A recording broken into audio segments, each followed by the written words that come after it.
Good morning, everyone. Welcome to the Trade Ideas pre-market show for Thursday, July the 6th. My name is Barry Anderson, moderator of your trading room. William, I guess you weren't around before 8 o'clock. Okay, that's okay.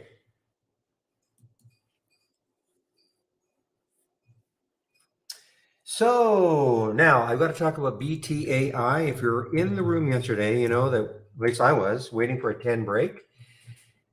And boy, did it ever break 10. And it was right as we were shutting down the room. There's that 10 o'clock or the 3 o'clock candle, 15-minute candle right there. Broke over 10 and it ran all the way up to 1144. Did not take, I did not get it right at the high, of course. Did not hold it overnight. But man, look what it did overnight, even 1424. Pretty big sell off now, though. But man, oh man. What a nice late day trade for me. I'm sure for others, because we kept talking about wait for a 10 break, wait for a 10 break, wait for a 10 break. And it finally happened around 3. So that's BTAI. Yeah, but look at the look what's happened. I mean, 1420 and now down to 1090 is actually negative for the day. Now, the other big news this morning is this CRBU. Now it's right at a critical level. Oops. Right at a critical level. So Pfizer ingested, how much was it? It was 4.7 million shares they bought at $5.33. So they're right at that level, right at the 5. I was thinking of toying with shorting it, but I'm kind of, again, just going to rely on my option scanner today. Again, I'm not going to get too involved in any pre-market stuff.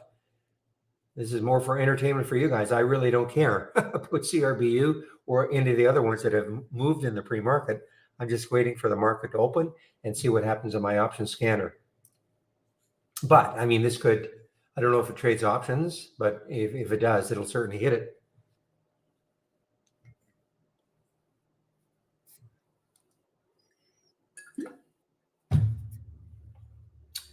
Mara, guys, Mara. So the Bitcoin, even though like Bitcoin is up, but boy, it's the Maras and the Riots and the Huts and the SDIGs and all those. Those have really, really outperformed if you're just buying Bitcoin. So Mara's up, was up even higher, 631, pulled right back down to 1573. Sorry, 1572.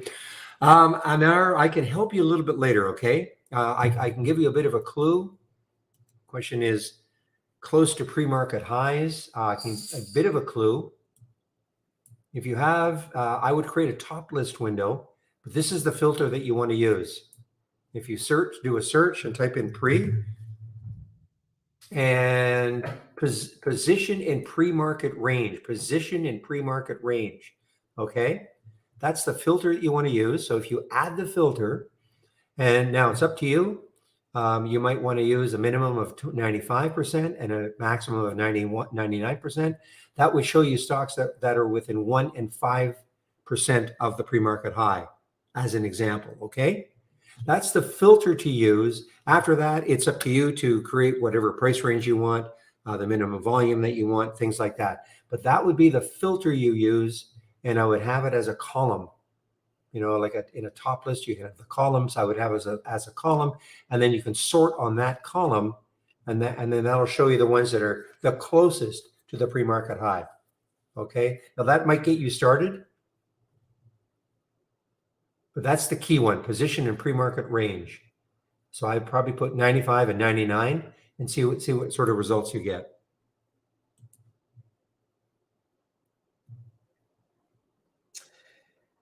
Okay, ALLR.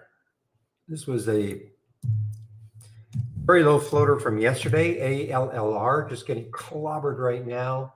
They're doing a financing. Financing's at $4.50. Just getting clobbered, down 52%.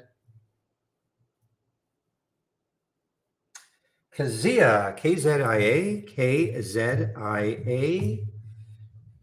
is up.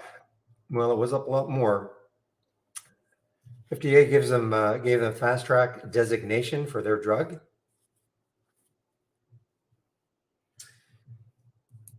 SDIG, so they give I think a June update. SDIG, SDIG.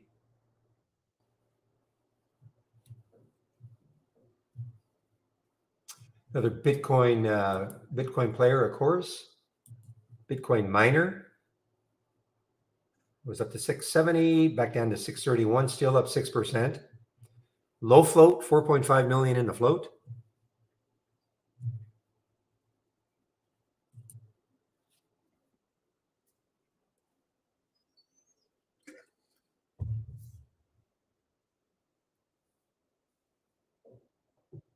Sweet green. Is it sweet green or sweet grass? SG? Sweet green. So sweet green, I remember this one. I think I traded this one last week, but what a nice run it's been on. Pretty nice run. I mean, it looks more than it is. It was from 10 up to actually that's pretty good, 30%. I guess I would take that. Anyway, Bank of America has upgraded them from $9 to 17. Okay. And that is Sweet Green SG. This one just popped in as I was opening the room. I don't think I've ever seen this one. IXHL. IXHL. Australian stock. Ugly, ugly looking daily chart. Terrible looking daily chart. Receives ethics approval for bioequivalence slash bioavailability for treatment of obstructive sleep apnea. Okay.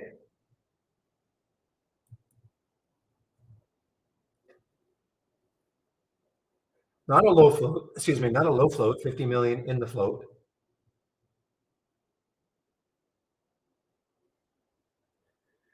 So CRBU is still holding that 533 level. 533 again is where the financing was done. Well, not financing, but an investment by Pfizer, PFE, buying 4.7 million shares at 533 a share.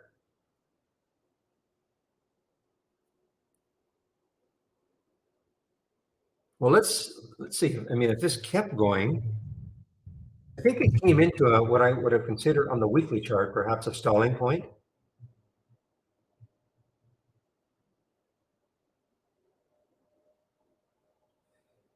So there's a high right there of 555, 555. And what did it get to? Got up to 575, 572.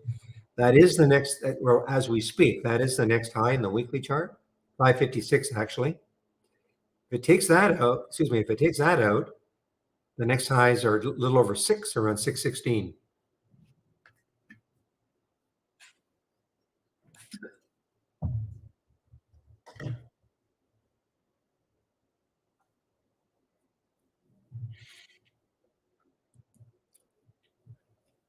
IFBD just showed up, popped up, and came right back down.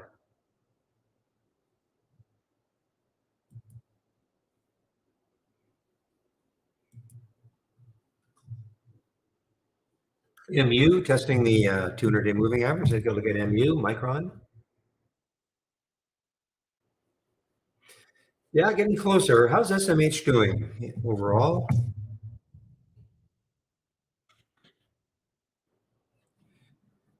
So still well above the 200-day moving average, well above it. It's at a little bit of a, I guess, concern here. I don't know if this is all about China right here. China is a concern, but it's still well above the 200-day moving average. You can barely see the blue line down here. 117, 118 is the 200-day, so it's at 148.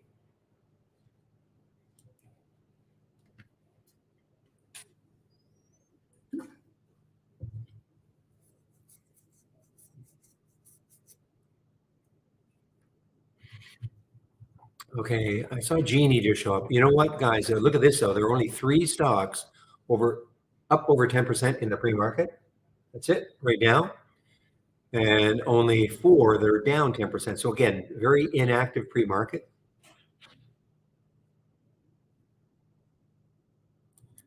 But let's take a look at Genie, GENI. Another one. Look at this gap up, $8, right back down to 640.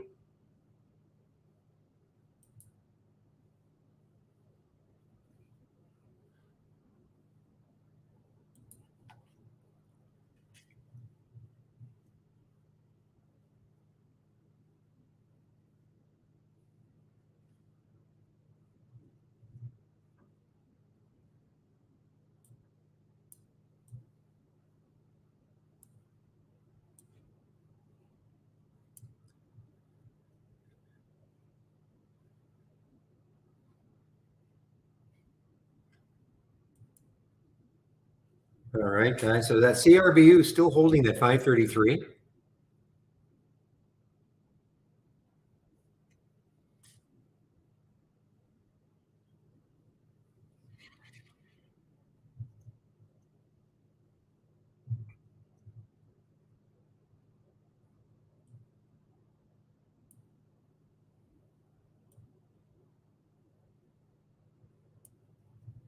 All right, guys. Now I'm going to get my upgrades and downgrades from a different source. For some reason, I cannot log in to briefing.com again. So anyway, it's okay. Actually, I have been able to, but it's not getting into my email, but that's okay. So now I'm going to get the upgrades and downgrades.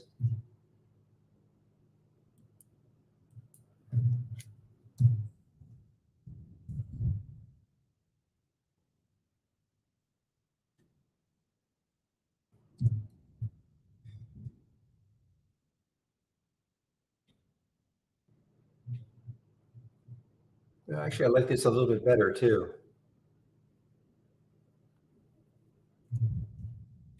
So ASB has been upgraded by Raymond James, $20 price target. Let me take a look at ASB. What is it right now? ASB, so a $20 price target put on by Raymond James. James.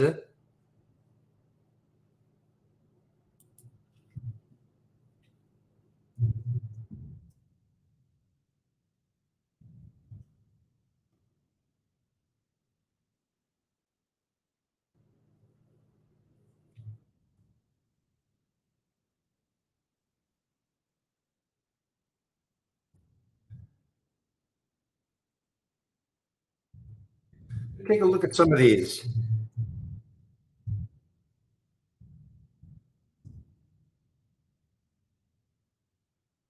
Okay, so KDP upgraded by Morgan Stanley.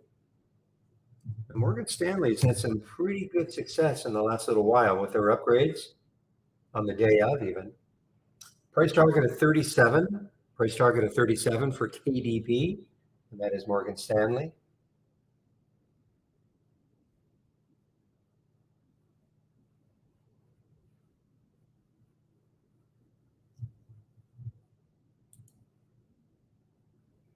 All right, I'm going to take a look at some of the downgrades now.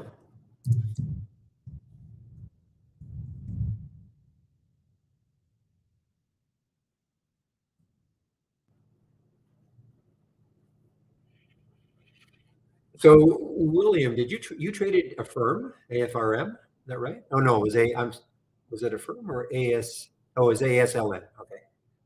Just noticing Affirm has a downgrade.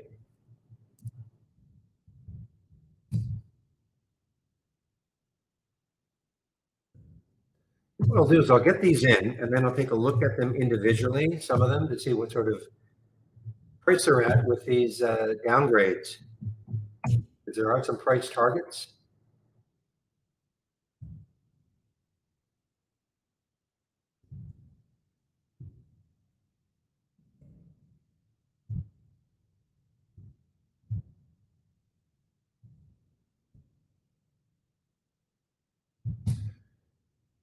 Okay, so let's take a look at Sum as an example. Summit, SUM has been downgraded. And with the price target, okay, 37, so it's already there.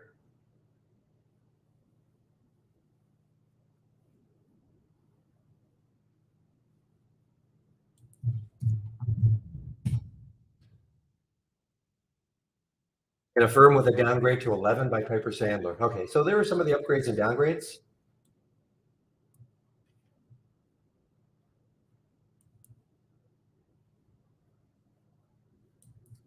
One moment.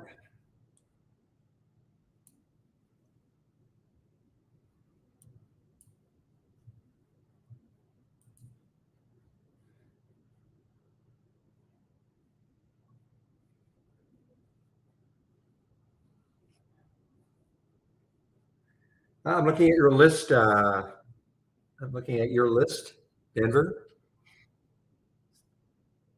Similar, very similar to what I got from briefing.com on another page from briefing.com. So the market is in for a big drop, guys. A big drop. Here now. SPY's down 3.6. So yeah, we're in for a big drop here. Start.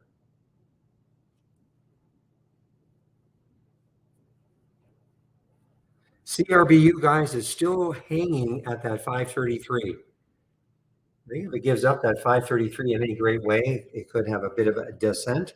But, or it could just be the floor. I mean, that's where Pfizer did their investment at $5.33.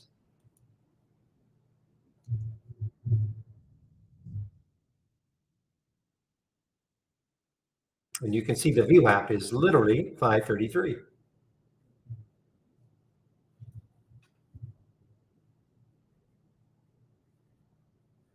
All right, let's take a look at these sectors now with this big market downturn this morning.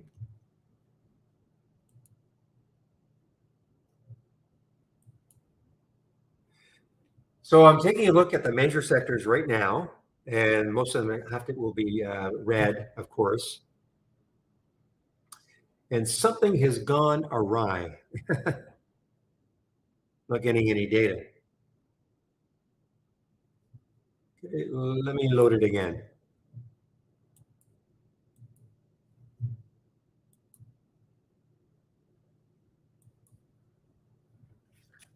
Sometimes the top lists every now and then don't populate, not just here, but anywhere. Anyway, here we go. Sea of red, guys. So what you're seeing here, major sectors, XLE, major ETF for energy. 100%, what does that mean? 100% in red. 100% of the stocks that make up XLE are down from yesterday's close. And yeah, just take a look. I mean, there's not one positive sector. Everything is down.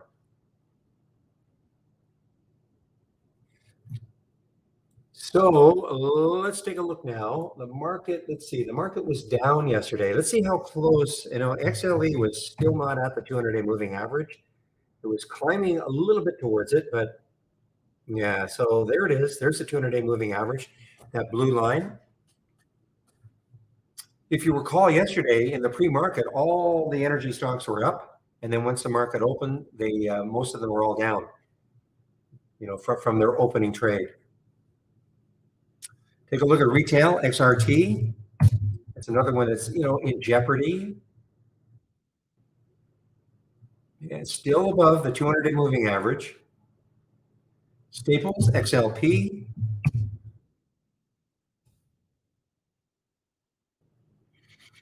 Yeah, it's still above, just like retail, really, above the 200-day moving average. Healthcare, XLV, I think this one was close. Yeah, look at that. So it touched the 200-day moving average. This might break down below it today. So healthcare is getting, in jeopardy, healthcare, XLV. So healthcare stocks in jeopardy of losing that 200-day moving average today.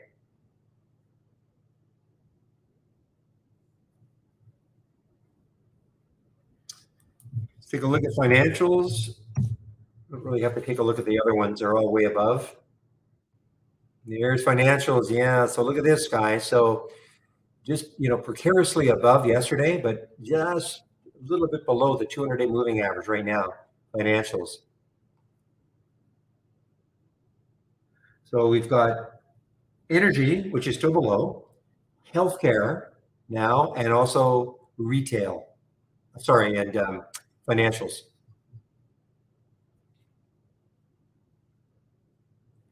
I'll just take a quick look at technology with that. It should be way above.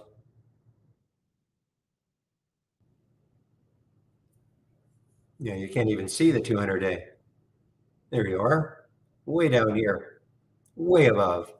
Let's take a look at communications. That's another one that should be way above. Yeah, so communications and tech have certainly led this market rally.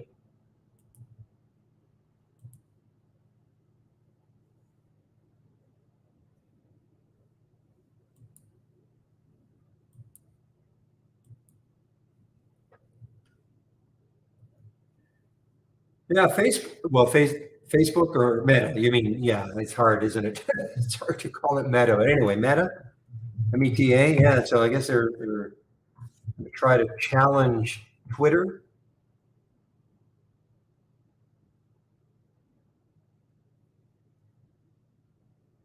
Threads. It's called Threads.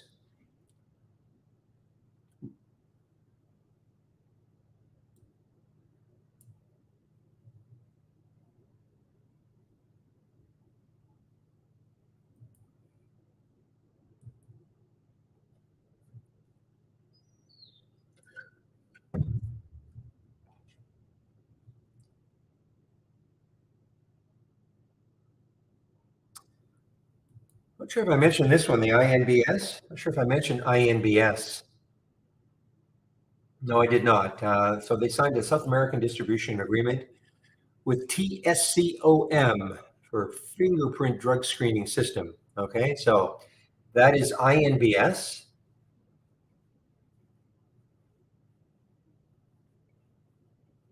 Got as high as 313 in the pre-market, very low float, 1 million in the float.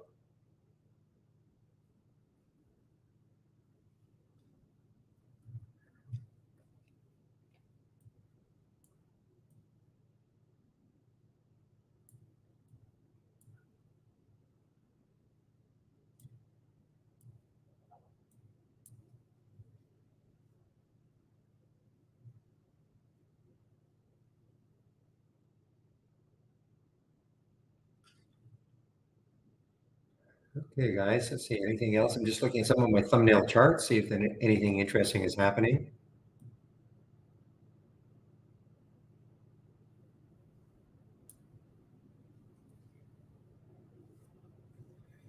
Sweetgreen, I just heard Sweetgreen making another new high. Again, on that upgrade from Bank of America to $17. Take a look left. Yeah, the next high looks like around 1479. I'm sorry, 1473. 1473 is the next high looking left for Sweetgreen SG. It's not a low float, 85 million.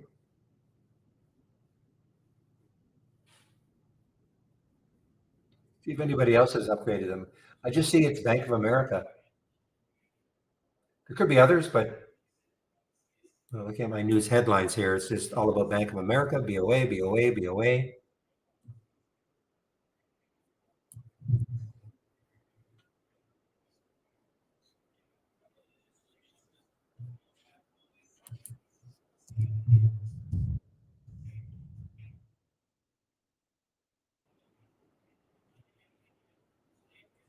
I did not see one earnings play, amen. So let me take a look at Perry. Probably didn't make my maybe my filter requirements or something.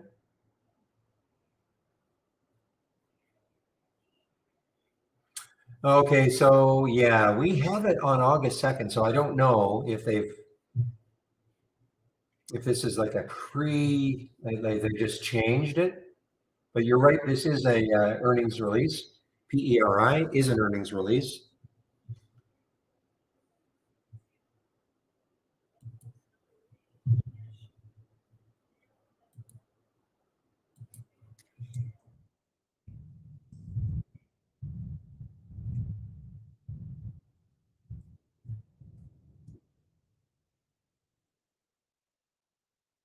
No, wait a minute, wait a minute, wait a minute, wait a minute. Preliminary. Want to make sure about this. Preliminary.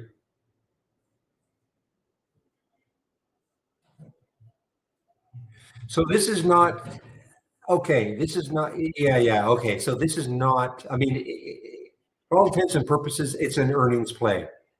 Okay, but they still do release on the second, which is what we have here. So this is kind of so what they've done is they've kind of pre-released, preconditioning the market to a good earnings report.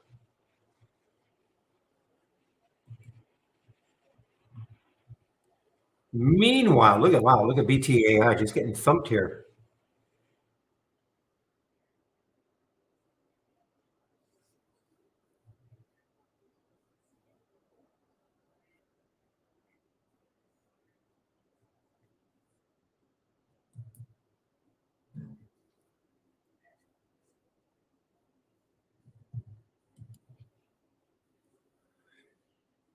Mr. Tank, oh, that CRBU, boy, that's really holding that 533 level.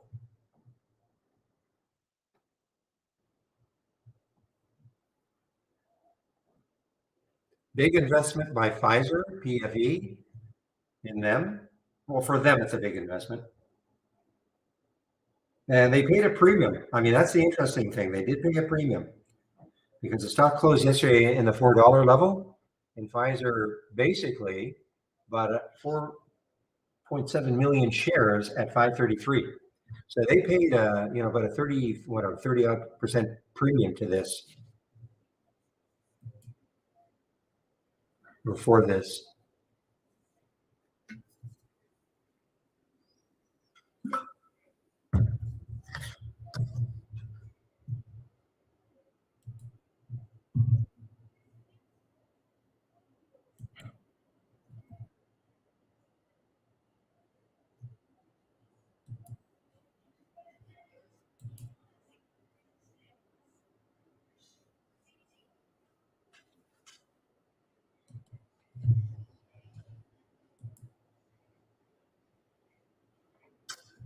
Well, Tank, you were certainly a fan of CLSK. What did it close at yesterday? Around the 530 mark? Ooh, 550. No, closed. Okay, closed at 530. Okay, that's what I thought.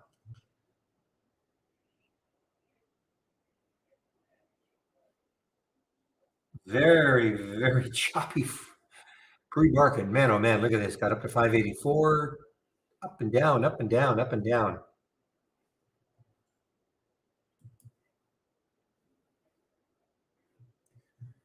Sweet green, guys. SG. This Bank of America upgrade is really helping it. $17 upgrade. To $17, not a $17 upgrade. To $17.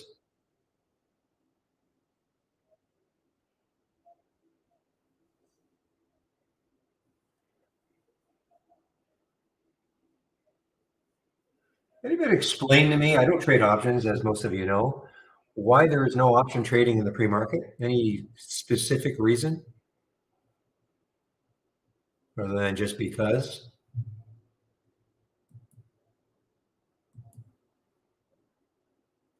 We have actually a news halt right now just before the market open. LLAP, small one. But why wouldn't they want more action? Different exchange, but why wouldn't they want more action? I don't know. I mean, I'm just throwing that out there.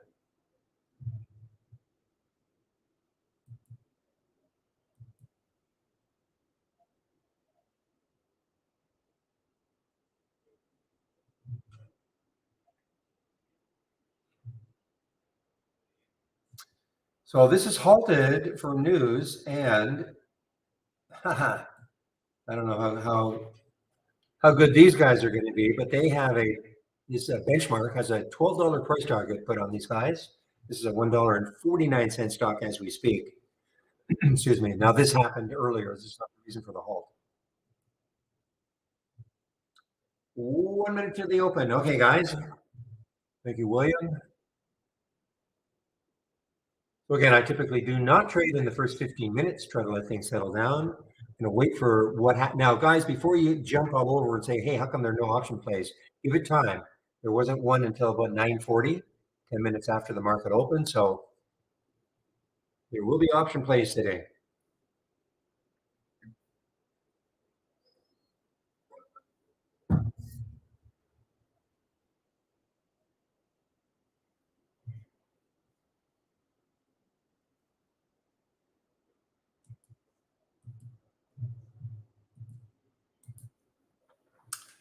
And we're open in about 10 seconds.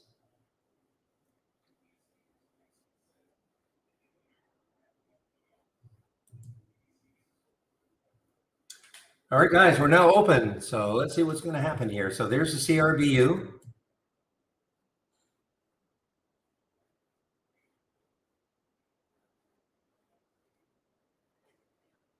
There's Sweet Green still making a move. SG making a move.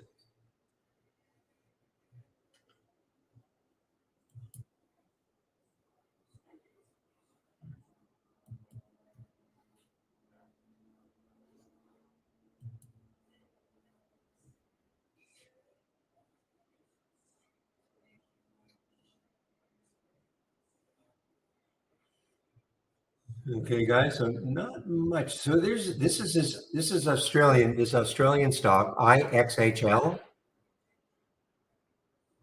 some kind of ethics approval for whatever they do. Okay, so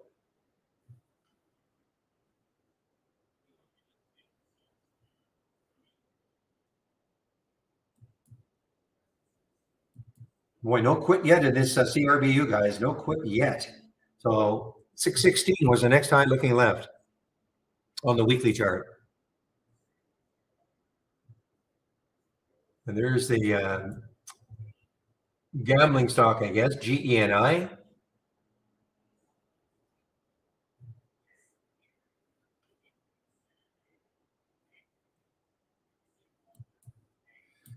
PJ, you in the room? PJ, I think you're in the room. There's your stock.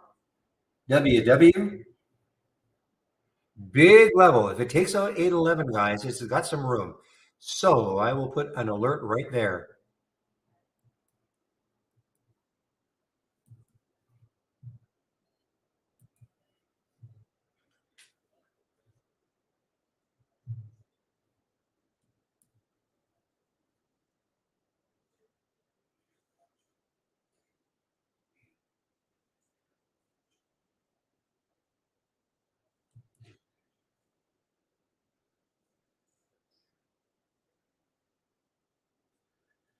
Okay, so as we knew, the market was going to open pretty weak. So yeah, SPY's down a lot. Dow's down.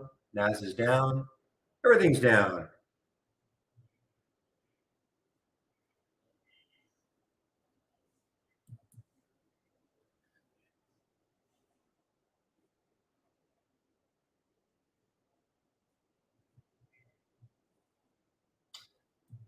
Okay, so here is something just showing up on the option scanner. So this is down. This is a suggestion of a. This is yeah, just actually went negative. Again, I'm not taking anything this early, but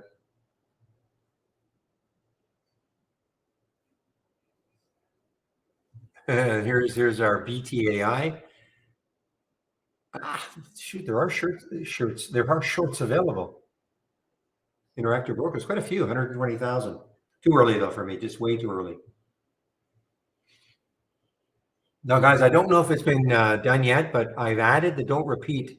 I will be adding the don't repeat to my homepage.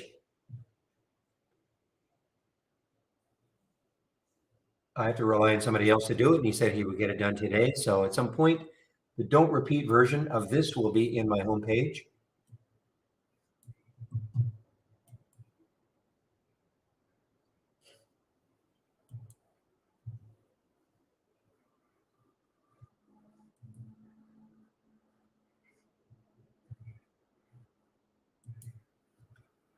Wow, look at BTAI, guys.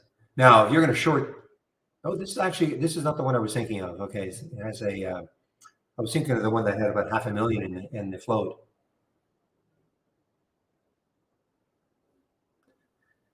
Severe thumpage by this one. Wow.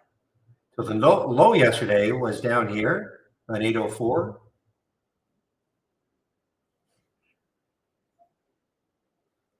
So again, I mean, if you're a little less conservative than I am, now there's the CRBU guys right at that 616. 616. They got up to 620. I mean, if it takes that out, I mean, the next highs are 681.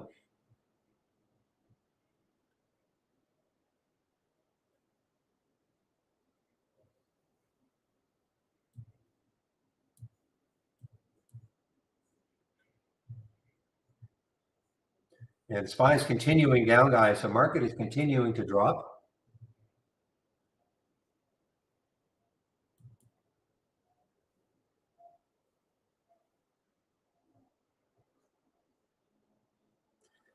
So Beyond Meat has some room down to 13. BYND has some room down to 13.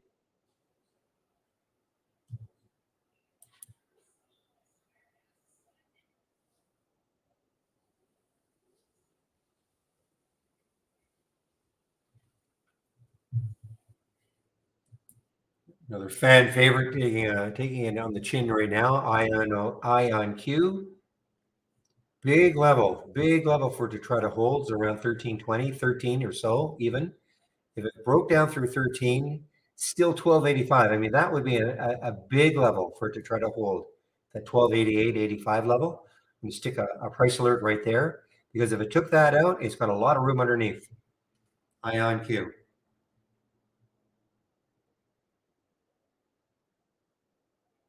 Wow, look at BTAI. Again, if you're a little less conservative than I am, you're going to hop on that one right here at 998.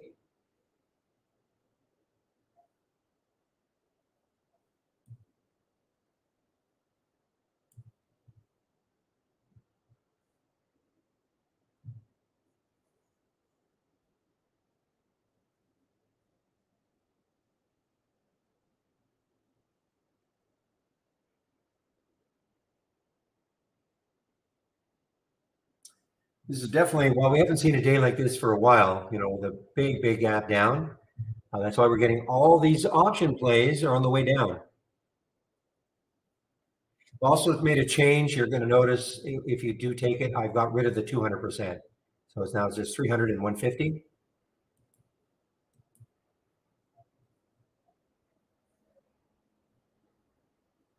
Now, Genie, Shady went long Genie, I'm not sure the price, but Genie got up to 804 or so.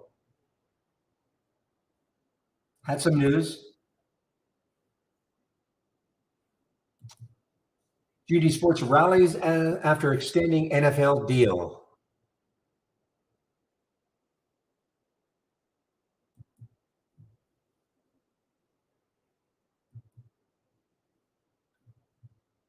And there's the sweet green. Now this is actually still positive, but just sinking.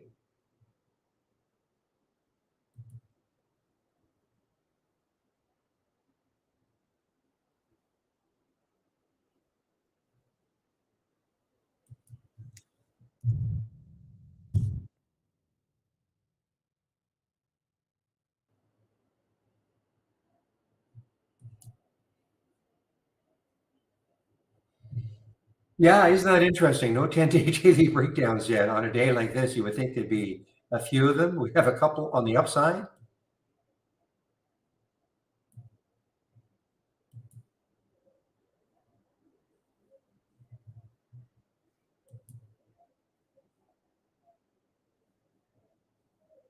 You may have got a different, let's take a look at run. Maybe you got different filters in place, which is okay, of course.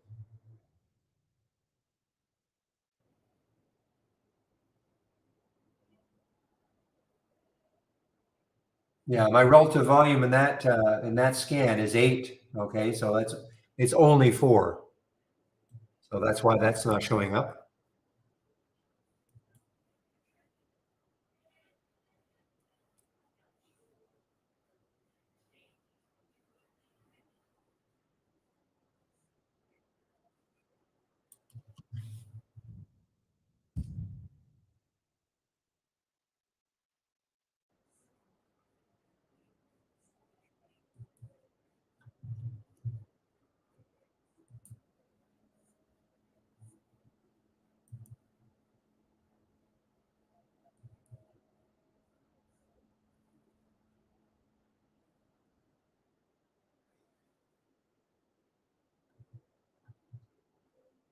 Yeah, it's got up to 630 something. CRBU.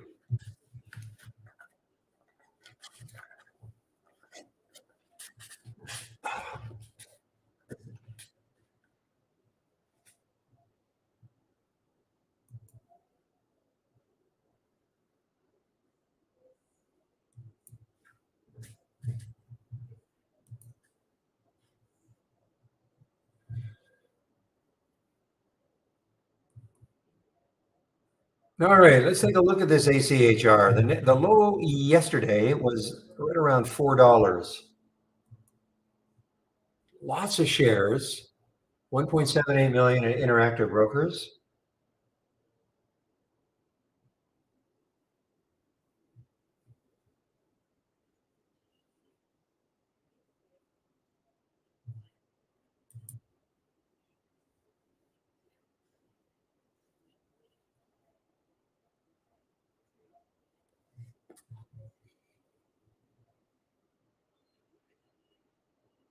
Some of my thumbnail charts, AI moving down also, AI.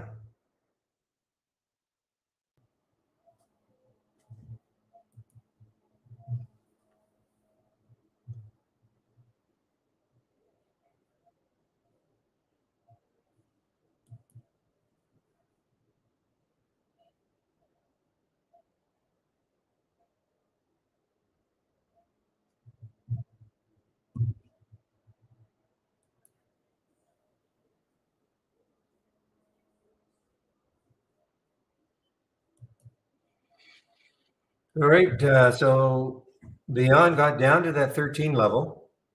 BYND got down to that 13 level. Will that hold it? Will it bounce off that? You know, as Tank says, unless this market doesn't have to start going up, but it has to stop moving down, even if it's just sort of trade sideways, I'd be very wary of taking a bounce play.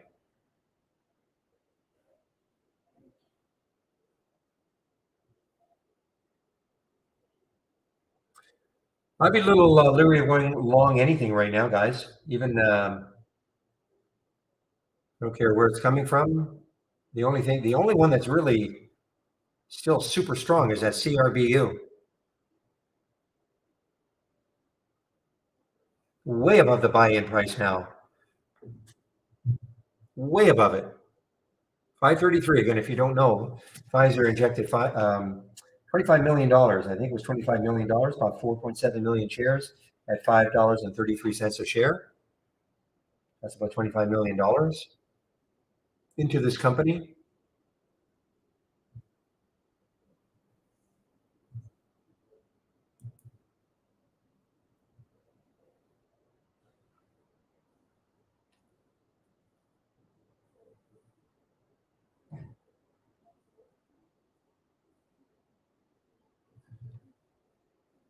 Okay, well, I guess we have to start looking left, keep looking left now. The next high is 681. 681 is the next high looking left for CRBU. Okay, well, there is the one, the first one from the 10-day daily breakdown, for me anyway. ASLN, pretty cheap. I don't like it because it had to pop up and then the big drop and then the pop up. So it's pretty erratic right now.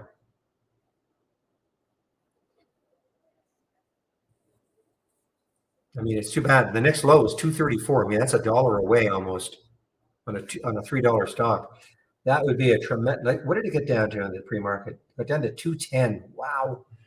There's the VWAP 318. Well, maybe if it takes out this VWAP in a big way, let's stick an alert around 294 for ASLN.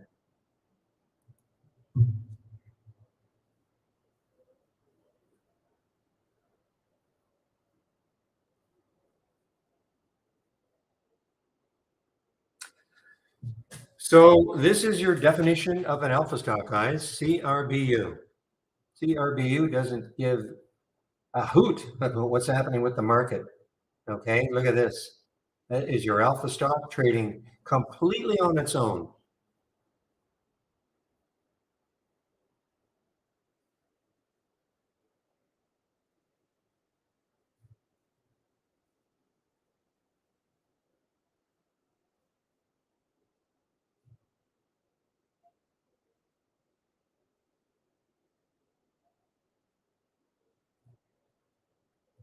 Market continues down. The first 15-minute candle, big red candle.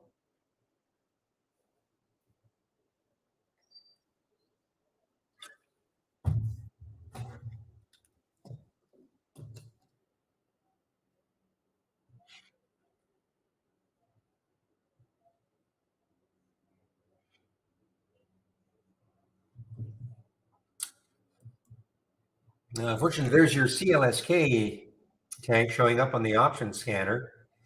Boy, 462 is the next low looking left. On a day like today, again, obviously bias is shorting right now anyway.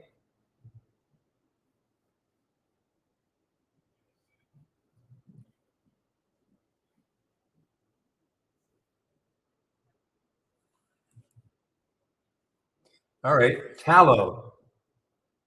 7 million shares available at Interactive Brokers. And next low looking left is 1221.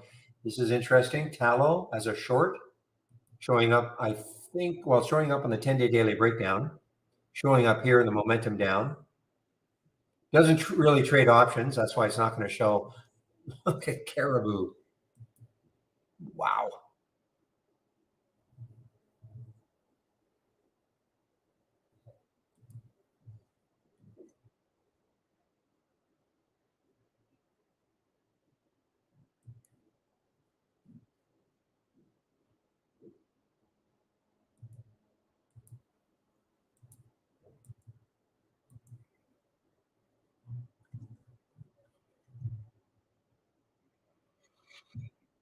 $200 days at 673. Okay, that's good to know. CRBU. I glanced at it this morning, but never thought it would get close to it. 675.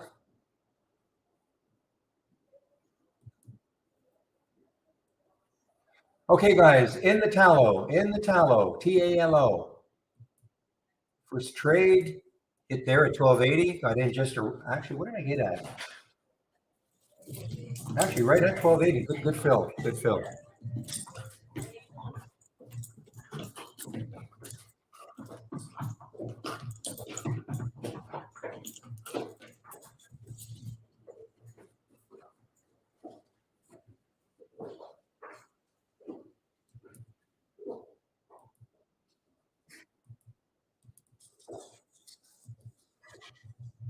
Okay, tallow, sorry. TALO, tallow. And again, why would I take it? Well, the next low was 1212. Not saying it's getting there. Now, I don't know how much it follows the market. That's the only issue. But it's almost a lifetime. What? Okay, that 0.3%, this must have been, I don't know, did a bunch of reverse splits? Maybe not. But this must have been a lot higher at one point. Check a monthly chart.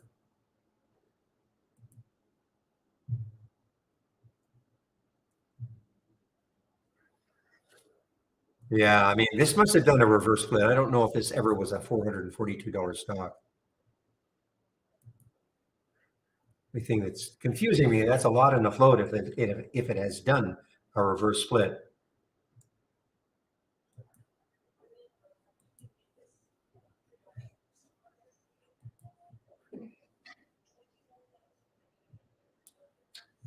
And the other thing is there some news on it?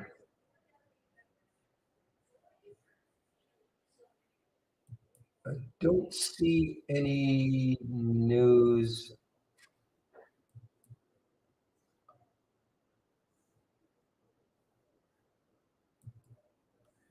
Yeah, I don't see any news on it.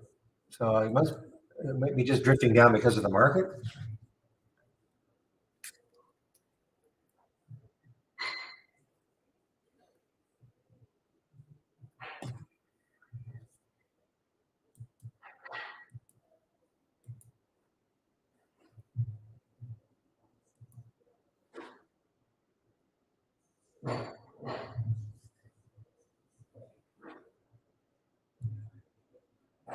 Well, I guess well, there's the ACHR guys. ACHR, nice move. Not in it, but there's a nice move. ACHR 465 to short, 442 now. Nice little percentage move and continuing to move down. It's a little too early for me to get it.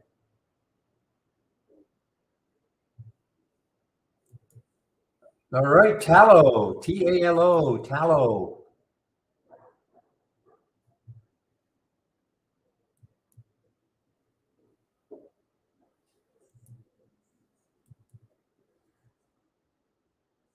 Okay, guys, I've covered some of the tallow.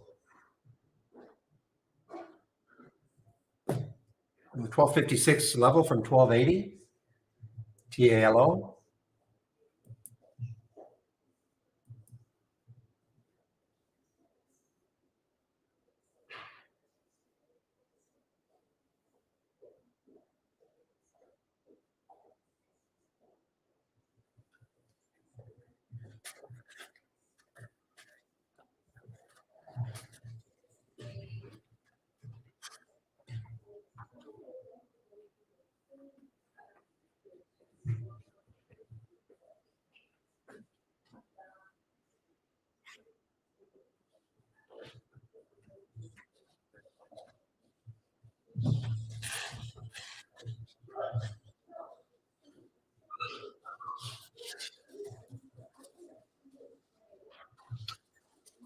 Okay, so ASLN now is at a pretty interesting level. Lots and lots of shorts available. Interactive Brokers, 843,000 right now. You know what I've noticed over the last little while is that most of the things that I've been looking at shorting, IB's had them.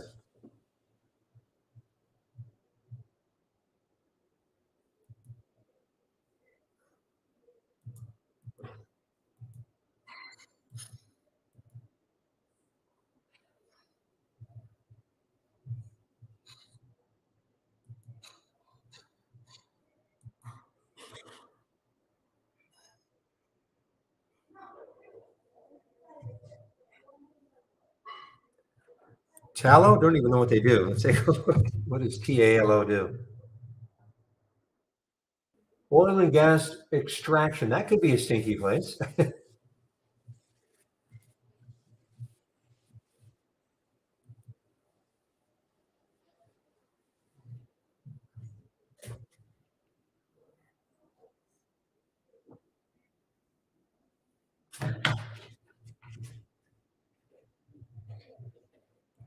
Hey, all out of it though. So that was, not a bad play to start. I took most of it off around 12:55.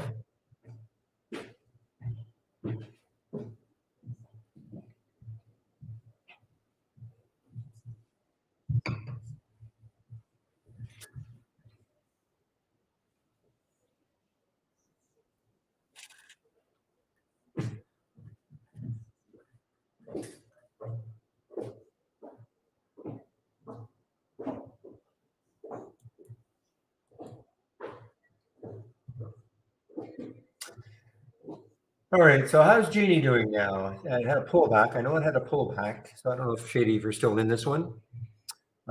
Pulled back, got up to 688. If you took it, you had to be really quick to get out, I guess.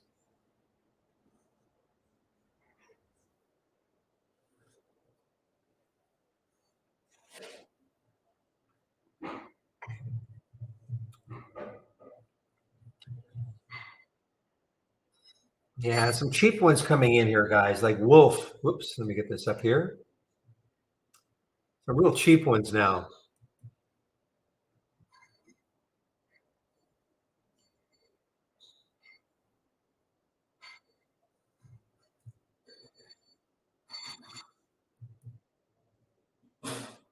Ooh, IonQ. This was a really important level for it to try to hold. Look at look at this daily chart for IonQ, and the low of 4 days ago. It's right there. The low was 1286, and it's at 1287. Big area for it to try to hold.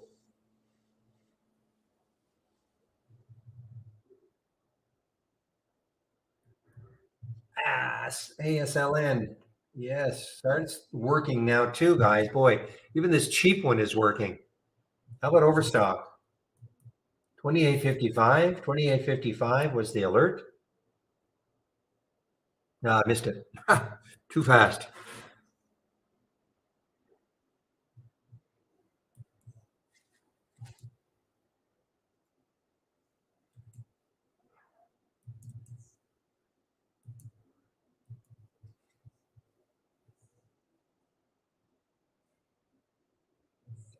Market continues to move down. Look at this Overstock now. Another one that in jeopardy here takes out this 2770. The next low looking left is wow, 2462.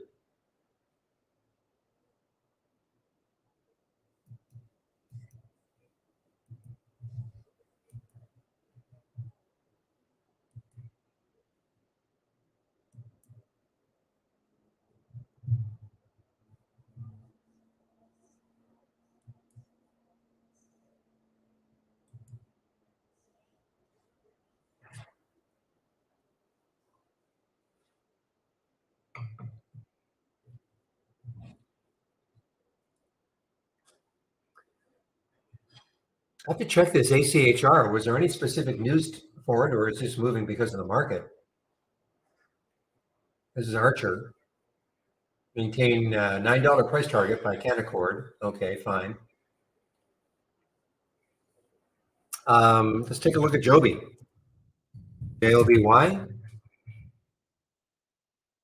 This is call it the sector. Wow, this is in jeopardy also. So they're all moving now, guys. 956. Boy, Joby takes out 956. Look left underneath. It's around $7 is the next low.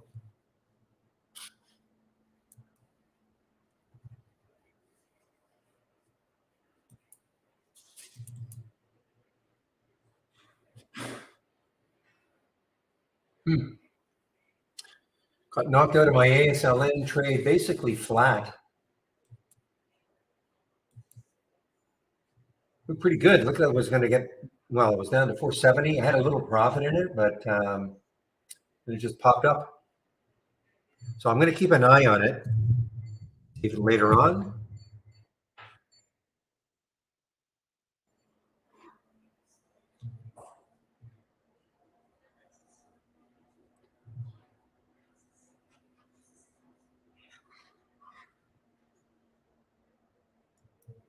Sticking a little around 285. See if it gets that back down there again.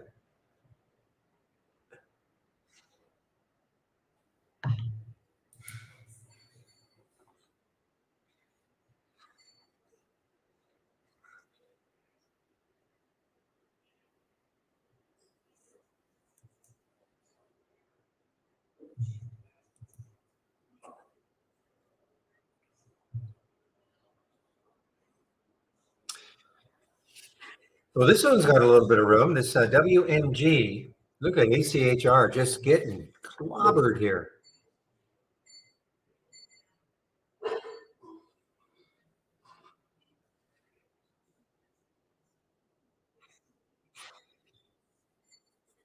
So WMG,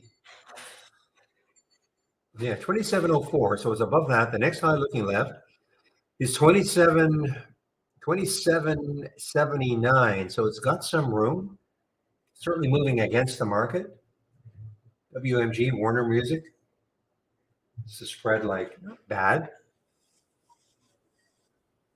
1317, 2713, 27.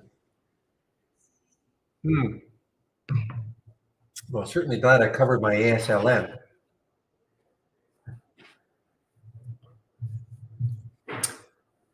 I had to see that one carefully.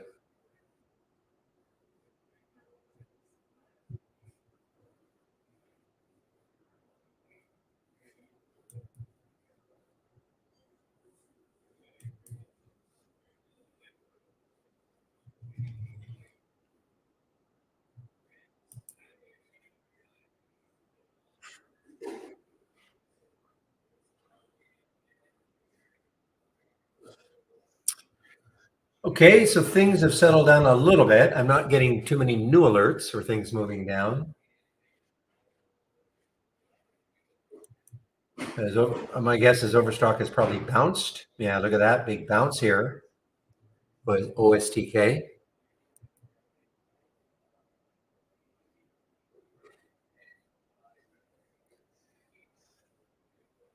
And Caribou, CRBU is still really holding up well. Yeah, I'm seeing the BTAI right at 10 now.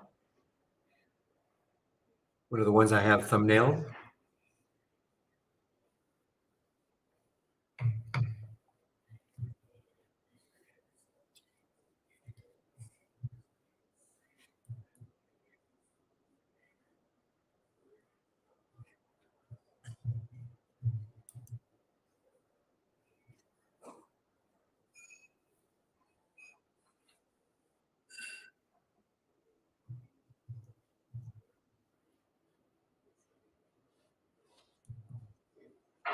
See if there's any sort of a bounce, a little bit of a bounce in ACHR, not a huge one.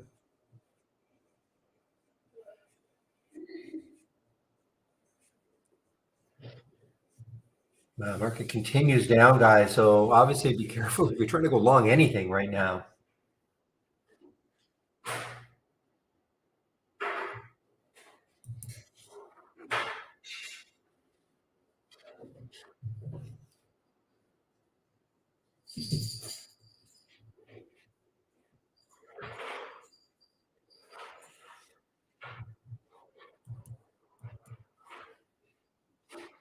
Holy smokes. Just give me a moment.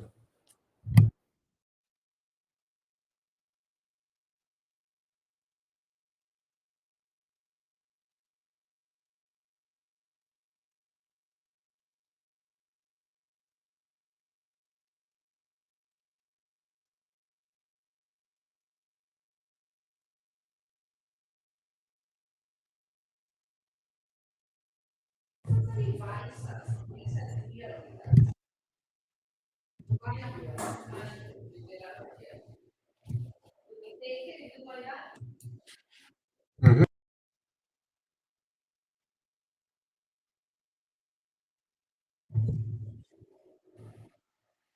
Okay, here's the Perry guys, PERI. So this is technically not an earnings play, but they've kind of had a big pre-release.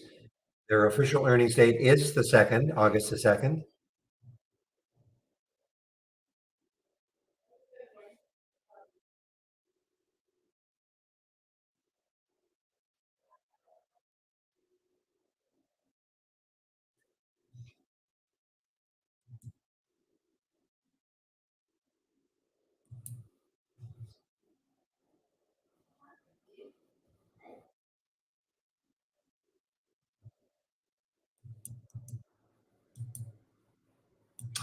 There's the opera.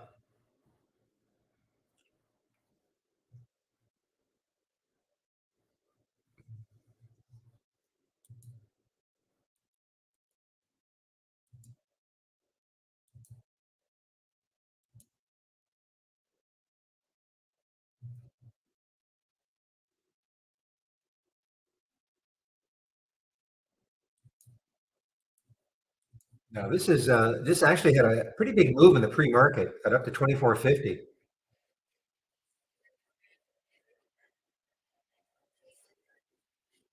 But like most stocks, taking a beating now.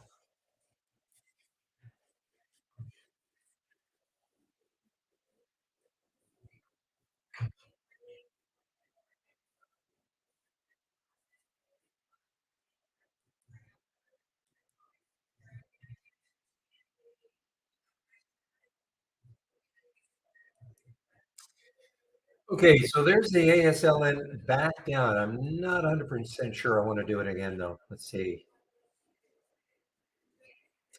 The only attraction, of course, is did get down to $2 or so in the pre-market.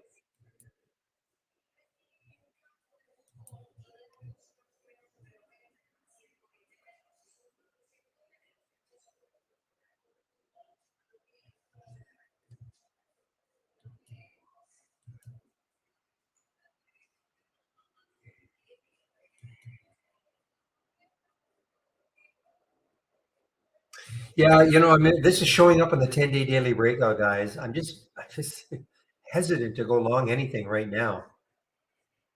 I don't know why the Warner Music Group. I don't know if this is okay. Well, I guess that's why. Goldman Sachs has identified five buy-related stocks to leverage this AI trend in music.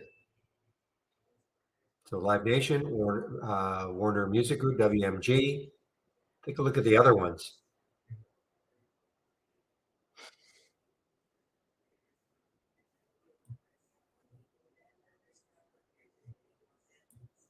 So that's the reason then. Okay, so there is a reason that WMG is having a lift today.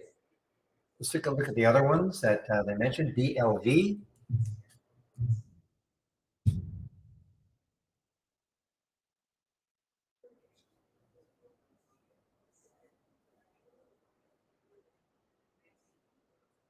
Okay, so this is not showing up correctly. This is BLV looks like the Vanguard long term. I don't know where BLV is. Maybe it's the French digital music company, so maybe it doesn't trade.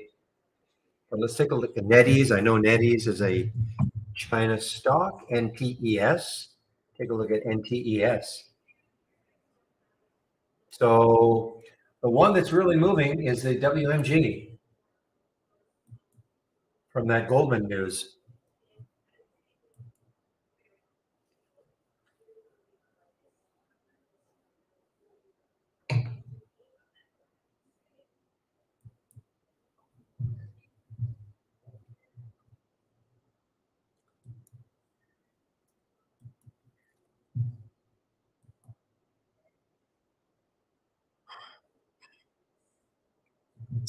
My guess is on a different day, had the market at least not been doing what it's doing, my guess is that this WMG would have had a great day.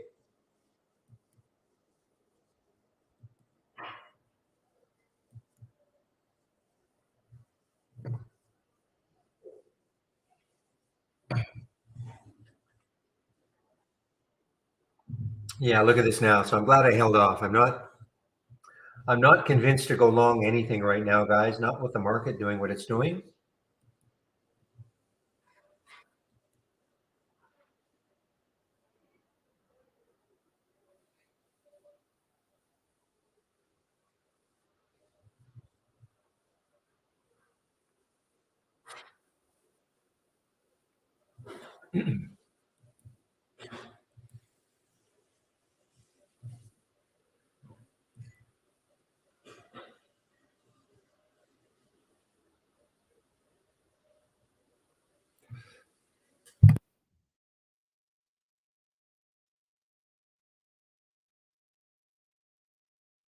Even look at all the shares.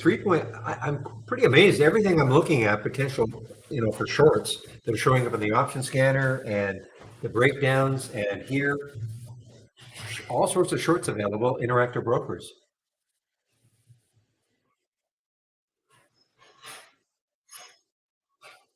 Not that I want a short Wolf. I mean, it's just too cheap.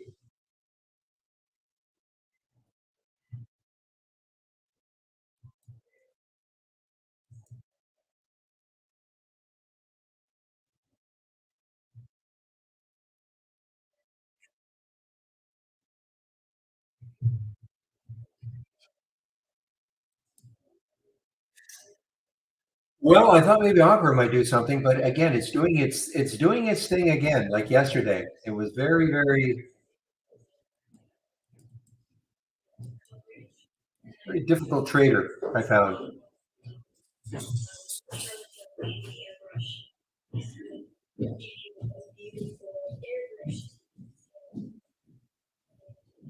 So Opera's kind of bouncing here, and yet the market is doing this. So this is not something I really want to look at anymore.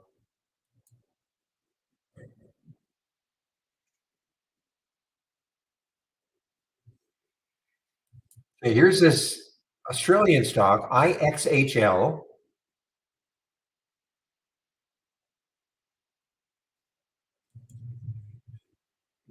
Really speculative here. Look at this 333 high in the pre-market, 332 or so, 50 million in the float. So it's not low float.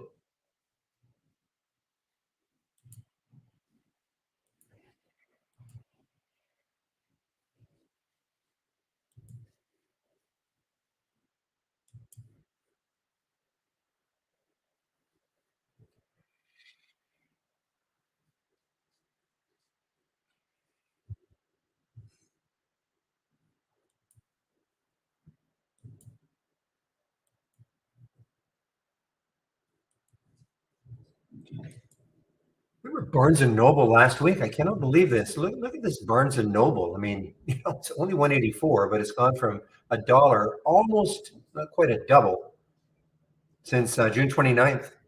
BNED.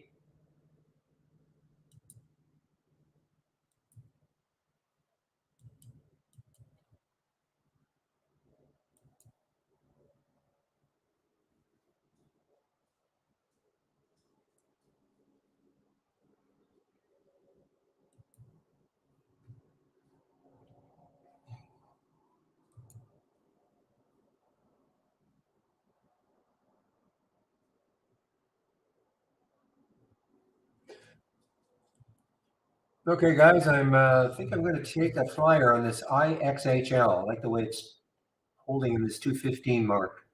I'm not telling anybody to do the same thing.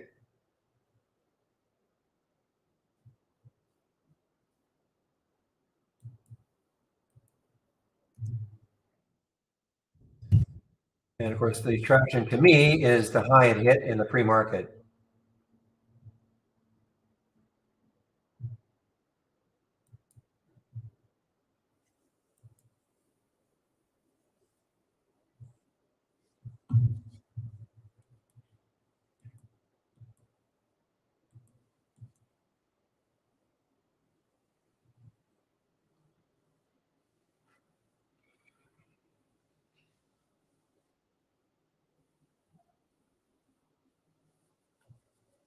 It's not a low float, 50 million, so it's not a low float.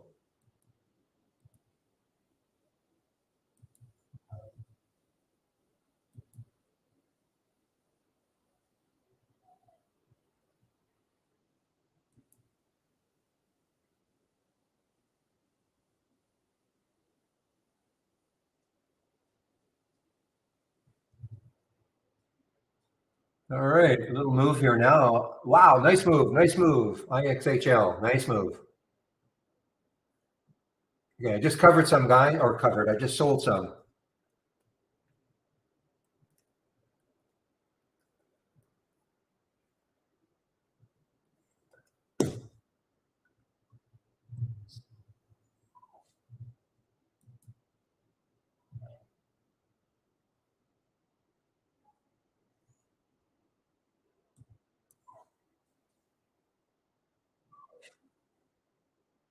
No, great move, guys.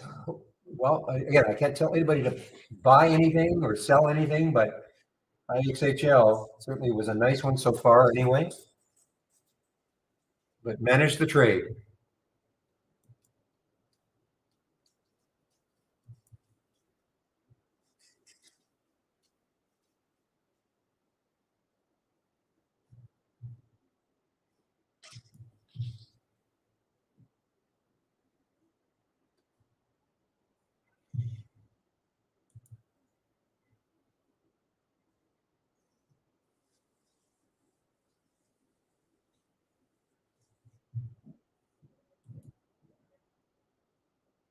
Just waiting to see if it can get, IXHL can get, well, it just did, into the 40s.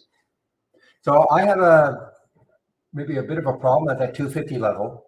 So I just, good, I just took some more out in the 245 level.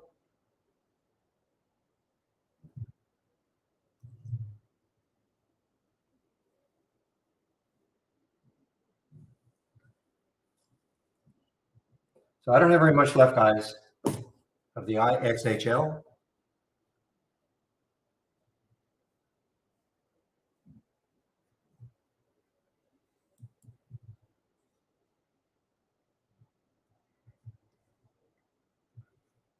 Yeah, looks like it's done. All right, NCR. What is NCR? NCR 2479 was the alert. 2479. Still a little bit. This is NCR. Man, I know these guys.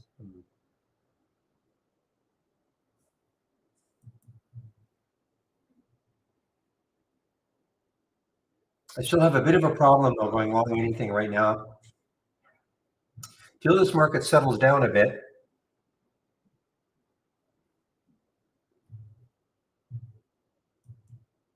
I mean, the market doesn't have to be going up, but I just want to, maybe trade sideways for a bit.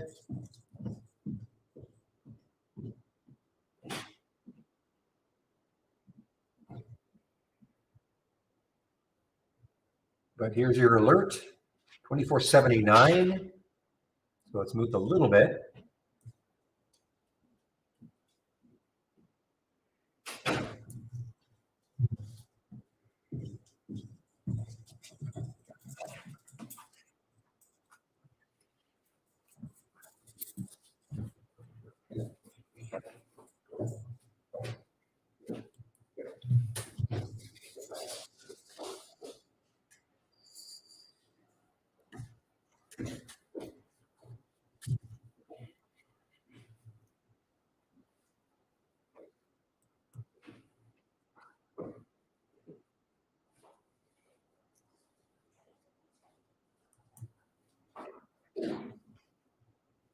Okay, so there are only two showing up on the option scanner. Wrong, three. So Genie is now back up there. Genie, 680. Three in terms of going long. Okay, of course the big one. CRBU. Genie is back up now to that 680. And then the NCR. But I just, I just don't trust, especially a stock like that. To me, it should follow more or less So there's a rumor, I guess, a takeover. Okay, so that is the reason for NCR, but it's negative, guys. I mean, it's negative. So,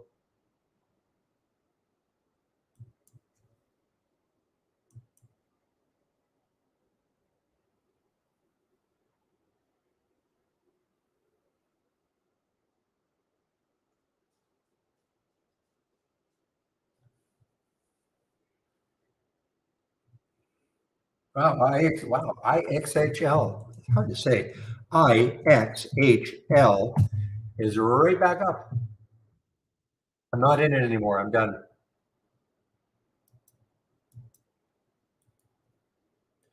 Pretty nice move for 50 million in the float. This is trading more like 5 million.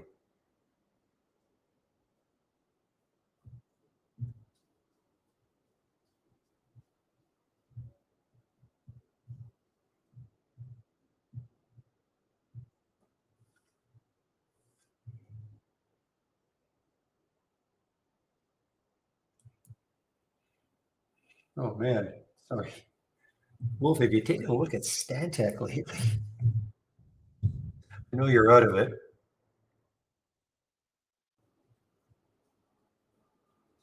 Oh my gosh, there it goes, guys. Well, not in it anymore, but IXHL. So if you had a little more patience than I did, I wouldn't call patience. I had a decent pullback into the. Yep, just give me a moment.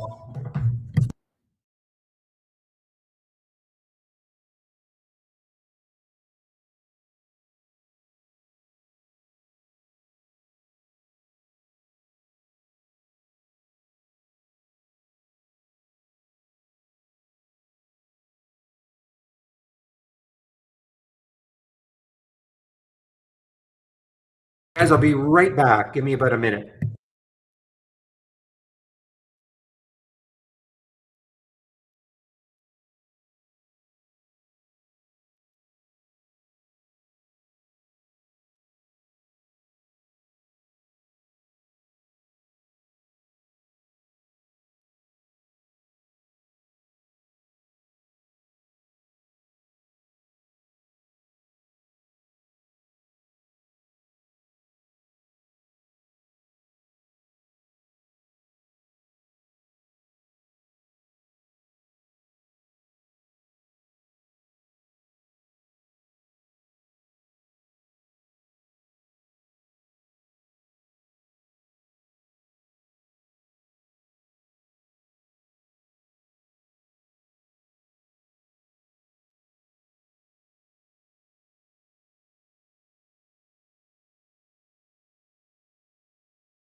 Great, guys, back.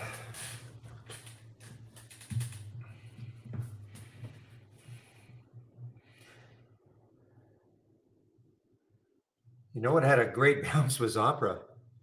OPRA really bucking the market. I mean, this was down to 22.71. Got right back up, almost a dollar bounce. It is a tough one, though. I find it a very tough one to trade. Look how erratic it is, topping tails, bottoming tails.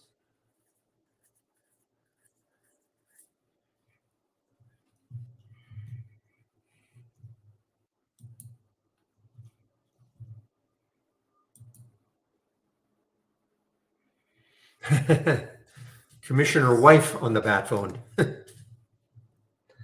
Market continues to move down. Now, has CRBU finally found a bit of a top?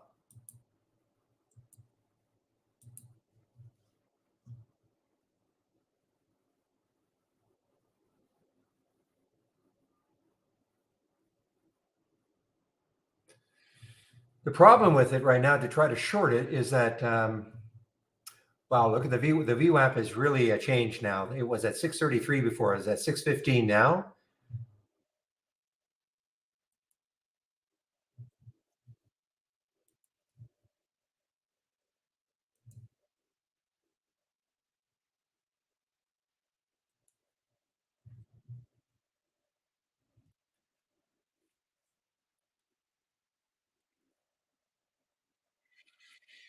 Yeah, so it got up to the 200-day moving average, got a little bit above it. Here it is, 675, got a little bit above it, and is now pulled back. And now the next, I mean, if we're going to short this, 616 is the VWAP, but also 630, yeah, 616 is the VWAP. Financing was done at 533, so that's not an issue.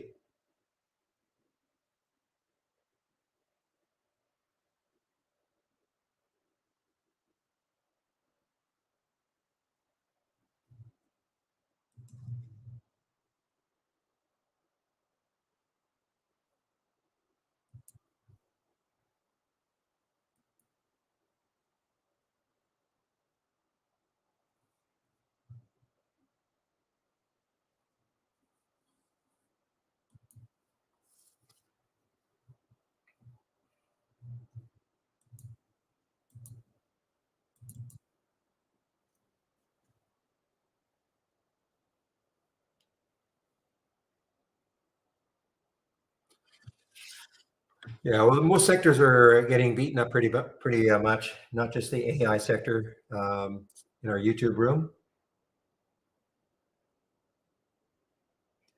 It's really not a safe sector, not with this market doing what it's doing.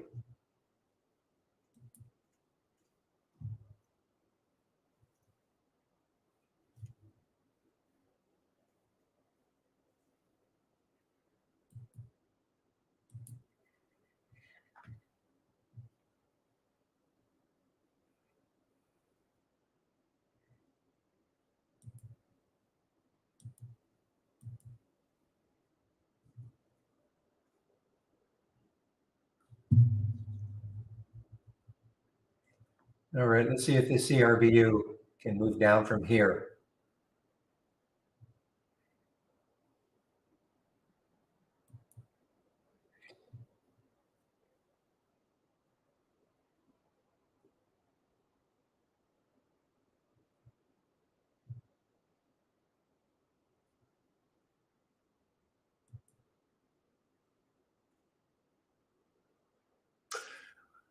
Yeah, Cam, if you're in the room, or Casa, what was that reverse split yesterday? You guys remember? There was a reverse split yesterday. Probably not going to do too much today, but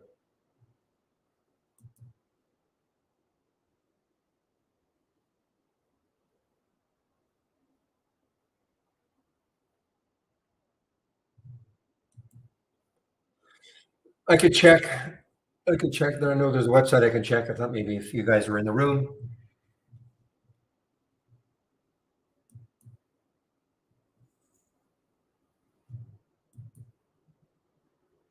Thank you. That's what it was. BFRI. Yes, BFRI. BFRI.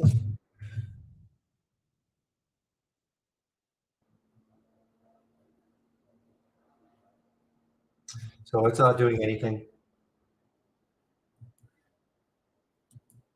You know what, guys? I'm out of my CRBU short. I just don't. It's still too strong.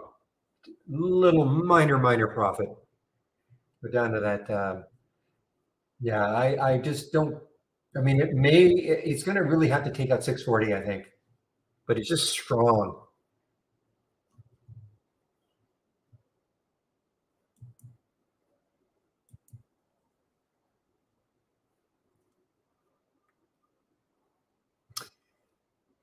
ALLR from our YouTube room. I had a financing. Yeah, so I had a financing. Still beaten up because of it.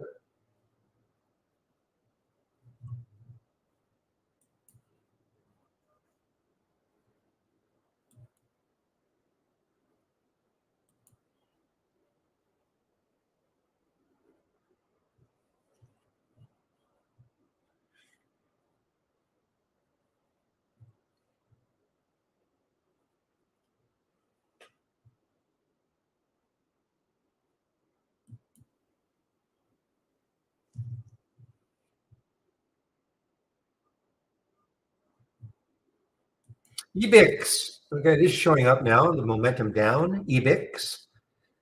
And the next low looking left is 23.89. So it's right there. 23.89. Now, after that, the next low was 22.74. So there is $1 to the next low right now.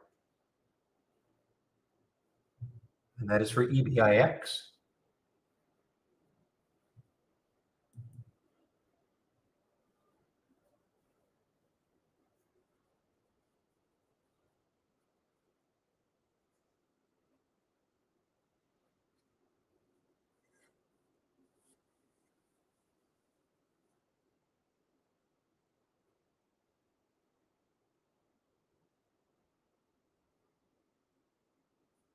Market continues to make its move down.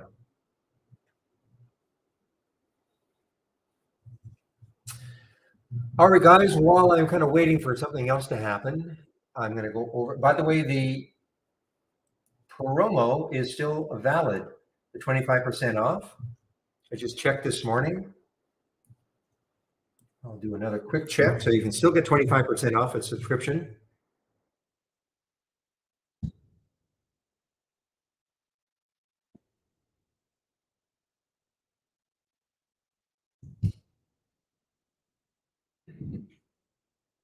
So if you click on that, that's the promo link, direct promo link. I just want to make sure. I know it says 0 days, but let's just do it again. I'm pretty sure it was alive this morning. Don't use this, Freedom 20. Use Freedom 25, of course. Just want to make sure, unless they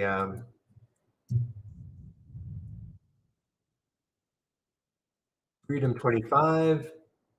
Still available, guys. Still available. Probably the last day. So don't listen to that, the 0 days. So you still have time to get 25% off.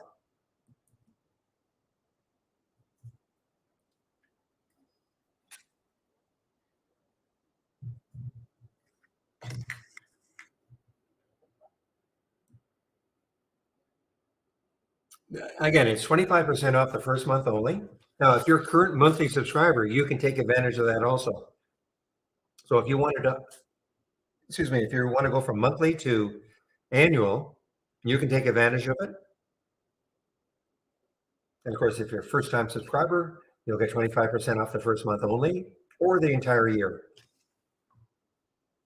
Well, I would have said I'm talking to things to do in Hawaii. I mean, ALLR, trying to hold that overnight is not just because I did a financing, but that float of 414,000.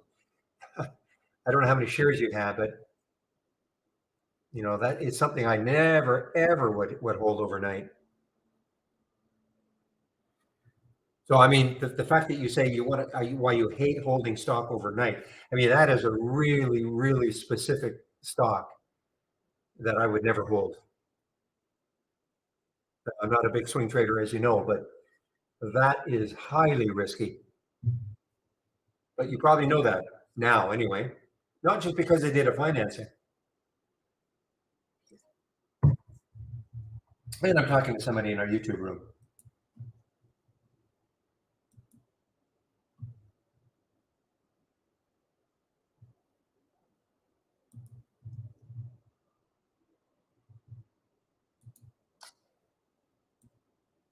Okay, now my home page.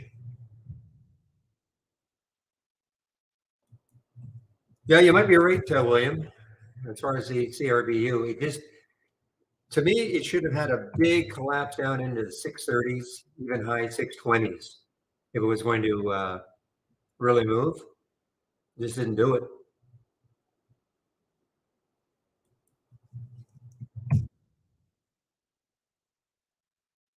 All right, my homepage. There it is. There's my homepage. So the same code, Freedom25. You can take out a subscription. Now, again, I would ask you guys, you're going to take out a subscription, please use my code. Go to my homepage here or that other link that I put up. It helps the room, keeps the room free, guys. Keeps the room free. Now, if you do take out a subscription, use the Get Started. Run through your download and install, your first startup and login. And you should really look at this. I mean, the introduction to scans, top lists, and alert windows, okay? Take you about 30 minutes to go through them all.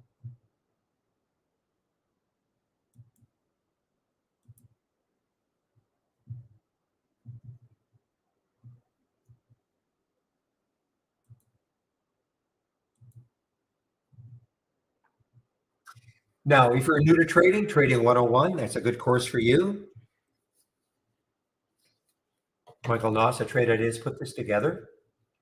I do a stock of the day video. You can sign up for it here. Trade of the week, you can sign up. I'm sure it's getting wrecked today. The trade of the week was Netflix, NFLX.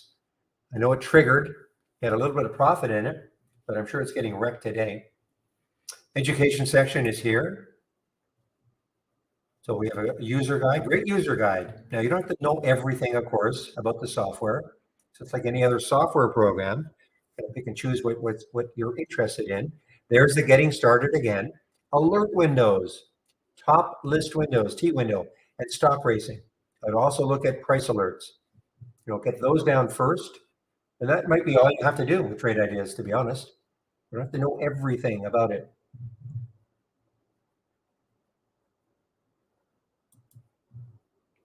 Here's the getting started again. Daily support session. So I take a break between 12 and 1, and we will have somebody in our YouTube room today. It is Thursday. Steve Gomez says he'll be there. Yesterday was supposed to be Jamie, but he had a PTO, personal time off day. So we were blank for about half an hour. But Steve will be in the YouTube room between 12 and 1. Before I take my break, I'll put the YouTube link in the room so you can head over there and listen to Steve. Now, if you're looking for my scans, so when you click on my homepage link, you scroll down and here are the scans. See if it's been changed yet. No, not yet. So this is going to be changed. The option plays. You're going to see the don't repeat version also. It'll happen sometime today. There's a gentleman at Trade Ideas that has to do this for me. Okay. But here are the scans that I'm sharing. Of course, I'm totally committed to the option plays. Doesn't mean every time I get an alert, I take the trade, but these are stocks that I want to follow all day. And of course, the breakdowns also, the breakdowns and the breakouts.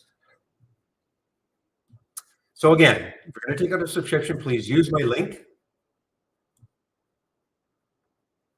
And of course, if you save my homepage, then you can take a look at my scans and the education section anytime you want.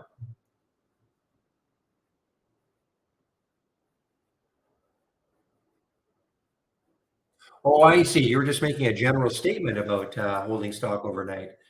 Yeah, well, especially a bio. Okay, especially well, a low float bio. It had a couple of things sort of not going for it if you want to hold something like this overnight.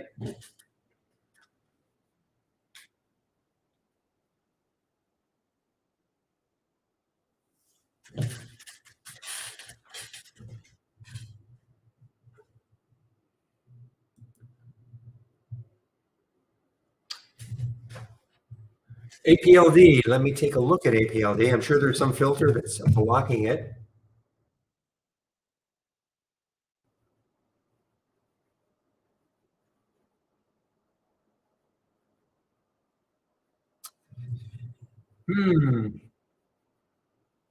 For some reason, yeah, I don't know what's happening there. Let me load it again. So there's the option volume today. That's the percent right there for NCR. And let me try APLD again. That field was blank for some reason. For some reason, that field is blank. I have no explanation for that. It's obviously traded options today. So I have no, I don't know why that's blank.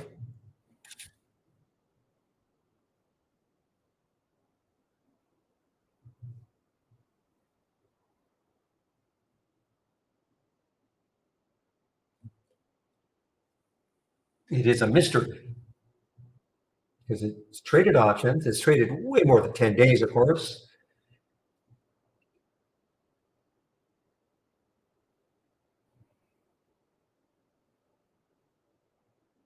LZM. Wow. Wow, wow, wow. I missed all this. I missed all this for sure. LZM. Yeah, well, I wouldn't anticipate.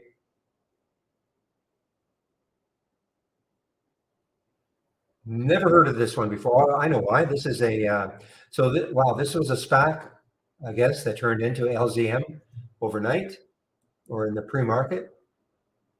Take a look at the news. It should tell us. Yeah, completes the business combination with Go Green. So that's the reason why there are no shorts. Typically, no shorts available the first day anyway.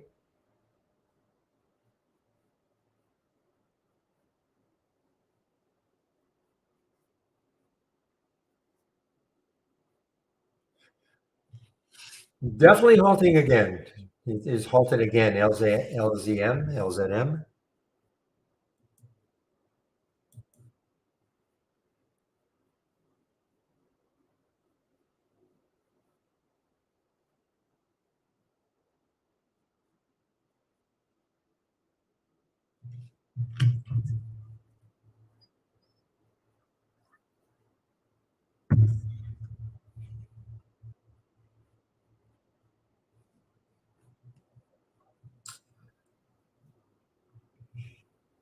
Boy, market just stinking. We have had only one, let's see, since 7:30 this morning. Since 7:30 this morning, we've only had one minor green candle, little body of that green candle here. Excuse me, at 8:45.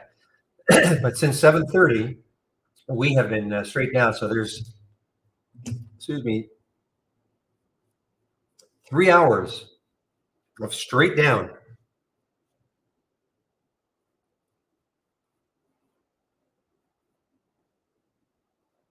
Keep an eye on Wolf, guys. WOLF.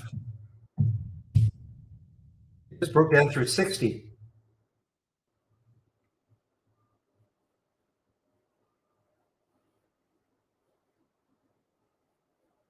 The next low looking left is 55.87. So this has some room. This has $4 to that. I'm not saying it's getting there, but this, big breakdown through that whole number of 60, pretty psychological number.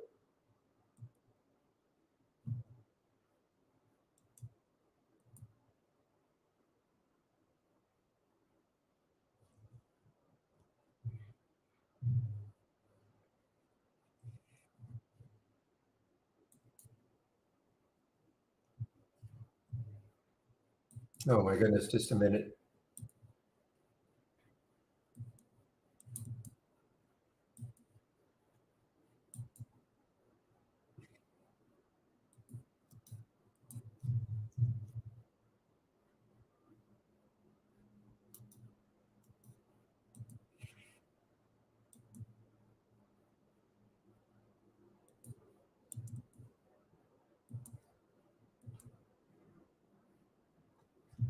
Okay, just made a rookie mistake. So now let me see if I can rectify it.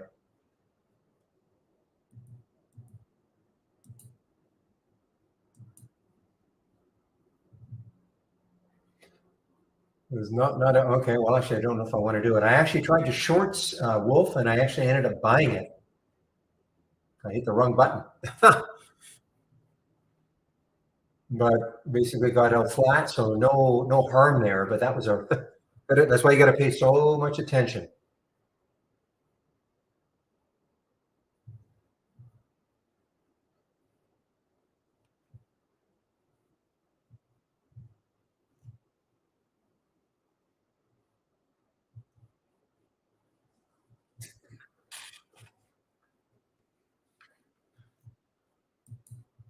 I'm still interested now in the Wolf as a potential short, but I want to wait to see if it gets down to maybe 59.78 again.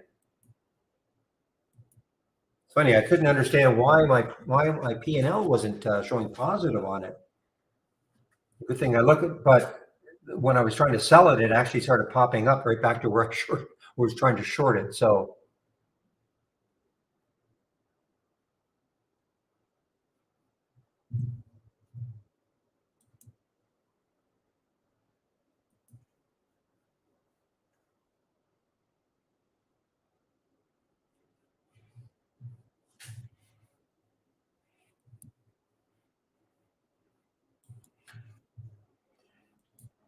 Yeah, EDTX. So we've seen this one in the past. EDTX. Yeah.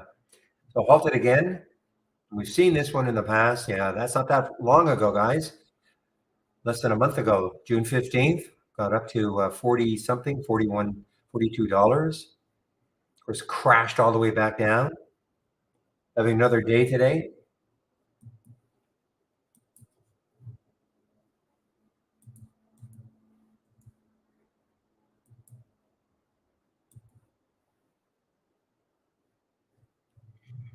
And there would be no reason for this. If you're wondering about a reason for EDTX, well, I shouldn't say that.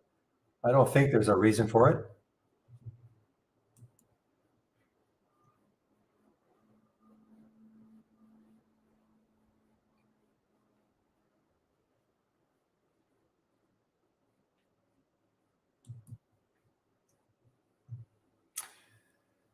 Okay, so this is interesting. I mean, the merger termination happened. So I don't know what's going on, why this is moving the way it's moving.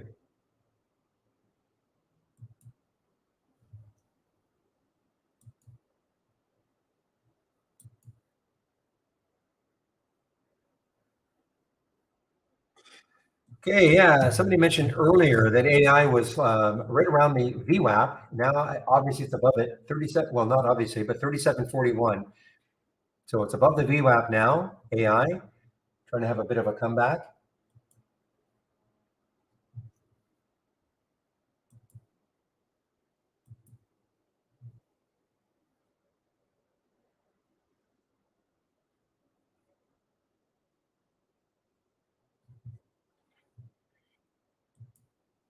Okay, EDTX now alive. All traders are looking at is this this $42.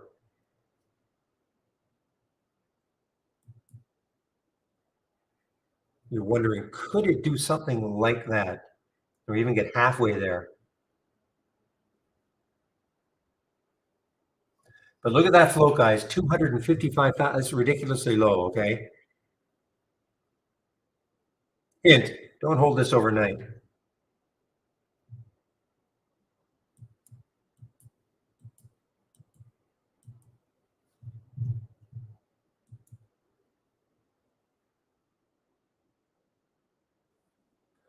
Still kind of interested in this wolf to short it. Wolf, WOLF, not this wolf.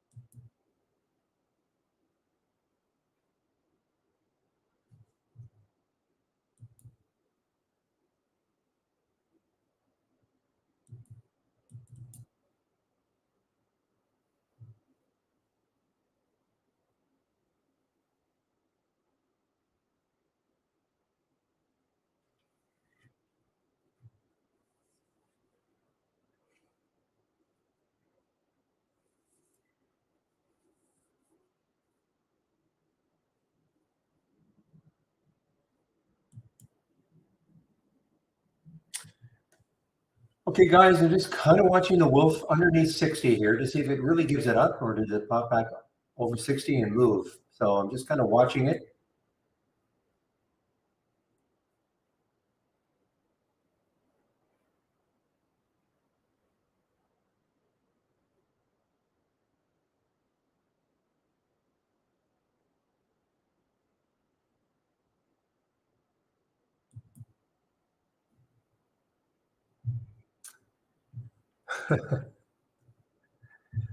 Look at this. I really don't know what's going on with this one. I mean, the merger agreement was terminated, so that's what caused seemed to cause the collapse here. So I don't know what's going on with this EDTX.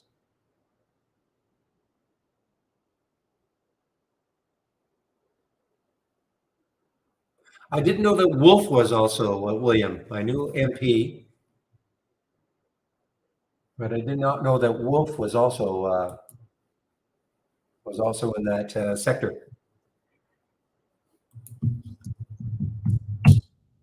Wolf is a Wolfrium. Let's see, is that what they do? No.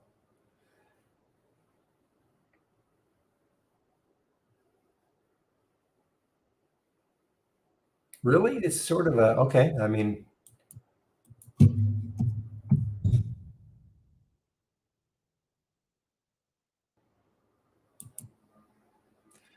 are you sure? I mean, this is pretty definite. MP in production and marketing rare earth specialty materials, whereas Wolf, WOLF, it doesn't say that anything about that. Power and radio frequency semiconductors.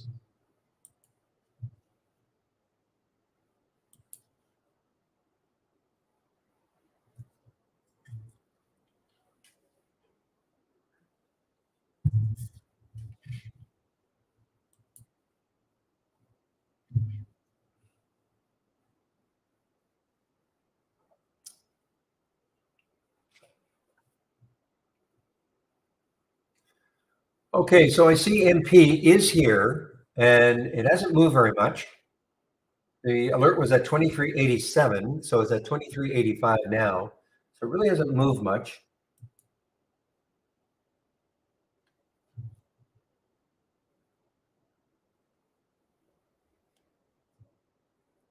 But it is picking up steam now.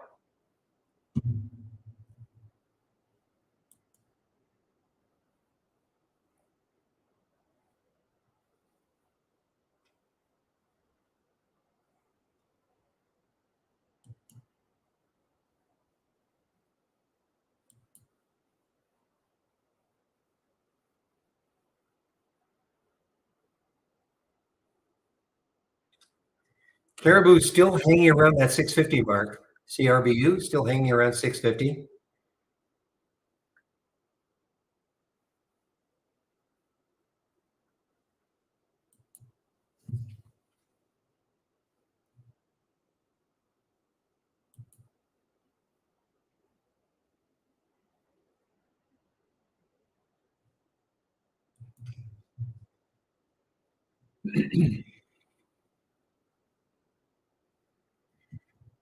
Okay, maybe a bottom has been put in today, or for a while anyway, on the market.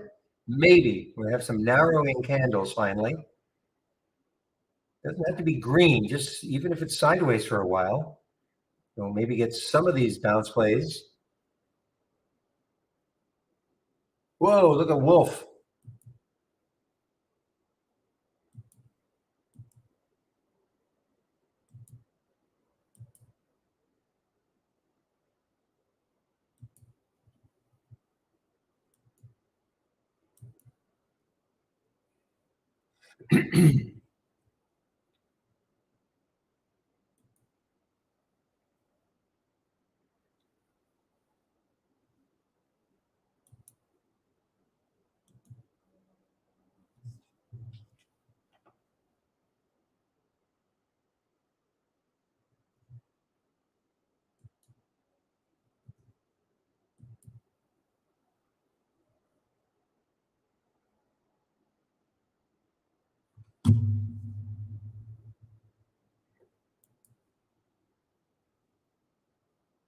Wow, halted again. Huh.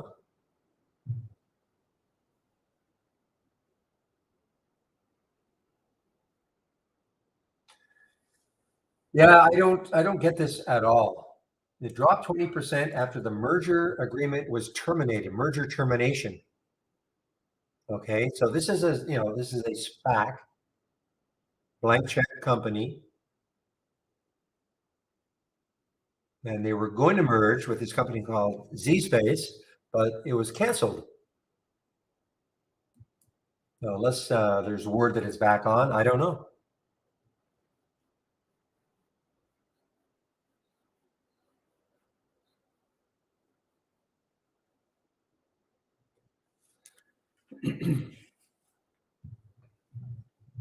Or is saying that DOCN is gone.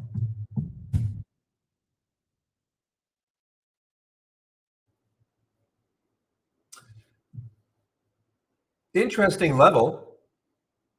4081 is the next high looking left. If it takes that out, 42.95, almost 43. So it's got some room. DOCN has some room. The Digital Ocean. So they actually had some news by Paperspace to boost AI capabilities.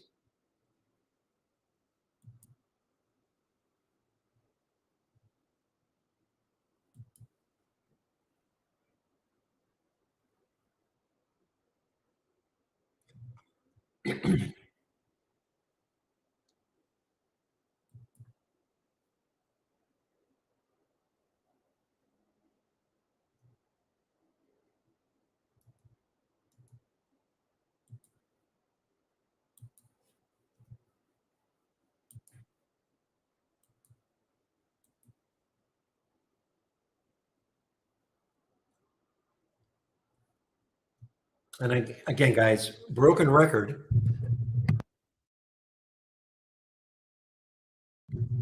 Broken record, but CRBU is just hanging tough at 650.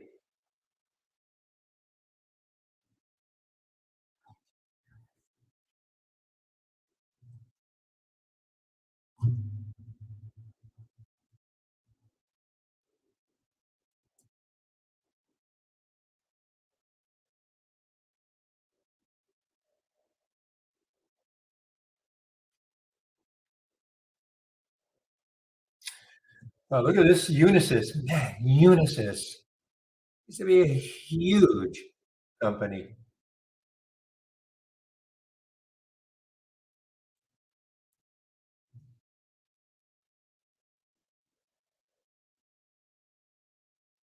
Almost a lifetime low. But the next low looking left, 324 for Unisys, UIS.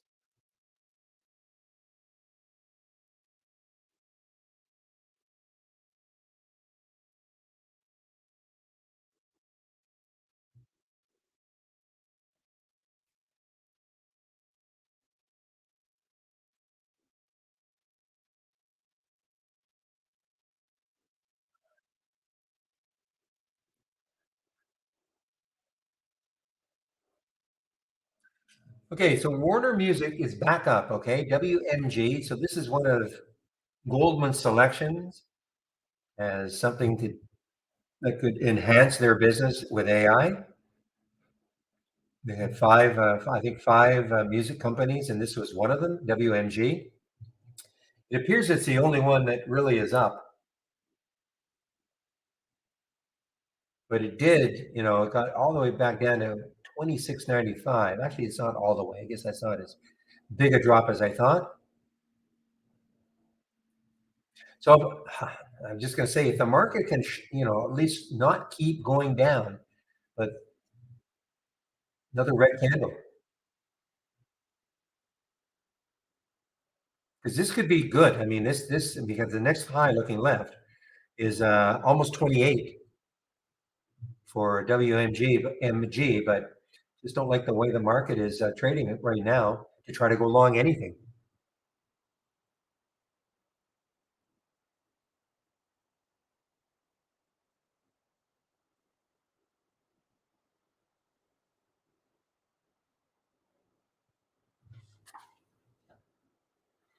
Okay, now maybe there's a crack here for Caribou. KRBU at 640 now. Maybe a bit of a crack here. Coming off at 650. And I shorted it earlier. Minor gain.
All right, guys. Well, Wolf is continuing down now. WOLF is continuing down, not in a huge way, but it is definitely seems to want to break that 60 now in a bigger way. 59.53 right now.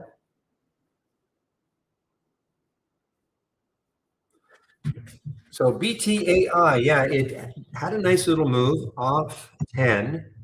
I think it's getting close to its VWAP. 1095, getting closer to the VWAP now.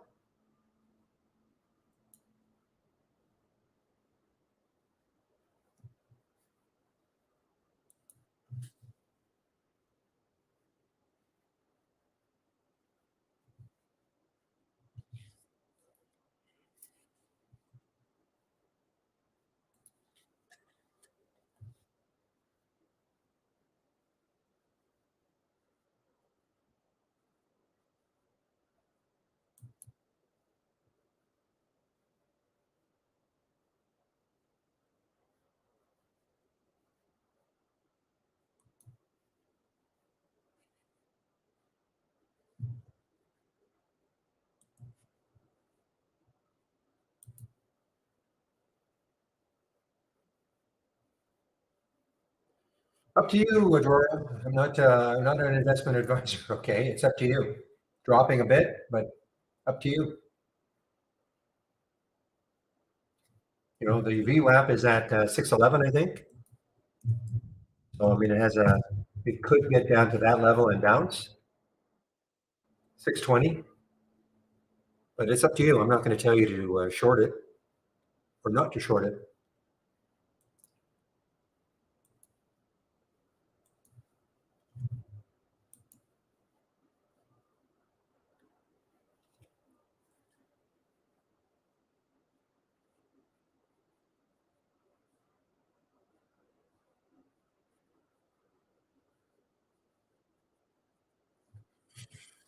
Boy, things have really slowed down now for me. Okay, another little green, maybe maybe this is the bottom. A little green candle on the SPY.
Oh gosh, there's the BTAI.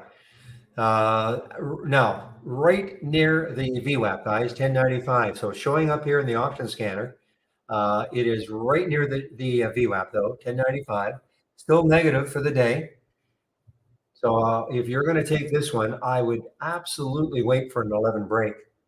You know, it has to clear that VWAP, in my opinion.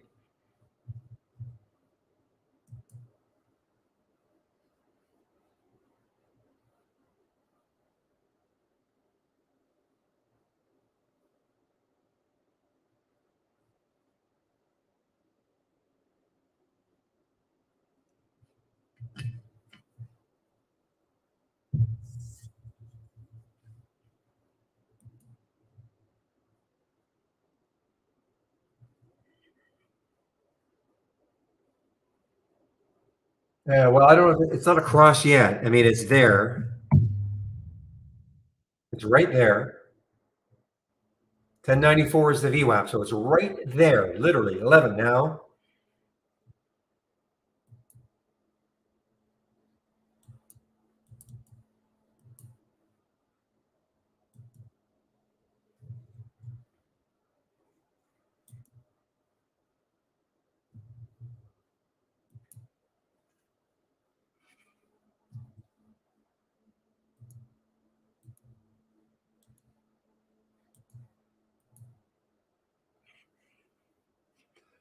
Okay, well, the big thing is, will the VWAP hold it? 1095.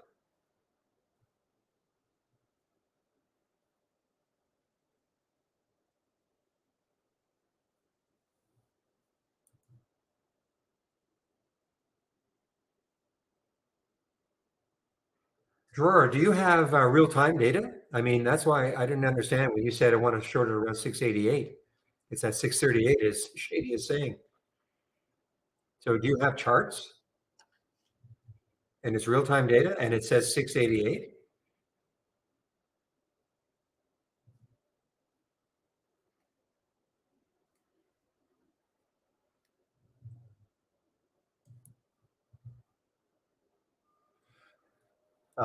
Well, did it drop that fast? Anyway, it's at 643 now.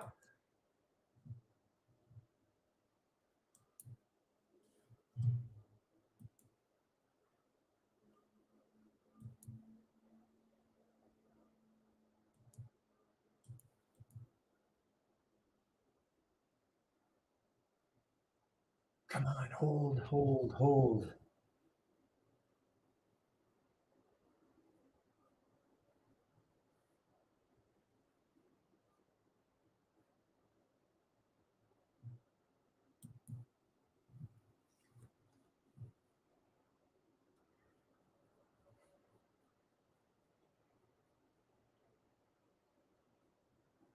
That's what I like to hear. A little oh man up here. This is my sound alert. Oh man.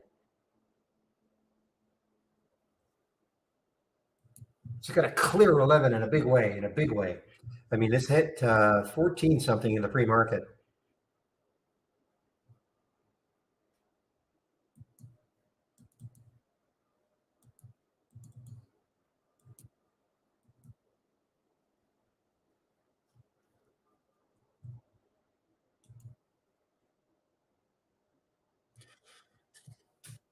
Yeah, I don't know what you're looking at, Drawer. Just like Shady said, I mean, I took a quick look at that. There's no way it did not drop quickly. So I don't know what fidelity charts you're looking at, but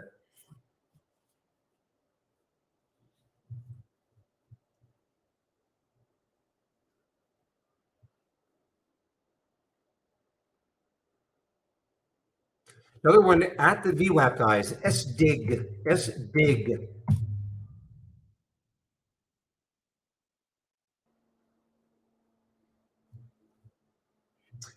613 is the VWAP, 620, okay, 620. So it is a little bit above the VWAP now.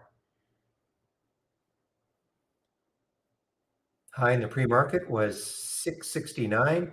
We finally, maybe, possibly, have a green candle on the SPY. Now, I know it's green now, but it's only 11:06, so this has another 9 minutes, a little 8 minutes, a little more than 8 minutes to close. So I mean, that could still turn into a red candle.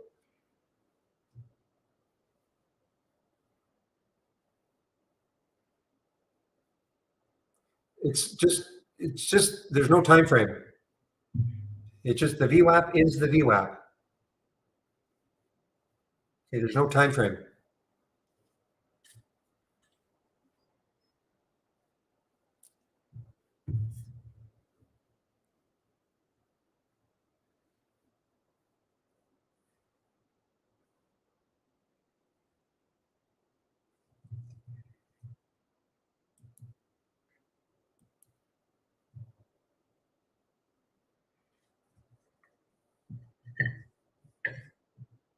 Yeah, I think we used to have this discussion seemingly years ago. Somebody would say, well, what's the VWAP on the 1 minute chart or the 10-minute chart or the daily chart? Or the VWAP is the VWAP. Okay. There's no time frame.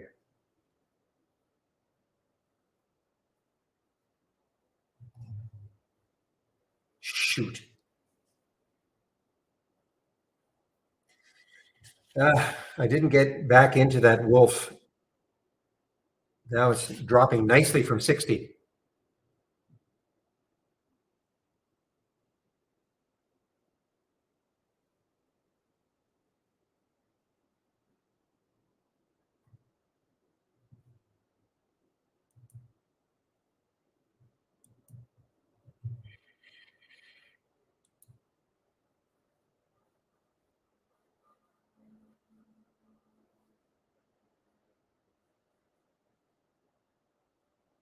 Or if this were shortable, this would be an awesome looking short with these two huge topping tails on the 15-minute.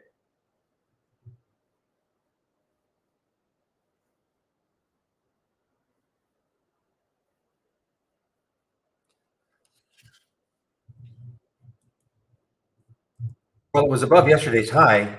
Actually, it may not have been above yesterday's high. I mean, BTAI had a huge pop in the pre-market up to 14.19, but when the market opened, it opened at 10.26. And yeah, so it actually had gapped down a bit because it closed yesterday at around 11.21. So it actually opened at, looks like it opened at 9.60. So it gapped down.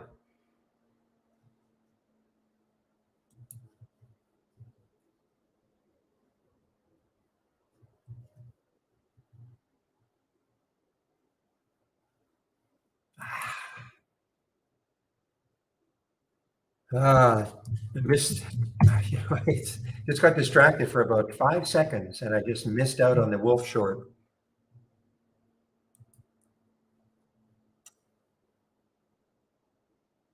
Okay, so MP is still in play, I guess. I mean, it hasn't had a massive move from the alert here, 23.87. It's at 23.78, 23.80. So it hasn't had a massive move.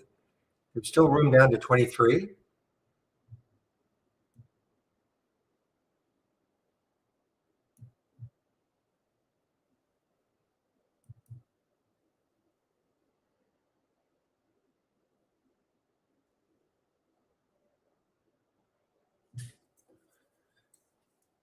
Well, I'll tell you what, on that Caribou CRBU, I am looking at a high of the day break later on and see if it does it.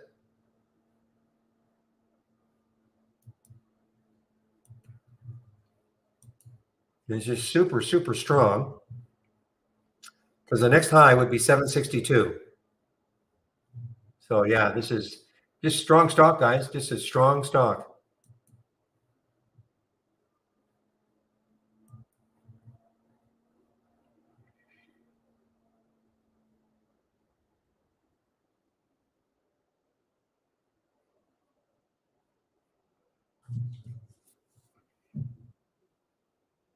Or a big level for overstock to try to hold is right here. OSTK trying to hold 2770, 2770 to 2763 right now. If it just collapses through that, the next low is 2461, $3 away.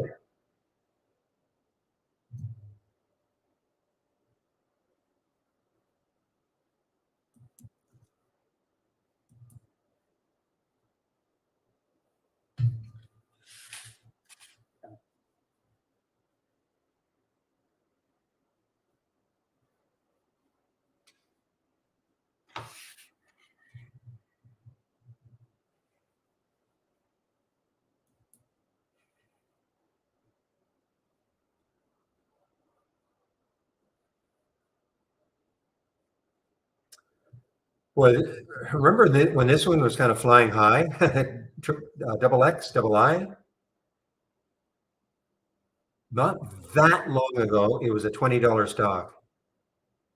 Early in the year, January 16th, that week of, 290 now, not quite an all-time low, showing up on the scanner, the 10-day daily breakdown. I don't even know where there'd be support.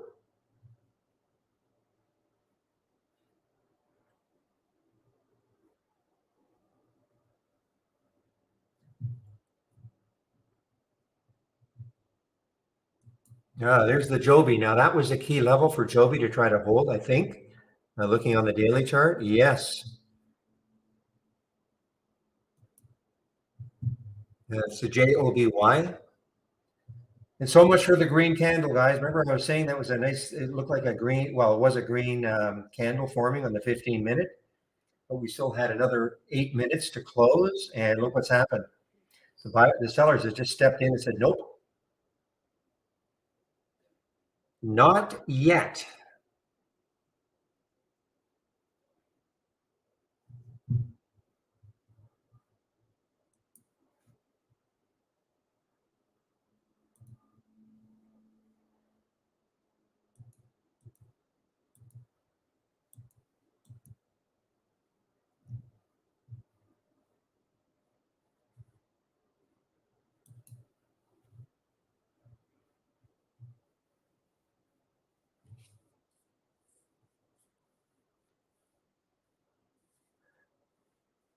Okay, guys, now this has been a risky business for sure, but the BTAI is now again above the VWAP, above $11.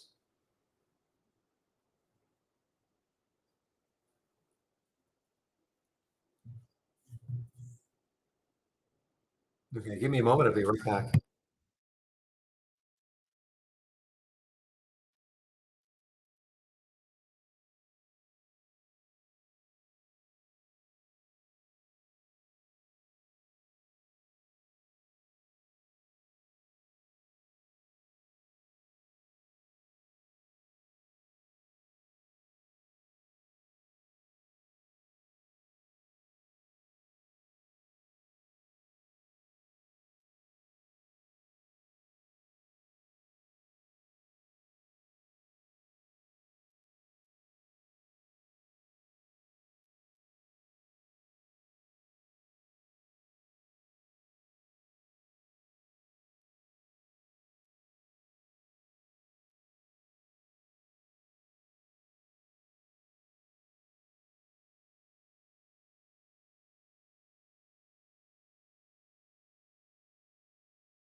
Okay, guys, somebody has to explain to me why BNED is continuing to move up. Barnes and Noble, I mean, they must be doing other things.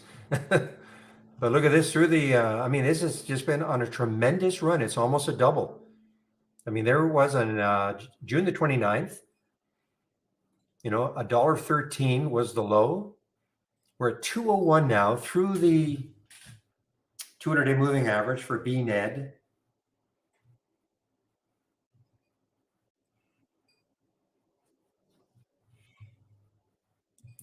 And I'm not asking for anybody to explain it. I mean, it's just sort of one of those ones you just can't commit because you think, well, come on, Barnes and Noble, what are they doing now?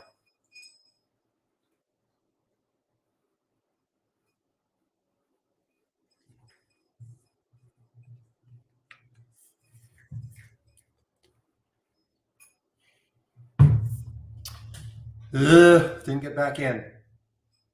Did not get back into the BTAI. Missed an entry.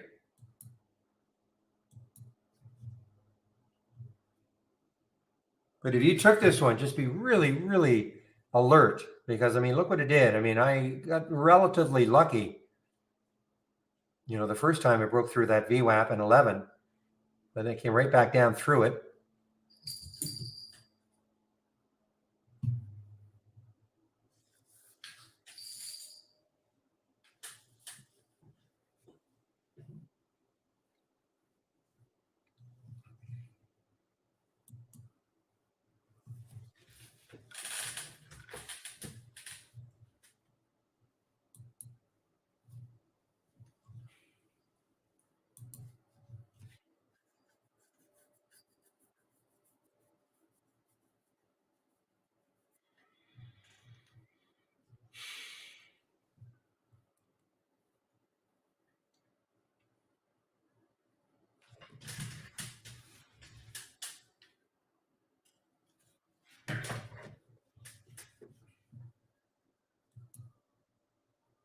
Uh, well, where is this going now? I mean, there's that pre-market high at 14.19. So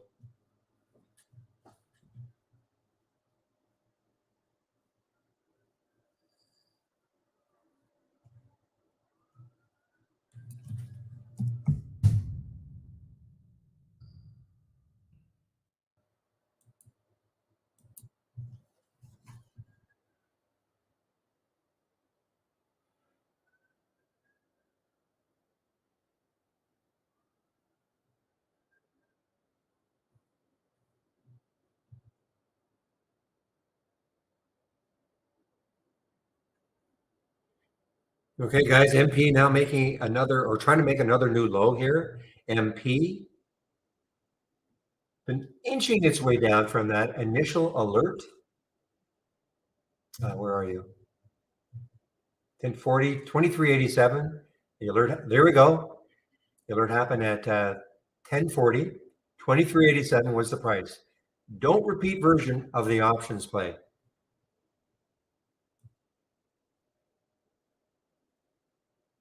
Now, the interesting thing is that this is a don't repeat, but look at BTAI. This was a short alert. In this, I'm glad to see that we'll see them even if they're going positive over and over again, if that makes sense.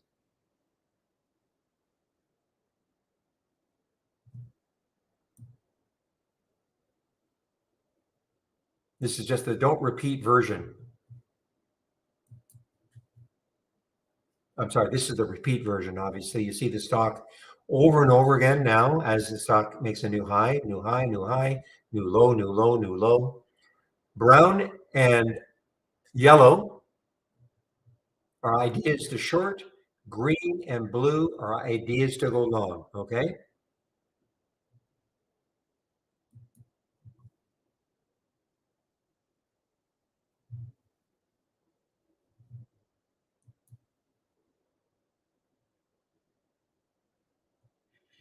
And again, just a bit of a recap on this. What it's looking for are stocks having abnormal option activity.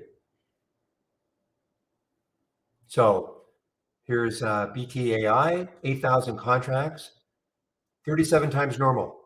Okay, that's 3,735%, 37 times normal option activity for it.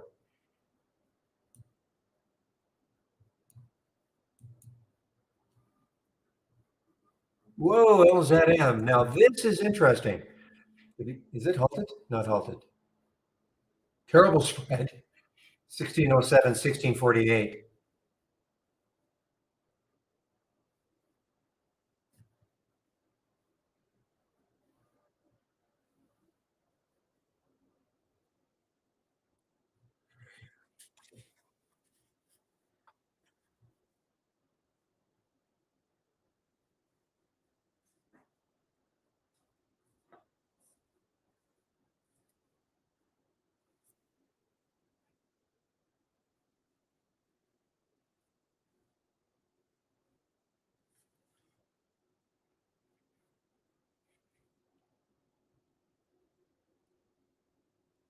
Yeah, so BHT, we have a very strong recommendation not to auto trade the AI.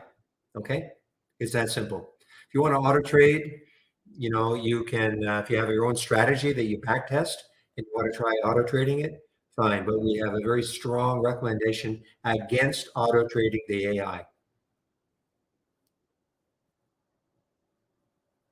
Okay, sorry to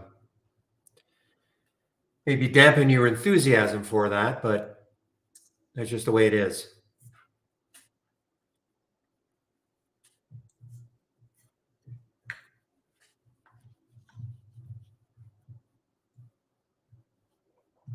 I use the AI like a watch list, and that's basically it.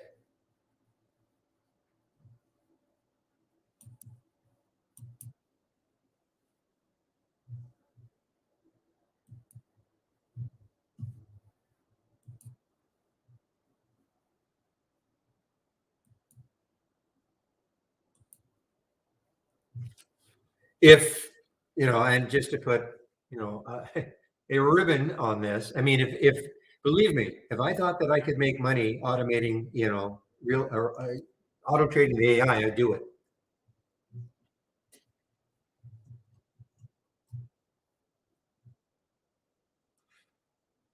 Wow, look at this. Ah, shoot, and I missed. I was really interested. Boy, the spread was a little bit wonky, but look at this now. This LZM. Hmm.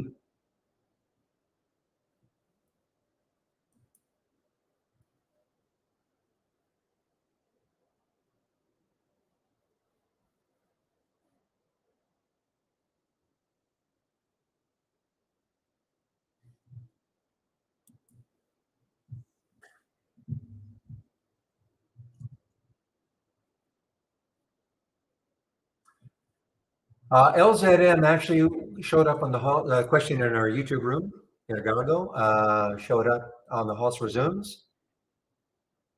Okay, at 9:43, got halted at 11:73. Okay, so that's where it was showing up on the Halts Resumes. One of the scans I am sharing.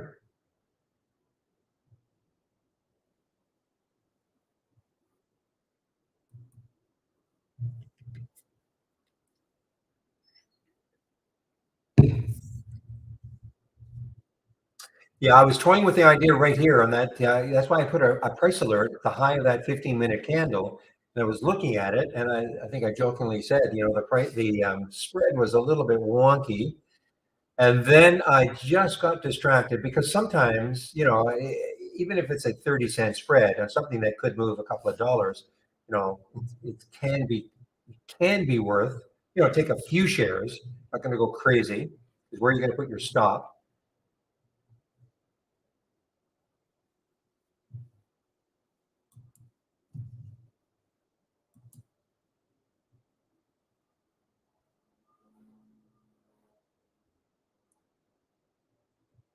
Okay, guys, MP again, another new low now for MP.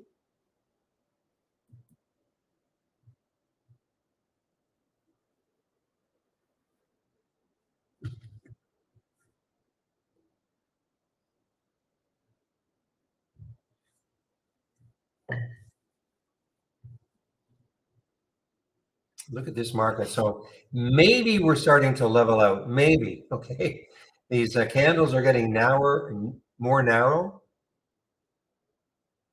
So maybe we're starting to level out a bit.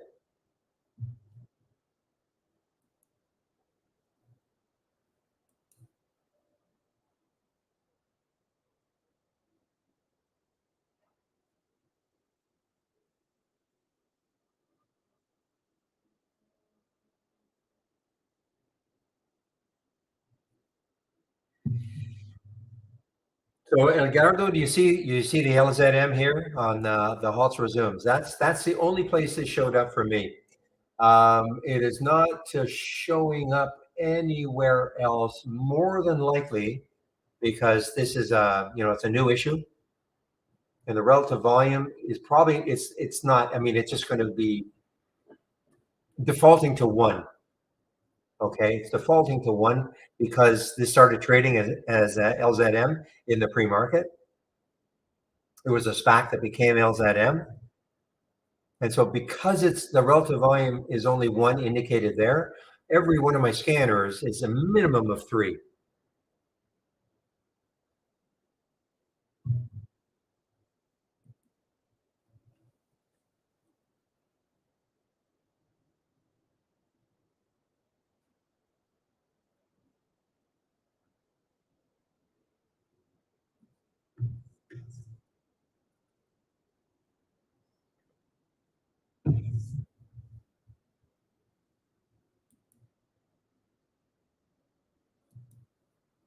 Mm.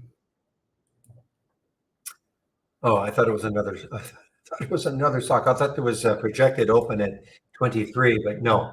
Let's take a look where the projected open is.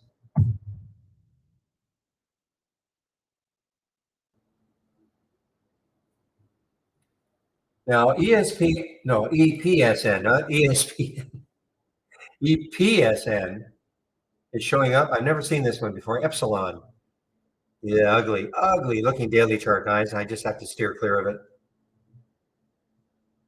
Showing up on my 10-day daily breakdown. You know what is working? I didn't take it, unfortunately, but the double X double I, 293, now down to 278.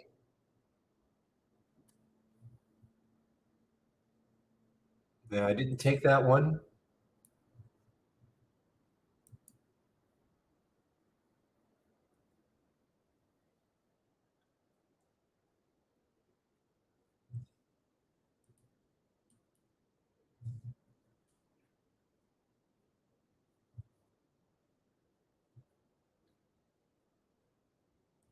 See if there's any specific news for this one. After the company announced financing. So that is a financing.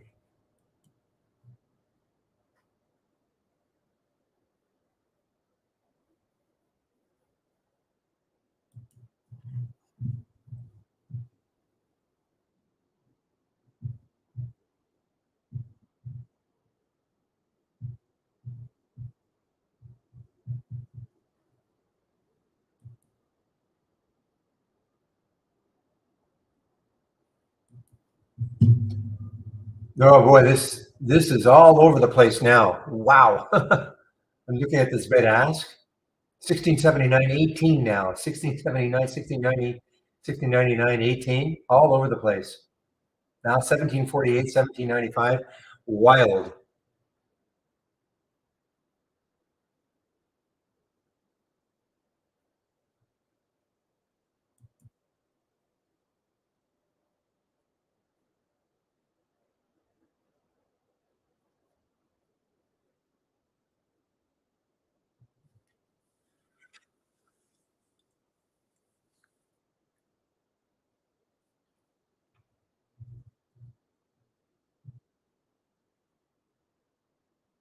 Ah, this is just going crazy. I mean, now it's over 19.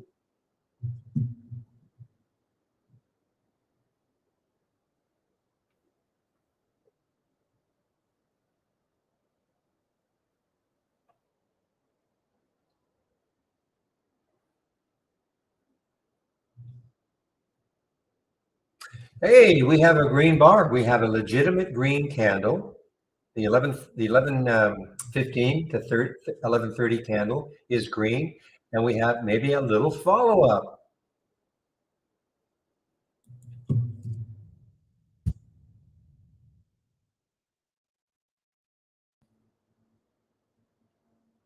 Now, the VWAP, you can see that yellow line. I think that's the, I don't know what that line is actually, but the VWAP is at 438.20, 438.20.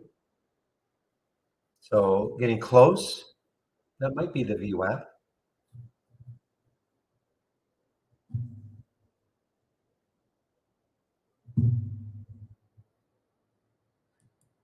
I don't know, Pioneer. IXA, I think it really has to break over 250 again. Question is this work? Is this again? I mean, it's got some bottoming tails.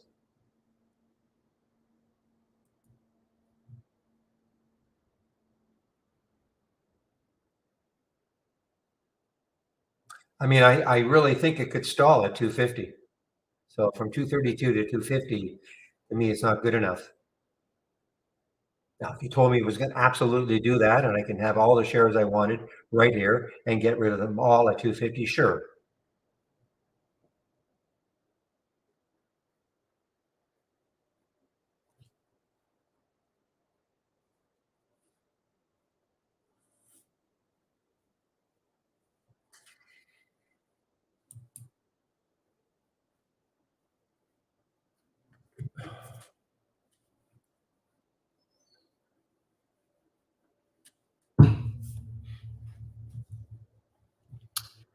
Well, guys, I mean, Caribou is still hanging in there at 650. The 650 level, just hanging in there. Doesn't want to pop higher, doesn't want to really pop much lower. It's just kind of hanging in at that 650 level.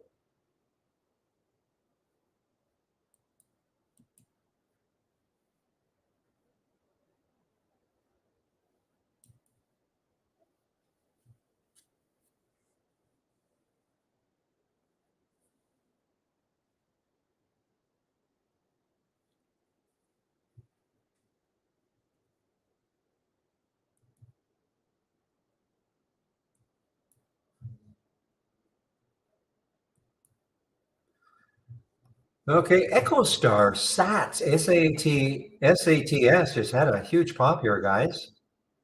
Not very much volume, 232,000 shares. Most of it right here, 161,000 in this 15-minute candle volume bar.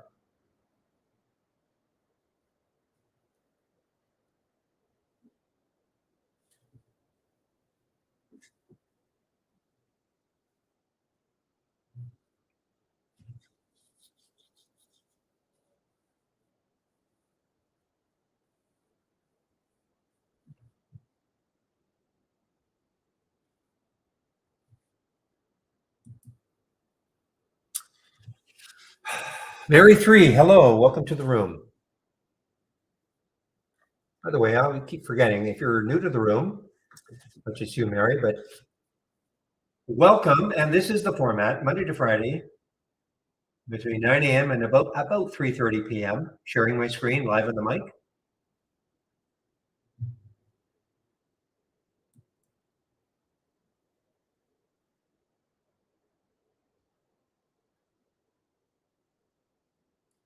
Please send me your low float stock screener. I don't think I have it on my website, on my webpage, homepage, I should call it.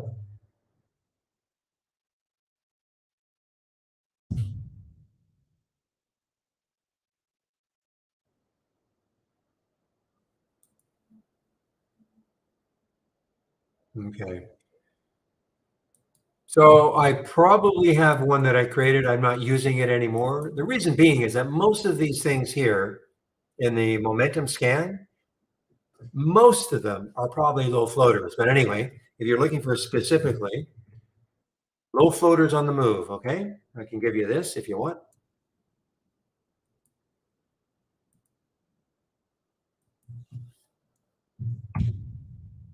Okay.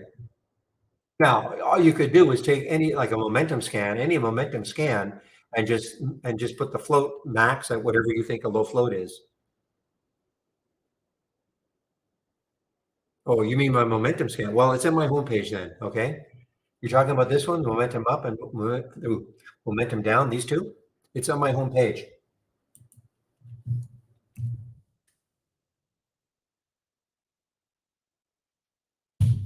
If you click on my homepage link,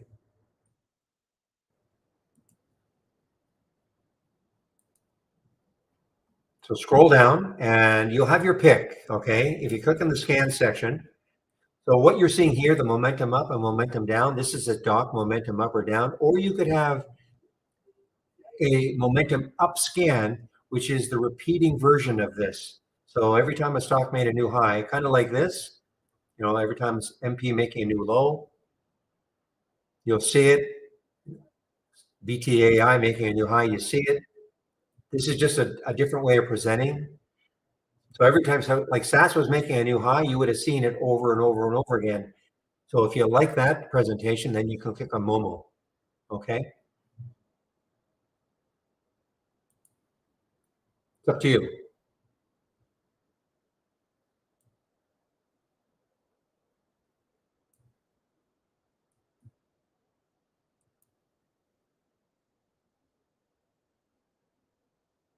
Yeah, everybody's on mute except me. I'm the only one on a mic, okay? So don't worry. And again, if you're new to trade ideas, you know, I am sharing a lot of scans. Again, if you click on my homepage link, just give me a moment. Yeah, so again, if you click on my homepage link, you'll be at the top and just scroll down until you, whoops. I know what's happening. I think Rudy, the trade ideas, I think he is probably adjusting this scan. And I asked him to add in the don't repeat version of this, the option plays.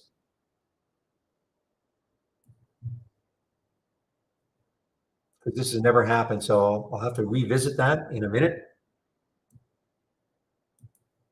And I also got him to remove the 200%. So all you're going to see now is the 300% and 150. I had the 200 in there, but I wasn't using it at all. So why confuse the issue?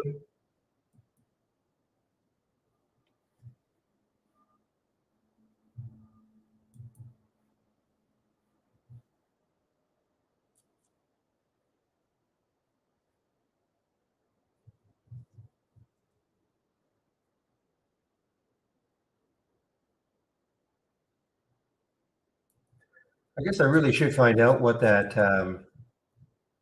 oops, what that yellow line is. So that's the SMA 10, okay, on the 15-minute chart, okay. And That is a good segue because this is Steve Gomez's favorite, probably his favorite indicator, the 10 SMA on the 15-minute chart. He uses this a lot. And the reason I say it's a good segue is because Steve will be in our YouTube room in about 20 minutes. That's when I take my break between 12 and 1.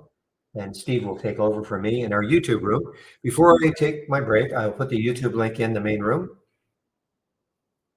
Oh, yeah, he loves using the 10 SMA and the 15-minute chart, seeing stocks, come into it and bouncing off, taking the trade. He's got a scan called Jam down to the 200 or to the 10 SMA. Stocks moving down into the 10 SMA. And I'm sure he has the flip, stocks moving up into it versus down into it.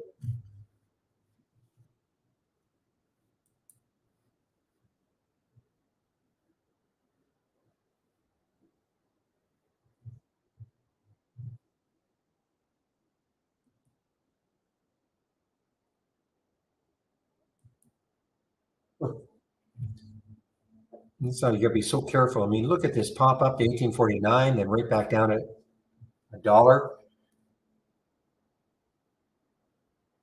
Okay, well, if you, I'm sure he had one. I know he has it, Minim. I might even have it. I wonder if I kept it. Let me just see. Jam. Morning jams. It's not quite the same. So I'll tell you what. Yeah, just ask him for it. Okay, I'm 100% sure he'll have it. I just don't have it. But if you go over to YouTube again in about 20 minutes, and just ask him for it. Okay. Here's the YouTube link.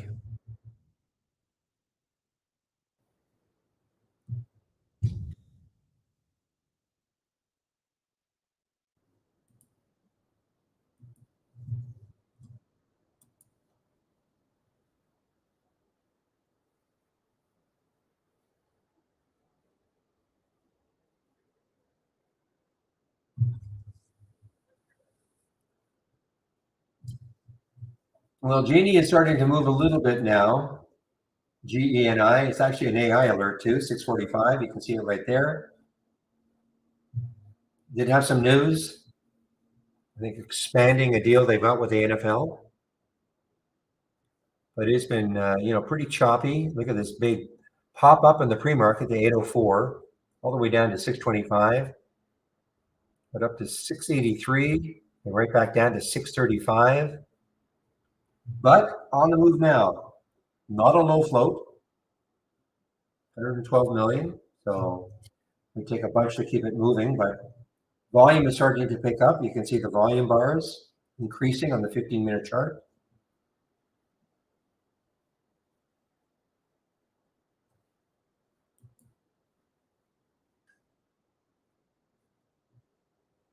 There you go. I knew somebody would have it, and as always, it'll be Pepe. So there you go, Minim. There was the jam down scan. Just underneath, Pepe posted it.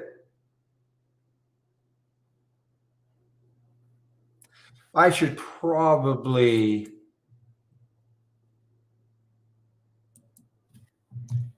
save it and put it in my cloud in case I get asked in the future.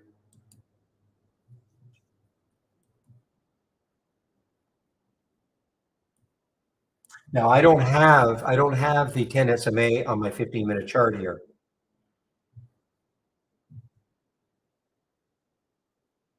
Could always add it, of course.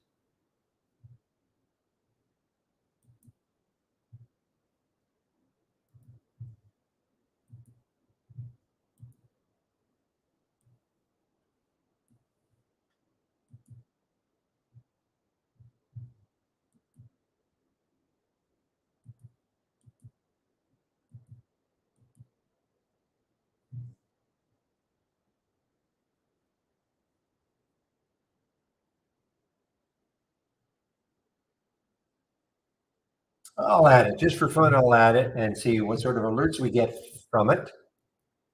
So I'm going to add the indicator. Go to my SMA, moving average, SMA. Okay. I have a blue one here, which is probably sort of the VWAP. Yeah, it's the VWAP. So let's make that.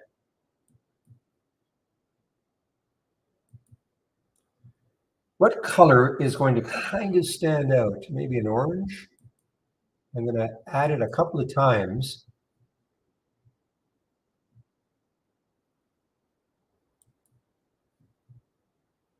And of course, change it to 15. I'm sorry, 10. I'm going to add it a couple of times because that just darkens it up. Okay, that darkens it.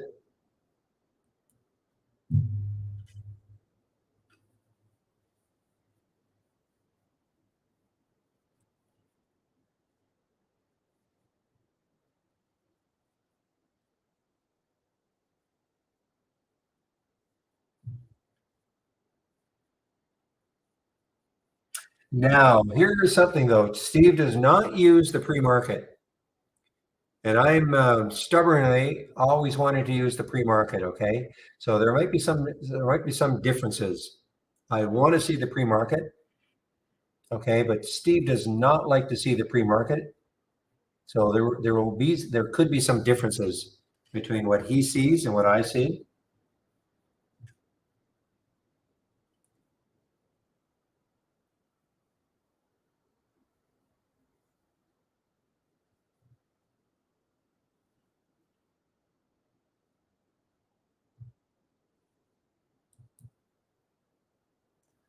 Boy, this is a tough one. I mean, I mean, look at this. SAS just showed up on my 10-day daily breakdown. I've almost got to stay away from it. I mean, it might turn into the most awesome short ever, but look, I mean, just look at what happened earlier.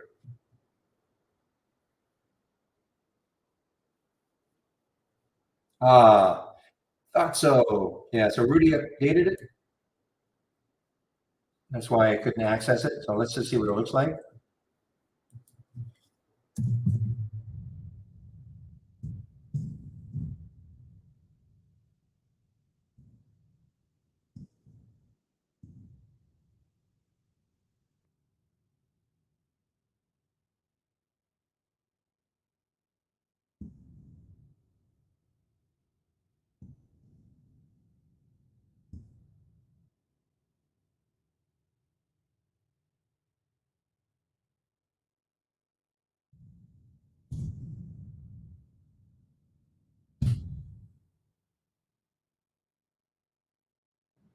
So let's take a look now at my homepage, guys, because this is the changes, just subtle changes, but we get asked a lot about the don't repeat. So let me go now. I'm going to have to reload my page. Probably not through here. No. Okay, so I have to reload the link. Just give me a moment. Refresh, but it'll work the same way, I think.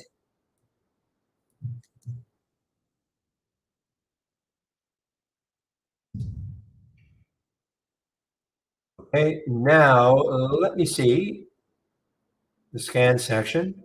No, still not here. Maybe I have to do a refresh.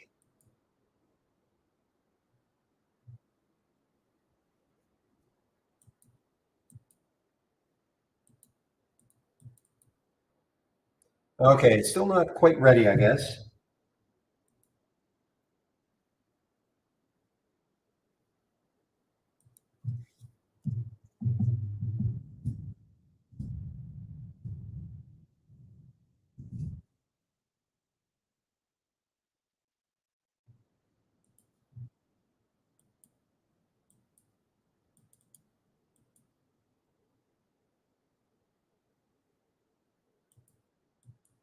Yeah, so there's something going on. He's going to have to fix it.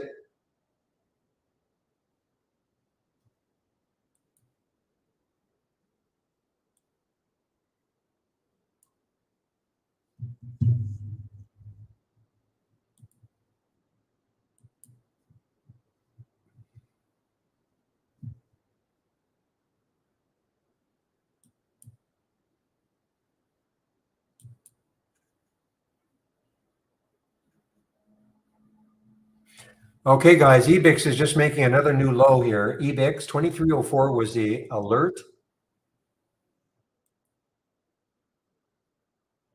We don't have a stock. We don't have anything that shows the breaks, the actual break. We can see stocks that are very close though. Get buyer, okay, which might be just as good. So this is what you can do. We have a pre-market filter. So right click, configure. So create your. I would use it as a top list, okay, because what you can do is this. You just do your search and type in pre, excuse me, and you'll see position and pre-market range. Okay, position and pre-market range. So what I would do is maybe, start off with say 90, 95, 95, and maybe 99. So in other words, stocks will be within 1 to 5% of the pre-market high. Now you can adjust this percentage, of course, as you see fit. And then I would use, and then, have other filters in place, a price range, minimum volume, all that. And then what I would do is add that as a column, make sure you add it as a column, make sure it's over here as a column. And then with your top list, because you can sort then on that column, that'll show you the stocks that are closest to the pre-market high. Okay. Which is probably just as good to kind of, because you can kind of set you up for, well, I'm a little bit early, but this could have a potential break.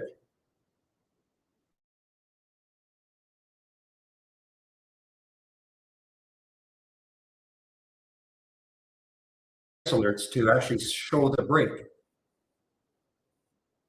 Make sense?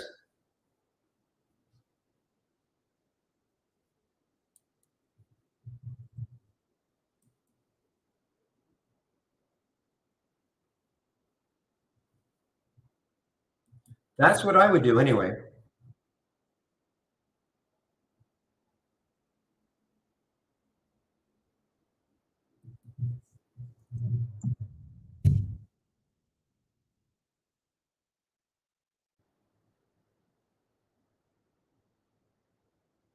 Yeah, it was an amazing number of signups, wasn't it, William, for Meta on that Threads?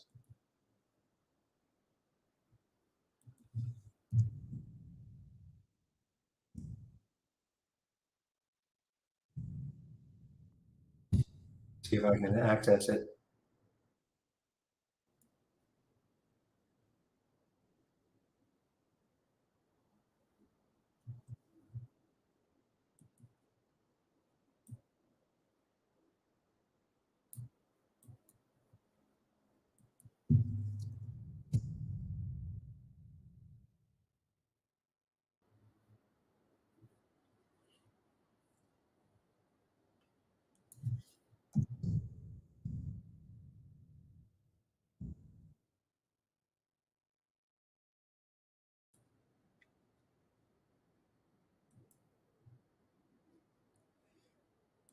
Okay, guys, EBIX. Now, I'll be taking my break pretty soon, so I'm not going to get into anything right now, but EBIX is a very critical level. 2278 is the next high looking left on the weekly chart.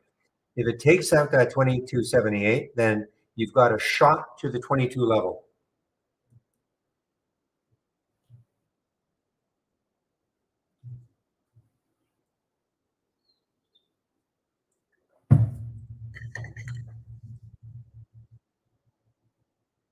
Okay, he asked me to do a hard refresh. Let me just see.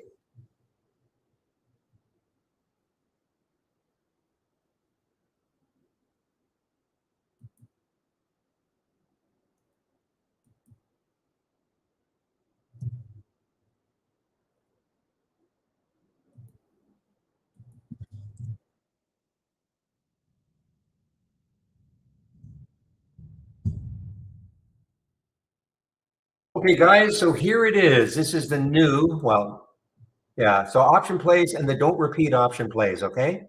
So just a couple of differences. I think I increased the price range to 30. I think I reduced the count from 30 to 25. I got rid of it's. This is only for people who have had it before. Okay, I got rid of the one that said 200%, both on the upside and the downside. Okay, and then what I've done is I've added the don't repeat version. Don't repeat option play. So you'll have access to both of them if you want. Okay.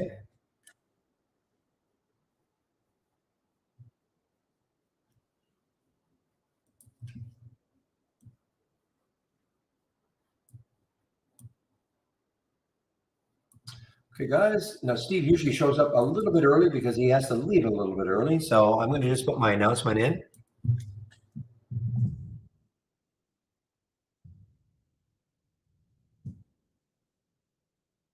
And I'm usually back before then because he has to leave a little bit before 1 o'clock. But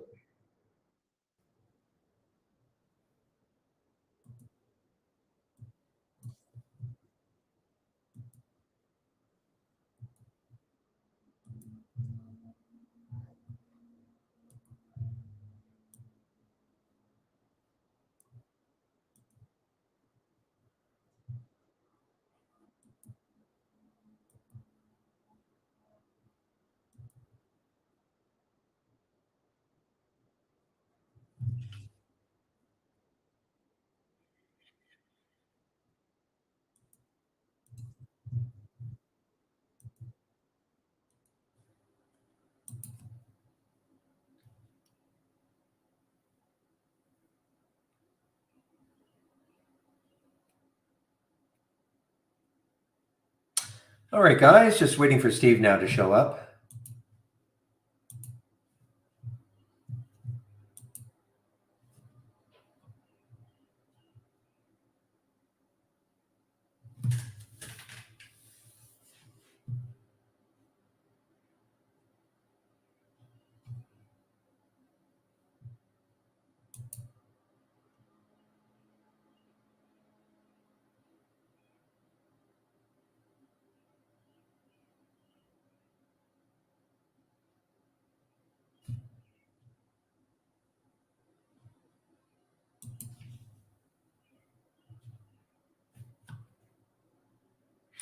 Keep an eye on Sweet Green, guys. SG, keep an eye on it. It had the big upgrade from Bank of America today from 9 to 17. Okay. It's basically held. Okay. I mean, through all the market, basically that several hours straight down, this was just sort of hanging in there. So this could have a bit of a run, SG. I would like to see it take out 15. You can just look left on the weekly chart and you can see there's room. Yeah, I mean, there's room. If it takes out 15, there is room to 18. And again, Bank of America put a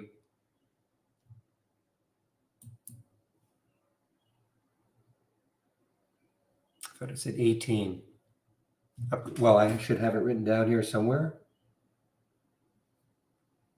Yeah, 17. So they put a $17 price target on it.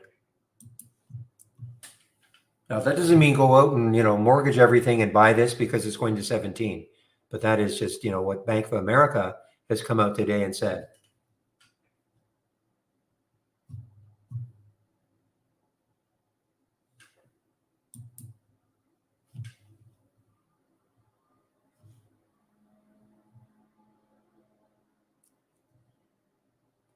Back out this weekly chart to see where it could go before it hits any sort of resistance.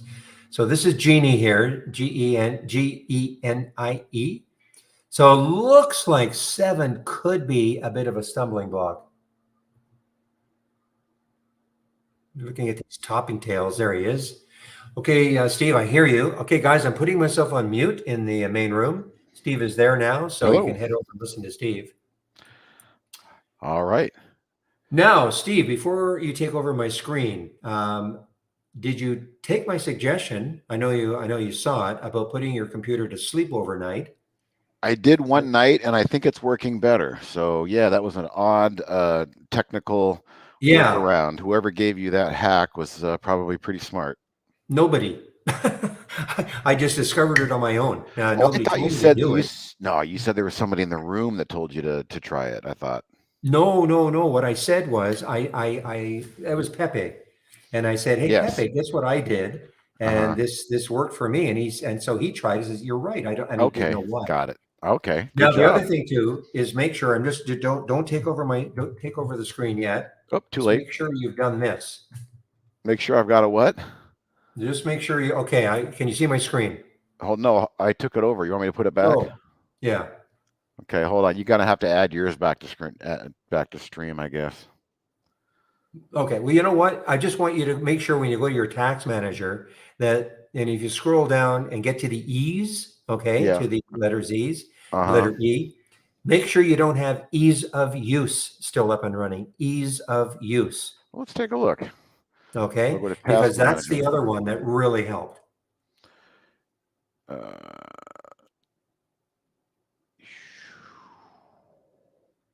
Keep adding stuff here. D. No, I don't have anything in there saying D, ease of use.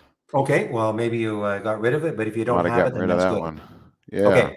So far, so good. All right. Well, enjoy your vacuuming, right? Is it I vacuuming will. day? Okay. Thanks, Steve. Okay. Bye-bye. All right. Hello, everybody. Let me close that window. Looks like you can hear me. That's good.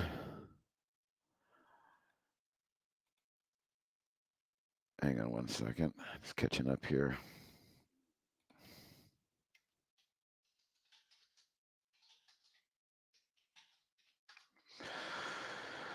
Okay. It's noon on Thursday. Let's bring up the old new. No, that's not what I want. I need more coffee. I'm not trying to bring up Snagit. I'm trying to bring up EpicPen. There we go. Just to have some illustration. Hello, everybody. So, yeah, we're going to give Barry a break here. Typical Thursday. We are here to help. If anybody has been sent to the live support link, this is your time. So I'm here for you. As I say that, give me 30 seconds. I forgot to grab my drink. Hold on.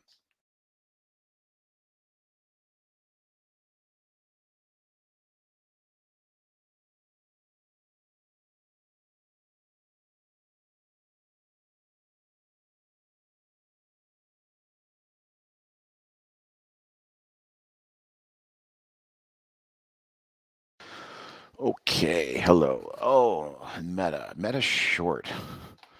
What do I think about a Meta short on this gap below? Well, let's take a look. I think there is some, okay, did I just lock up here? Okay, I appear to have locked up.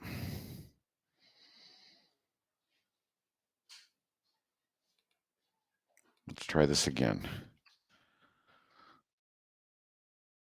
Oh, wow.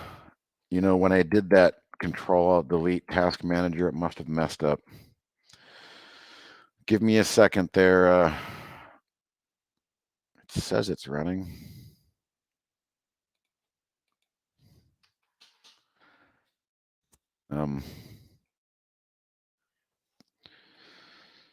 Okay. Gosh, I hate to restart because I lose all of my race data, all of my history, but it looks as if I'm not going to have a choice. So let's restart.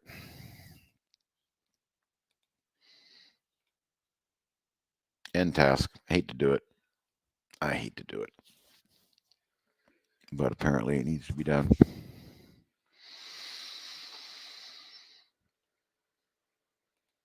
Let's relaunch.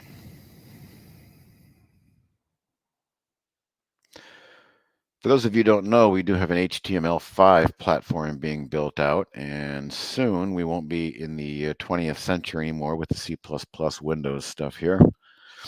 Trust me, I don't like it as much as some other people, but it is what it is. All right, the queues are getting a bounce. Let's turn my races back on. And you asked me about Meta. Well, obviously, I think Meta is up because of the Instagram news, I would be guessing. But a short, I see what you're saying here. This is, let me get a better perspective on these days. Okay, so yesterday, we took out yesterday's low on today's low on the opening range, bang, bang. And we're kind of bleeding back down below our 10 SMA. So we've got a lid on the price here. I would say it's not a bad idea, but I would hope that your time frame is that of a pretty short scalp, because I really wouldn't trust it much more down past this level down there. This 5-day simple moving average, as you can see, played a key role in the last couple of days. So you could have a short, but that might be where your target would be. I see nothing wrong with that concept. What would get me out of that idea? What would get me out of that trade? A break back above this 10 SMA right there. That would not be okay. So, just for some self-deprecating entertainment, I've taken a beating today. I decided yesterday to go pretty good risk on a lot of trades. Let's see, Sound. I bought Sound on the 10 SMA right there yesterday, thinking we'd get a nice bounce today. Boom, crushed. Stopped out. Took a loss on that one. No fun, but I'm down in a lot of stuff today. And AI took a big breather. Thankfully, as you can see, it did give us a nice bounce here, attempt at the level of interest. 5-day moving average broke back through my 10 SMA. This is kind of the bellwether. I got really heavy into the AI stocks yesterday, and so I'm kind of paying for it today. They pulled the rug on me. Not fun, but it is what it is. CXAI. Oh, that's a nasty one. So this one's underwater. Yeah. If I can't get a close above today's range, I am not going to take this thing home tonight if it wants to close down here around under $10. We'll put it that way. What else am I getting destroyed in? Oh, Carvana. For some reason, I thought yesterday would be a great day to pick up some Carvana on the trend line, as a 56% short float was looking pretty good. Kind of like that, right? Let me just go back to that. Yeah, it was looking like that. And then it does that to me. So I'm essentially going to hold on to this one for the moment. As I've mentioned before, if it breaks the 10 SMA, usually the 20 is right there as a backstop. So I'm hoping that this is the low of the day in Carvana. But no matter what I put on yesterday with risk, I just got waxed on the right from the opening bell today. So it's not been a fun day. BBAI.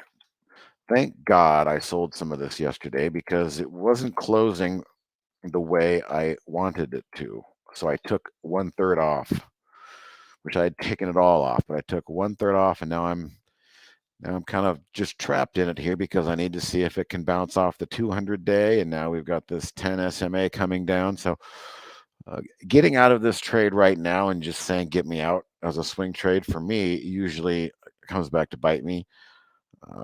If I don't wait till the end of the day to see what a candle looks like at the close, I'm kind of guessing here midday. So ideally, I want to see this thing pop back above this 10 SMA and give me some sort of a bounce off the lows that will keep me in BBAI. But I've taken a big backward stroke today, which is unfortunate, but it's going to happen. Luca, do I use VIX levels for risk off? No, I don't use the VIX for risk on, risk off. I really don't. I've been tricked by that thing in the past. Let's just say VXX is a joke as an ETF that tries to look at that. That's just ridiculous. This thing will just settle right back, probably be right back down. I was looking at the SPY in the Qs yesterday, and just seeing the market continue to feel that liquidity is going to be thrown at all the markets. We're above all our moving averages. We're consolidating. Hey, we still might just recover off the lows here and take out the highs of the open on the NASDAQ. That could very well happen. So today turns out to be just kind of a momentary blip in the bigger uptrend picture. I don't know. We'll see. But I was trying to say I don't like punching. The only thing I punched out of today midday was sound.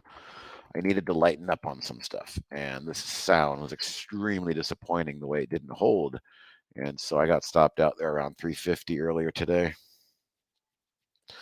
And I have to not look back, but that's okay. I had way too many AI stocks. I'd be fired as a risk manager for doing that. But I'm allowed to break rules. That's my account. Okay, so this bounce in the queues certainly might help some names out there for sure. As you can see, it took out the downside 10 SMA. So the sell momentum from the morning pressure has kind of abated here. We'll see what happens. But in my mind, I see a giant looming upside. I could see us testing this midday today.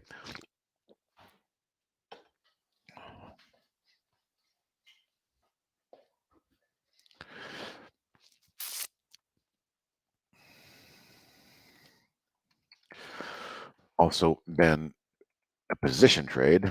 It's not a trade. It's not a scalp. It's not a swing. It's a position trade. I'm going to invest in this company. It's an investment. I'm investing in BEAT. Apparently, somebody on Fox Business News talked it yesterday, and that's what gave it a boost. And so now technically it's still kind of holding that excitement from somebody on TV talking about it.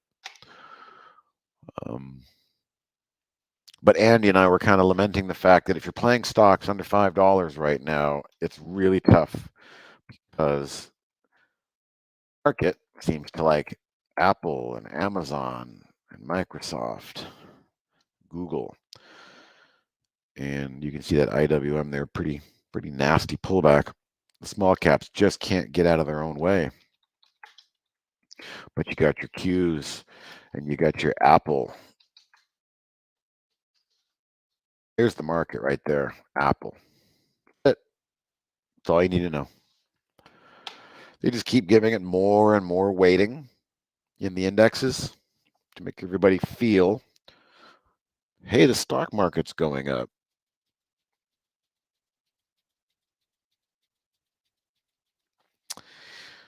Okay. Can you provide a suggestion on how to stay composed and make intelligent decisions while executing trades, regardless of whether they? Well, Luca, for sure, emotions can be your worst enemy, and you have to do what I took a 20-minute walk this morning. That's how I got out of sound. I said, okay, all right, I'm sick of watching this stuff go to lows here. I'm not going to punch out of everything, but I don't like the way sound is behaving, and sometimes I will put a hard stop middle of the day on something that I just don't want to risk anymore. So I got punched out of that. I took a walk, and the walk helped a little bit. Reminded myself on the walk. Trading accounts, they have red days, they have green days, they come and go. One day does not make the trading. But the key is to keep your emotions in check. And I'll go back to what I said a moment ago on what stock was it? BBAI. Or was it CXAI? It was CXAI I had a bit more of a plan for. Yeah, I said, if this thing even dares close below $10 today, look at the daily chart here. It's just going to roll back over and be back in a no man's land below moving averages. I don't want it to lose this 50.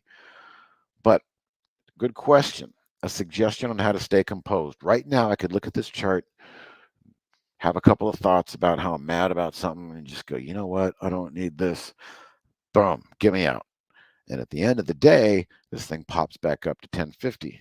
And I would ask myself, why did I sell midday? And the reason is because I don't want to sell midday. The reason is because I want to wait until the end of the day candle shapes up. There's just so much noise and so many games being played during the day. The algorithms and the quants, they love to take things to yesterday's low and reverse it, maybe run it up to yesterday's high and then pull it back.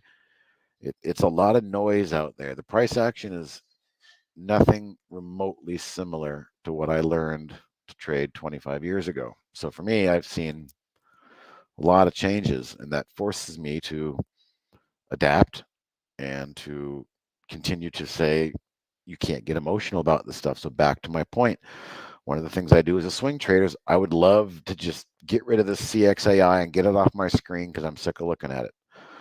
But it's usually that mentality that you regret when the bell rings at the end of the day. So one of the best things I've done is just wait for the end of the day to make decisions.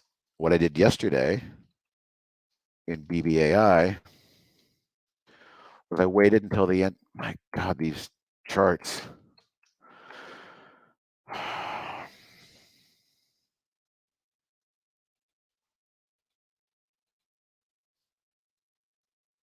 Okay. What I did yesterday was I waited until the close and I saw that was bleeding below the 20. I took off 1/3. Didn't want to get out of it altogether, but I used that closing indicator there, close below the 10, close below the 20, closing week. I said to myself, I just don't want to take home this much risk. Big position. So I'm glad that I waited until the end of the day and trimmed some. Should have trimmed some more, but now I have to wait until the end of today and see how we close. What I need today is I need this thing to pop back up into the range and get back up here around the 220 level and show me that maybe this was it, that this was the 200 day that was tested back here. I can't give this much more. You people have heard me say the chart has to confirm the story. Everything on my board, I love the story, but the chart has to confirm it. Otherwise, you're going to be either early or wrong. And nothing sucks more than being early. You get in and you just bleed out and you take a loss. And then 1 week later, you look up, the news hits, and you just don't want to chase it. And you're just kicking yourself for getting out.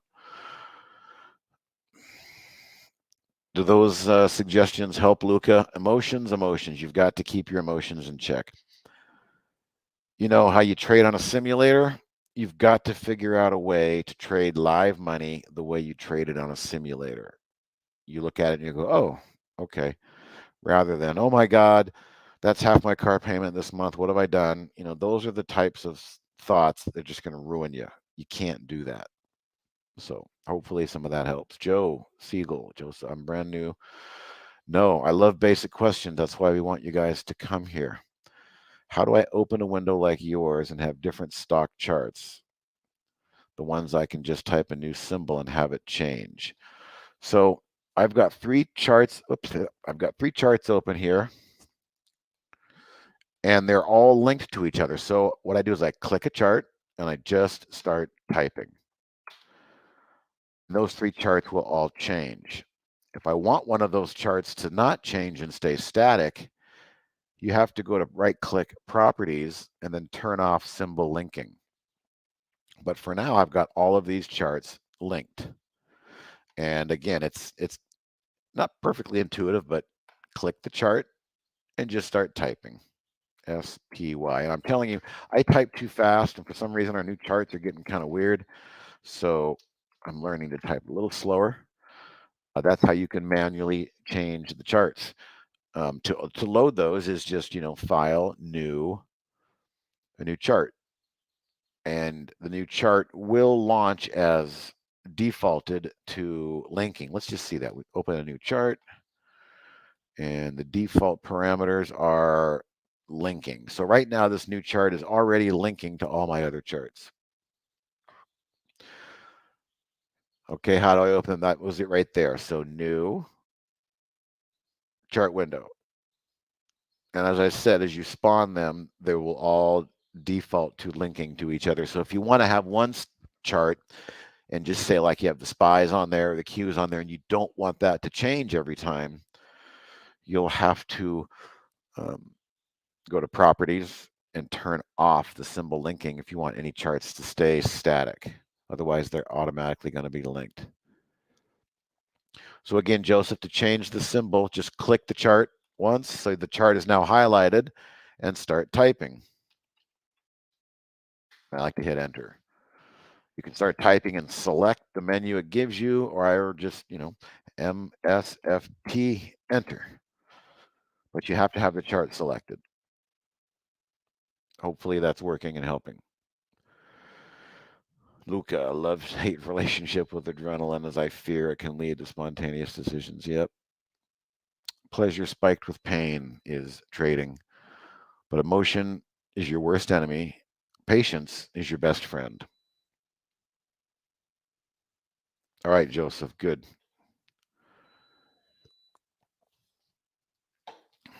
On my charts, Joseph, my favorite is the 15-minute here. I only use two indicators. The blue one is a 5-day moving average on 15-minute candles. Look at how over here a few days ago, it perfectly came into play. I call it a level of interest. So there was support garnered at that 5-day.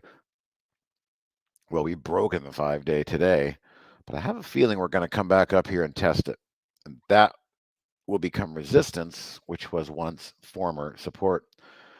The other one, this is my 10 SMA, and this kind of just tells me where's the momentum. As you can see, the momentum was down this morning, but we came back and we chewed back through that.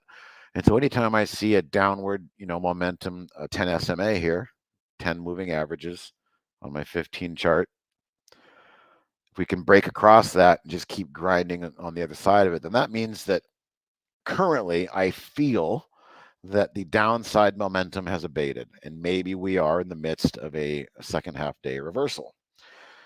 We start to look at the daily charts here, and we're starting to see these bottoming tails right where you would expect to see them, filling the gap, holding the 10-day SMA. So not only, these are fractal, they work in many time frames, Luca and Joseph.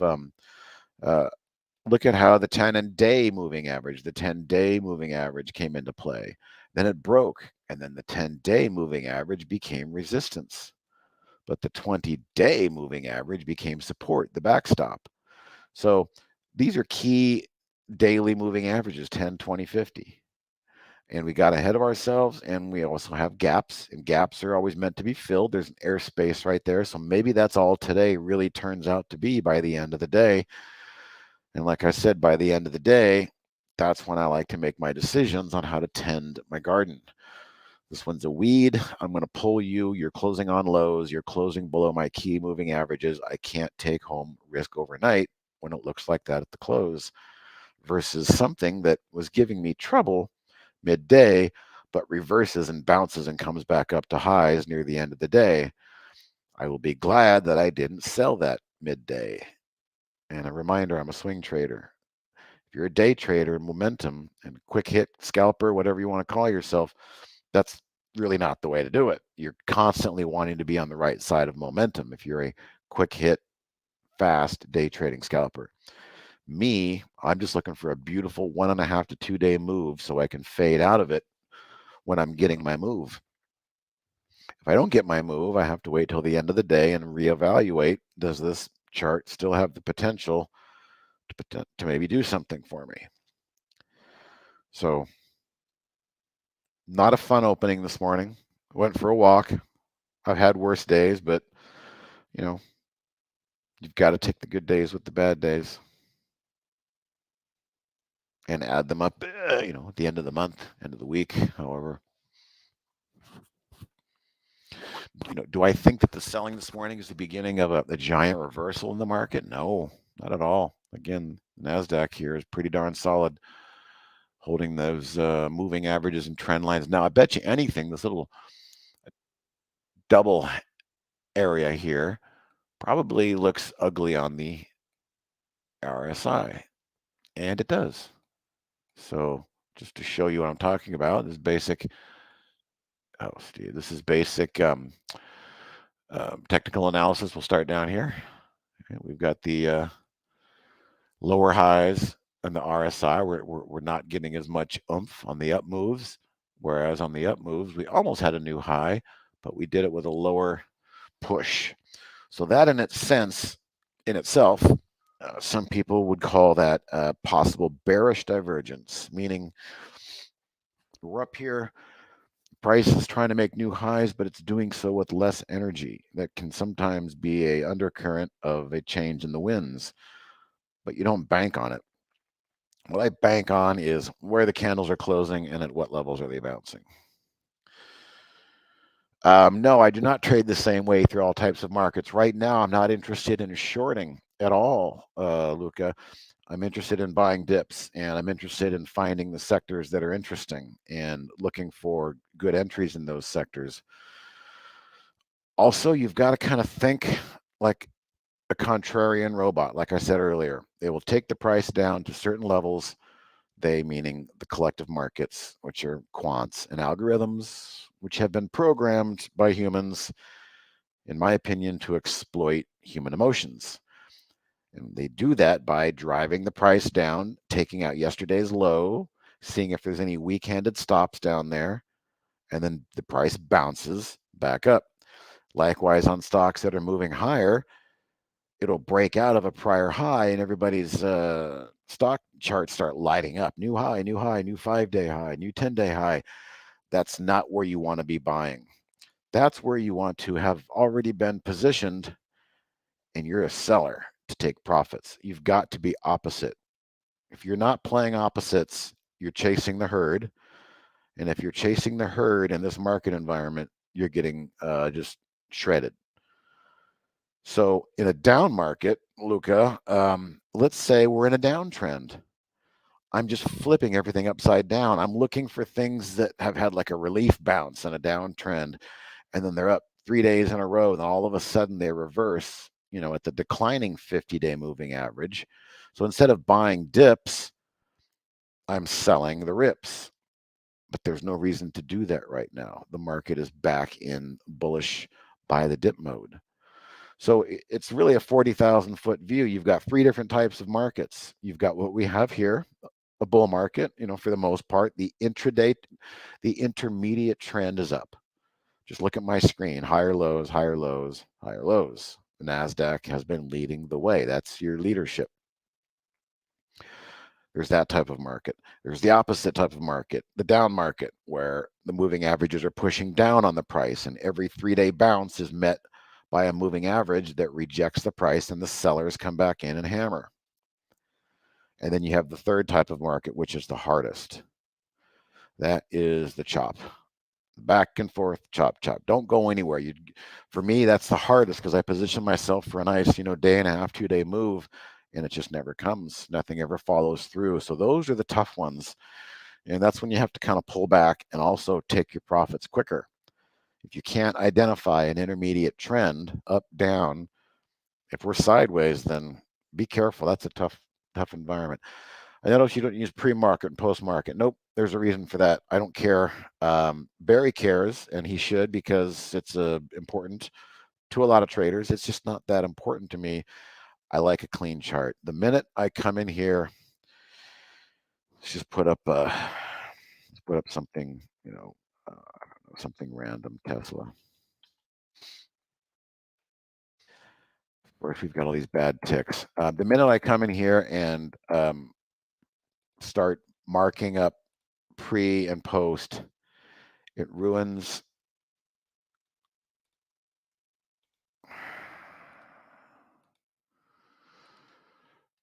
that's weird. They're not showing pre and post on the HTML. The answer is it starts changing my moving averages, and I don't like it. I don't find some of those levels as valuable as others. You know what? Actually, those were pre and post market, and we just don't color code them anymore. I don't find it as interesting. Now, a day trader and a momentum trader, they would like to know, like, is it about ready to take out pre-market highs? That's good information. Okay, yeah. So my 15-minute chart is right here, Joseph, and it's basically a 5-day moving average and a 10-period moving average. What I can do is I can actually save and share the cloud setting, and I can send it to anybody who wants it. So that is my cloud setting for the 15-minute chart. 2 things. Right now, it's telling me BBAI is still under the pressure of the momentum sellers. If I do get a relief bounce, well, this blue line up here is going to be overhead resistance as the 5-day moving average. Whereas CXAI, oops, I think kind of already broke back. Oh no, it tried, but it can't. It's doing the same thing. The CXAI, it can't get back above this 10 SMA here and give me a break, which is unfortunate. AI did it. And AI is giving us a good example of my two indicators here, Joseph. So it's been strong on the daily, pulled back pretty hard. I actually got a great position. I'm in the money on this one. I bought it down here using an Anchored View app. So I've got some good profits under my belt. I'm willing to allow this kind of bullshit here on the open. But let's look at it. I mean, there's area of interest, 5-day moving average. The buyers showed up. Momentum, there was a bit of a fight with the sellers, took a couple candles, but we got through. And now we're just building on those candles. So this right here imprints and tells me test passed. Passed test on this for the bullish candles on the 15-minute. We found support at the area of interest, the 5-day moving average, and we got back through any attempt to throw the momentum back down to lows. Yeah, Luca, I use the moving averages to give me a picture of the market sentiment, and I use them as an area of interest. It's the reason I got into Sound yesterday, because I felt that Sound is an AI play, was going to pretty much hold its level there. At the end of the day, I took Sound home. See if I can just get it to look the way I want it to.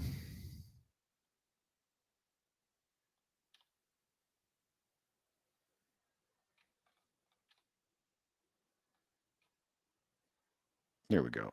If I can just, perfect. So to answer your question, at the end of the day, I said, oh, look at that. That's consolidation pulled back.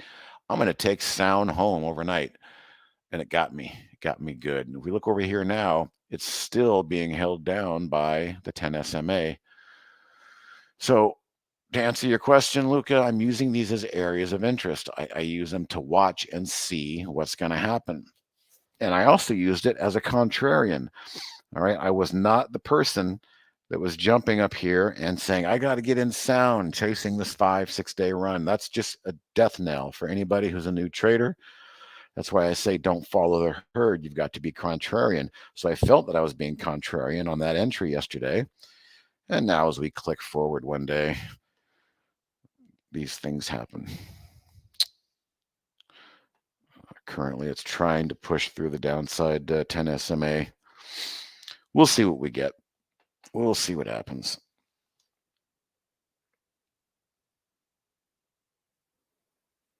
So like if something's selling off, Luca, during the day, I'll look over at the daily too and say, boy, I really hope the buyers jump in here. There's every reason for the buyers to jump in here.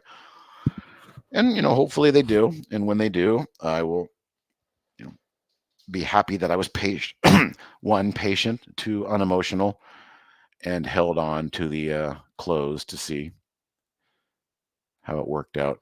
Give me a second, guys. Refresh my coffee. I'll be right back.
All right.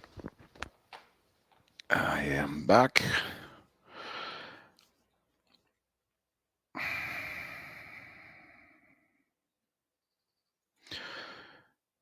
All right. Anybody have any questions or need any assistance?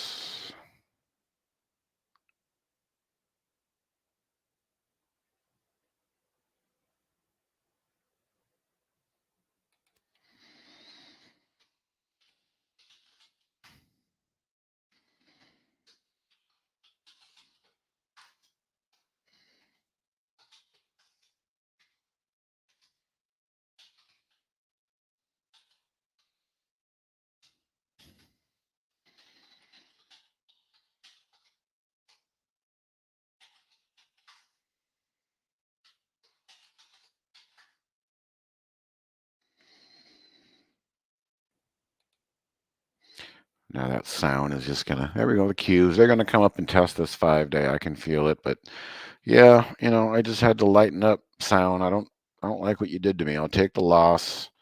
I'll move on. I'll let my other stuff try and work for me.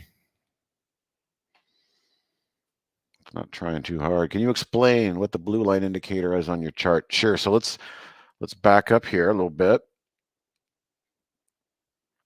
And the blue line indicator is a simple moving average, but it's got 130 periods. So what this means is 130 15-minute candles divides perfectly into 5 days. Now, of course, I could do a 5-day moving average on my daily chart, but I've already got a bunch of lines in here, and it's just starting to get a little too messy. But when you use 130 periods on an SMA on a 15-minute chart, you get this beautiful, smoothed out, different lens of going back numerous days and watching support and resistance. And again, it's nothing more than a level of interest. And right now, I expect the cues to pop up and test this level of interest. So I'm just going to go ahead and put a price alert just for my own edification. And if that goes off later, well, I had one down here. I could have just moved it. But if that goes off, it will tell me, okay, we've bounced up and now we're back at this pivot point. This pivot point, which again, if I zoom out a little bit, you'll see was once support, area of interest, area of interest. Good 4 times there was knocking on that level. But when you hear the word pivot, Joseph, that means what was once support can flip and become future resistance. So it's quite possible the cues get up to this level today and they find rejection. So a pivot point could work 2 ways. A pivot point, in my mind, can be an actual price point, the support level of this number.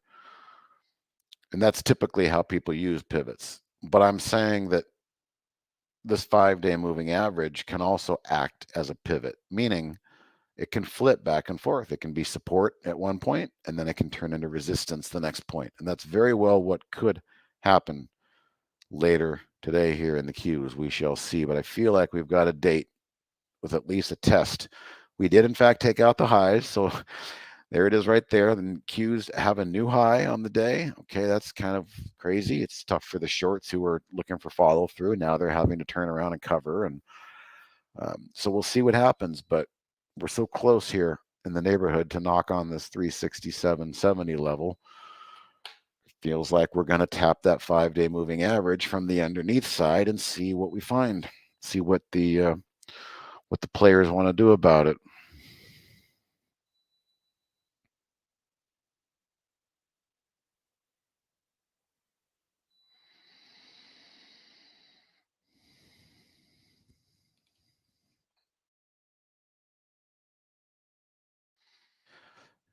Here's AI, another good example. We looked at that earlier. So perfect timing, trading tacos. Do I have any bounce swing scans? Well, if I go to my cloud, I'm going to type in the keyword 130 because that's, I think I have a couple scans that might look at that 130.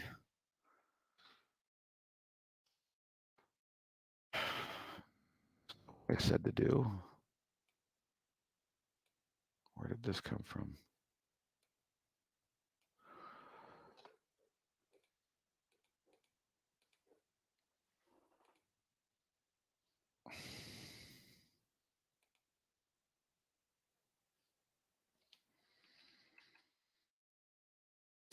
Support at the 5-day SMA. So this is exactly what we're talking about. So let's open this scan.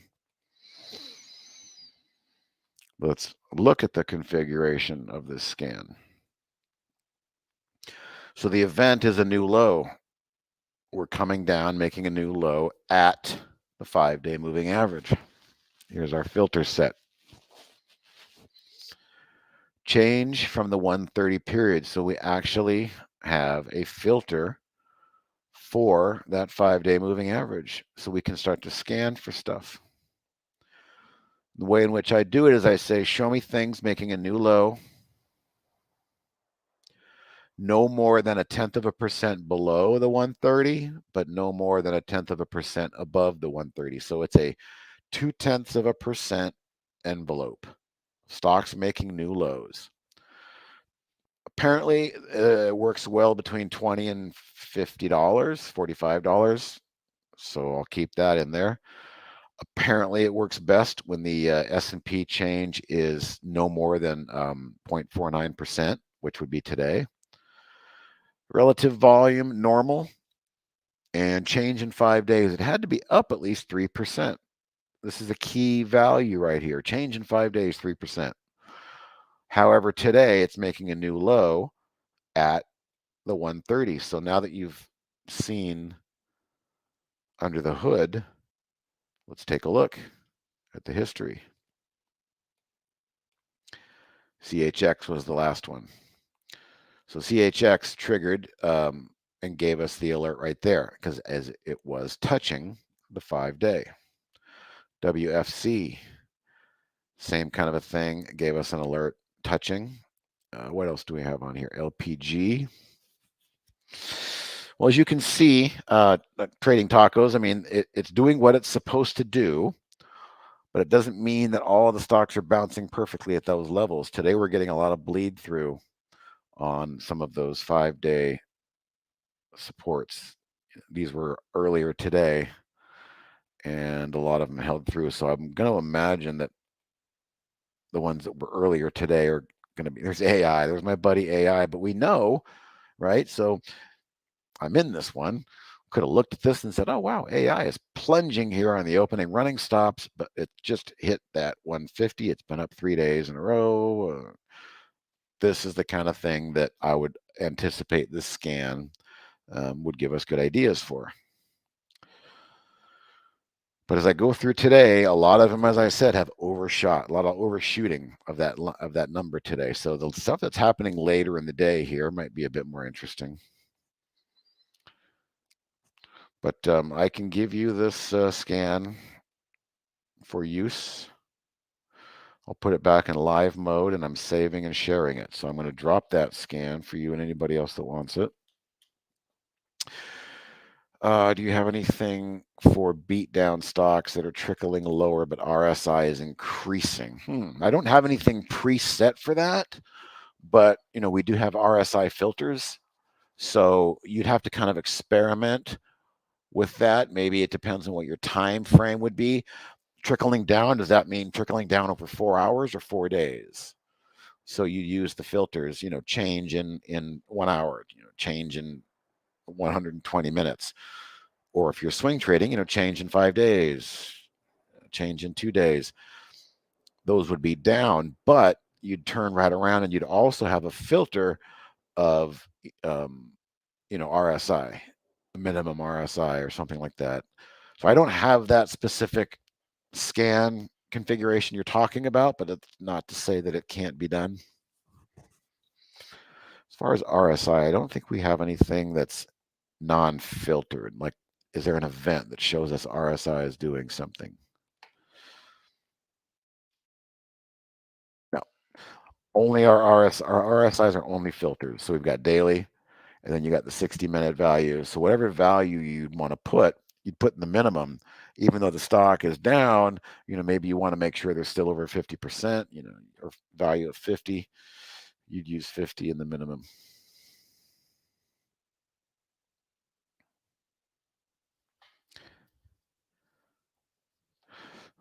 Don't forget on these races to show the top 10 winners. Now I had to restart my program, so I've lost all my morning winners, but the top 10 will continue to show you which ones are, continuing to win their respective time intervals. This is where Trade Ideas is always going to show you where the action is.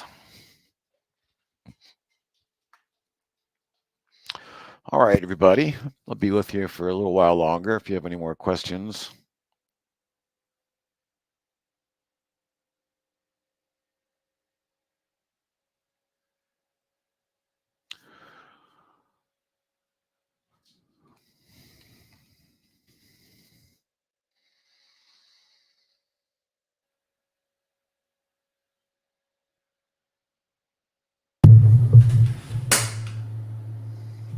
GFI and BUR, what you'd be talking about. So let's bring up my RSI chart and take a look at that. So, GFI is going lower, but the RSI is also going lower. The best thing to do is probably have to create a scan and go through them one by one, and then visually probably take a look and see if there's any RSIs that are turning back up. The other one you gave me was BUR. Mr. Gomez. Yes. What's up, Barry? There's maybe a way you can do it. Okay. You could create the race based on an increasing RSI. Ah, there you go. Okay, so RSI from the open, and just run it on the RSI. Yeah. Yeah, so you need a top list with a column with RSI in it. And as Barry says, two heads are better than one sometimes.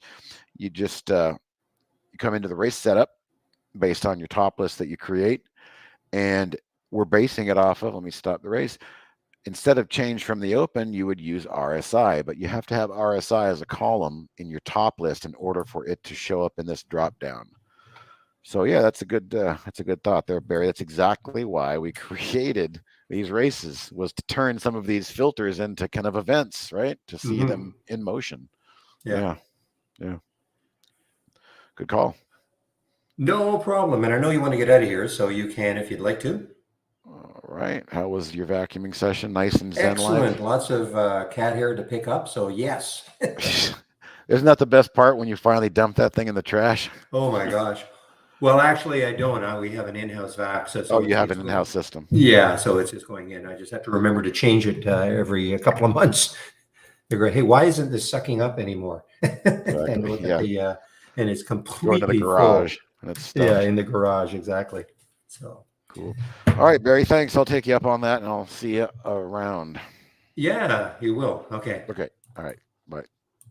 Okay, guys, I'll take back the stream. There we go. Back in both rooms now. Guys, I'm interested in Peri, P-E-R-I, this now. In fact, there we go. Let me explain what happened here. And first, let me get my music going.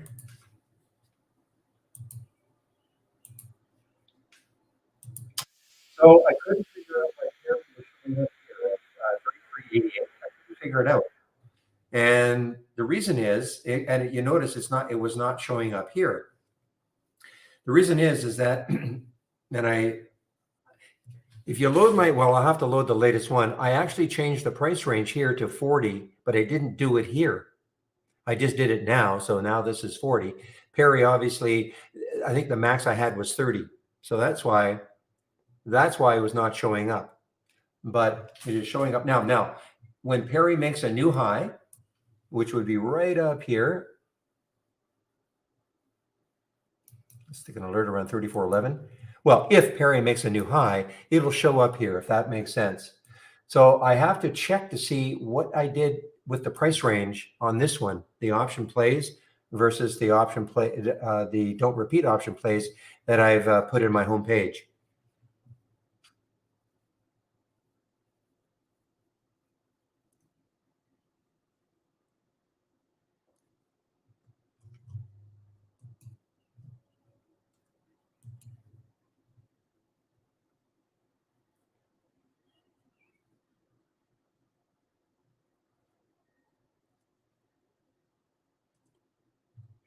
And Genie, guys, yeah, this has been, it took a while. There was your alert back here at 680, at 636, and 936, sorry, 636, my time, 936. And it dropped down to actually around 630. Then it came back up. And actually on that move back up, the AI saw it at 645.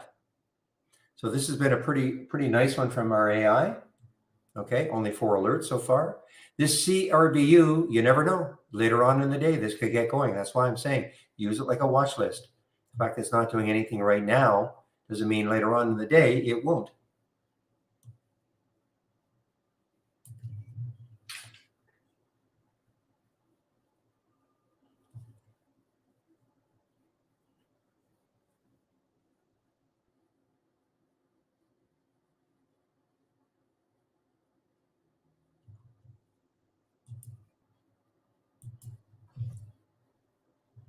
Yeah, you're right. AI is cooking pretty good, is right. A long time ago, when the earth was green, a long time ago, it took out the VWAP, guys. A long time ago. The power of that VWAP, if it can break it, look what it did. It came up to it, it broke it, came right back down to it, and then moved from there. So you could have waited. You could have waited.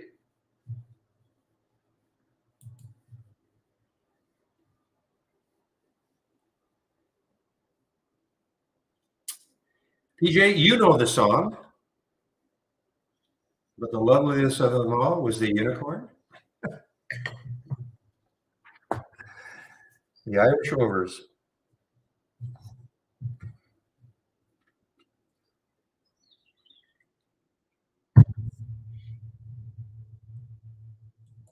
Guys, I'm really interested in the Perry, PERI. Just like the way it's kind of holding. It's not technically it is not an earnings play, but it may as well be. Okay.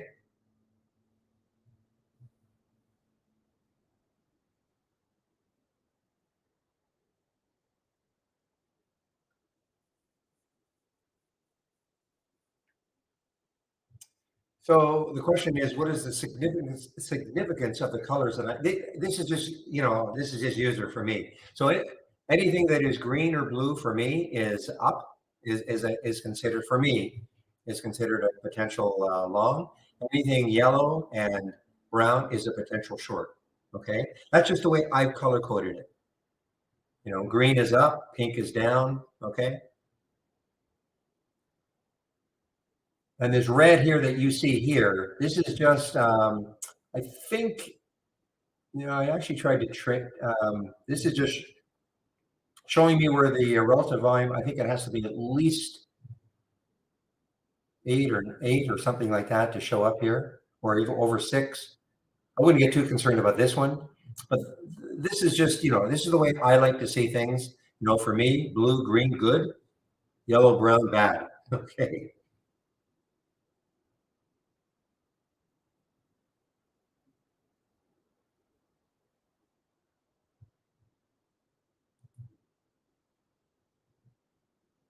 Now, I shouldn't say bad. Nothing bad about shorting, but moving lower, moving higher.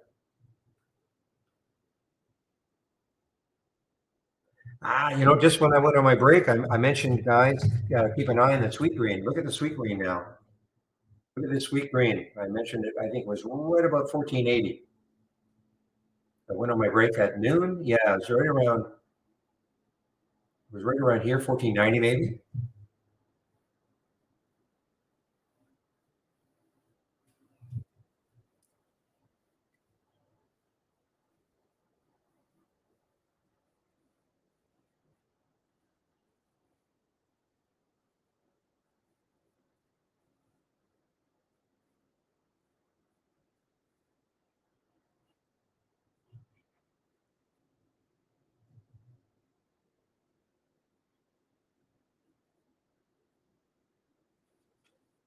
Wow, look at sweet green go, guys. SG. So again, we've got to pay attention to these upgrades and price targets. Sweet green has a $17 price target. placed on it by Bank of America. Morgan Stanley has been, I think they've been on fire the last little while with their upgrades.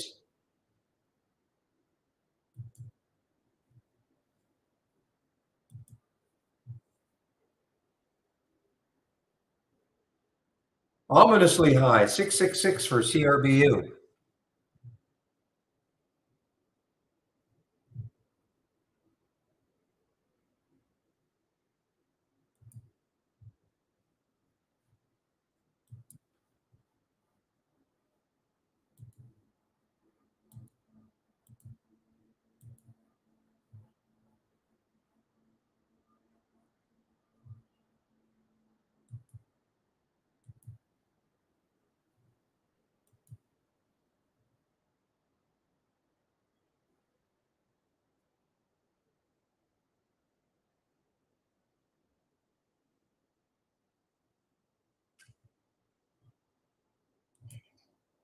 No, I see Sava's, is that making a high here?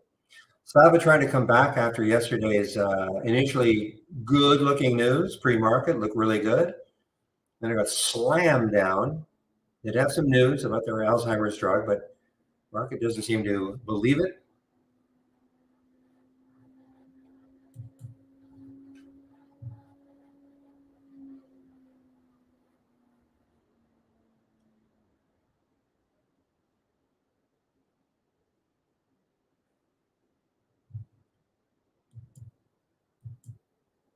Really still interested in this Perry.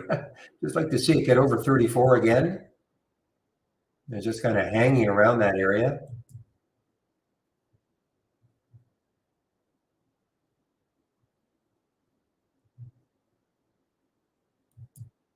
Yeah, as I said, it was in the AI right here. I said just because it hasn't moved. Now, when we looked at it before 5 minutes ago, it was just sitting around 654. But you never know. Later on in this day, today, it could have a pop. No, it's got to get through that 200-day moving average again, 675. That blue line you see there, it's got to get through it. Did it once, but it pulled back down through it.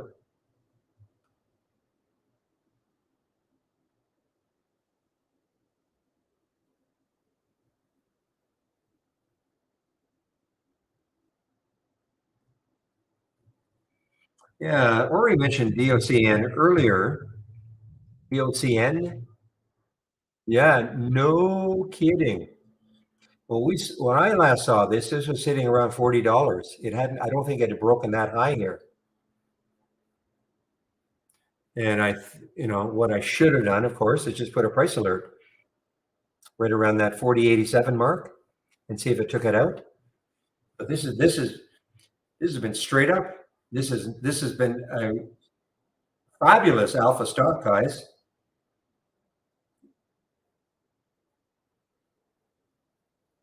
I mean, this has been straight up since 10:15.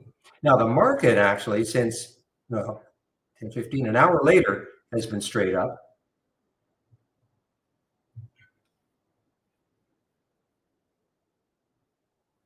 Nice recovery mode.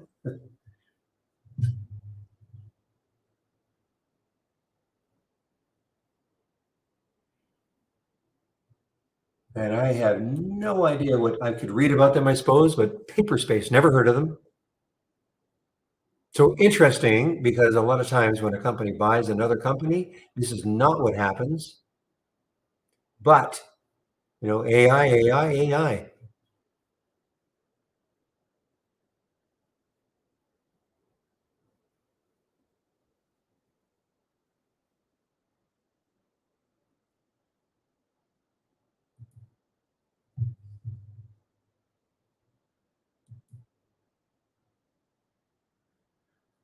Okay, let's see if Genie can get over 7 again. It still has some room because it did get up to almost 8 in the pre-market. So it still has some room if it wants to continue.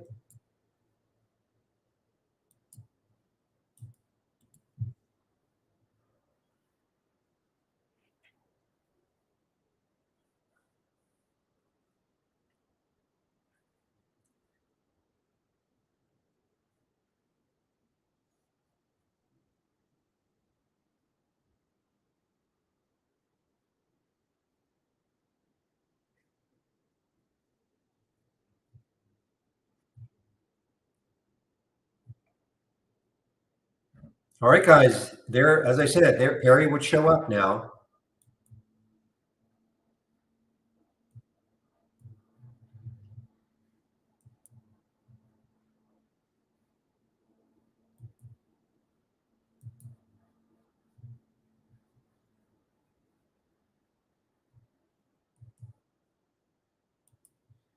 Mr. Todd.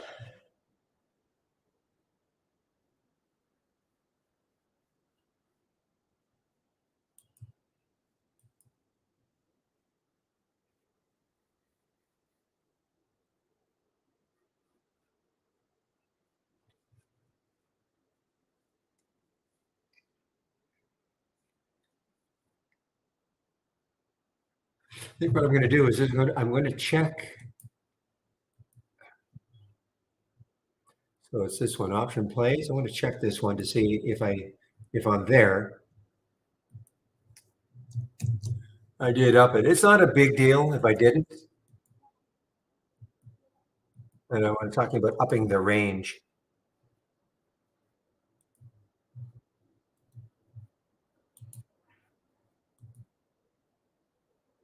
Yeah, so yeah, going to get a little confusing maybe, but just up the range if you want to $40 here. If you got this one, it's not the end of the world.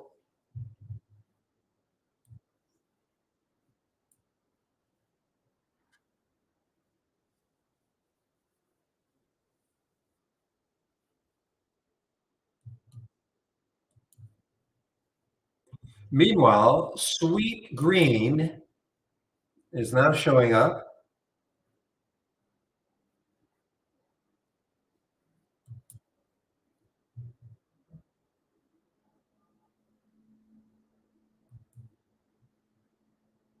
Genie, okay, Genie's holding, looks like it wants to hold 7, guys. That could be the magnet up here, that little high in the pre-market.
Yeah, so again, the question about my color coding on my option play. So anything in green or blue is a suggestion to go long, okay? And anything in brown or yellow is a suggestion to go short. That's all it is, okay?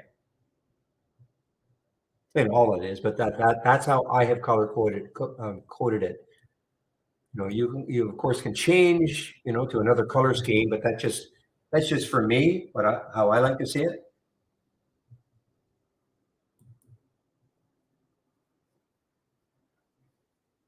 And the green,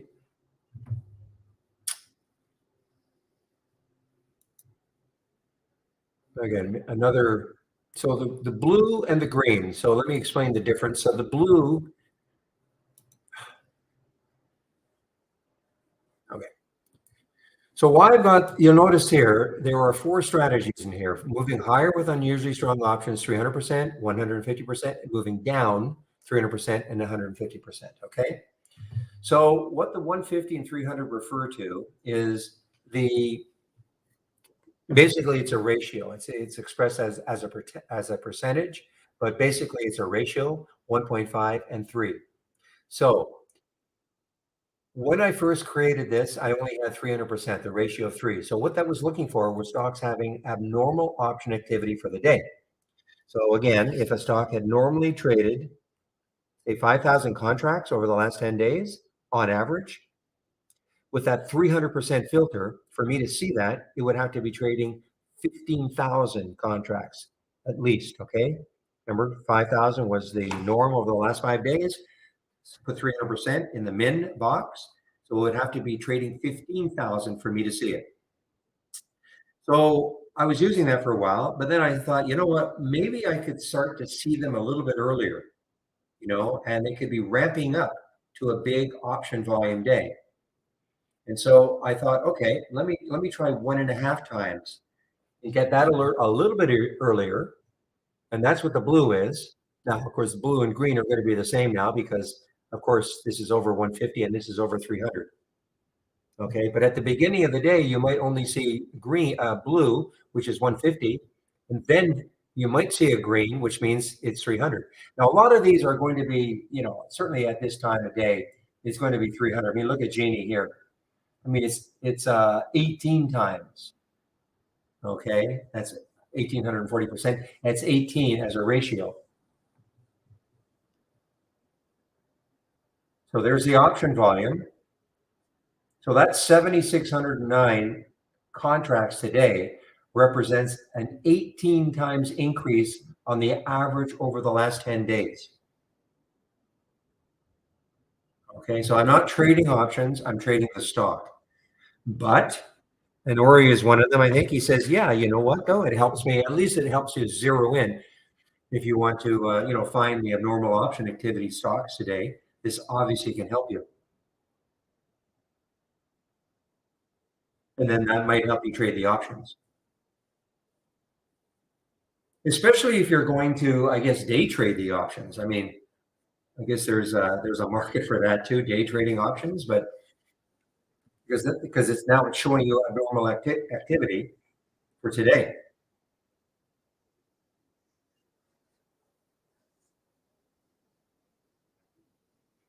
Yeah, it's just another way of looking at stocks that are really in play.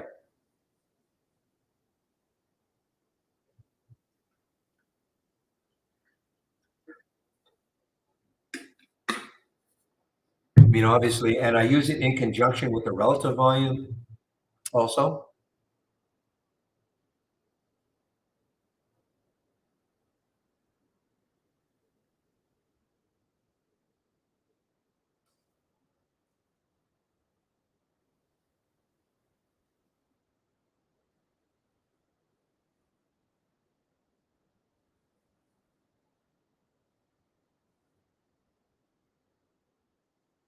Yeah, Shade, I don't think he's talking about is Twitter garbage. It's not that. He just has no time for it. It's like me and Facebook and everything else. I have no time for any of that stuff.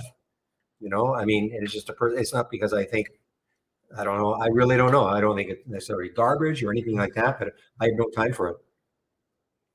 I do have a Twitter account. I post a little bit of trade idea stuff and I follow some sports stuff, that's about it. So I have I have found a use for it.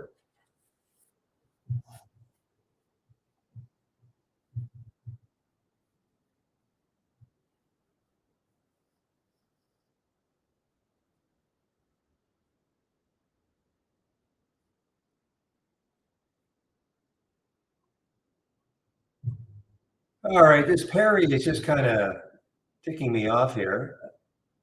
Either get over 34 and stay there.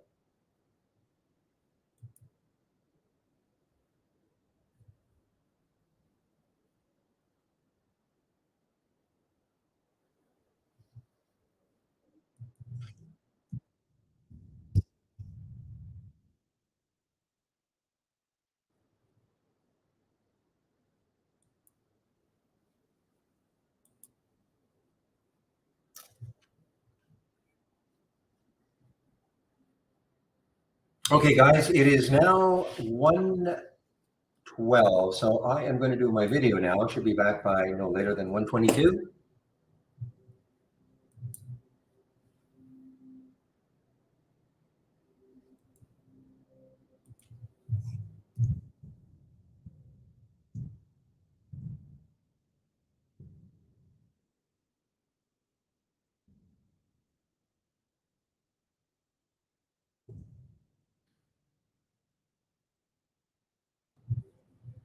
Okay, guys, so I'm muting myself now.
All right, guys, I'm now back.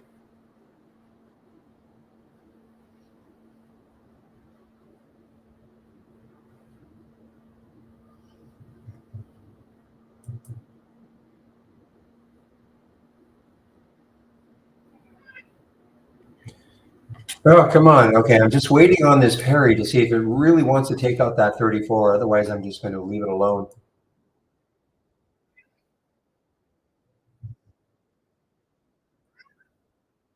Okay, just a minute.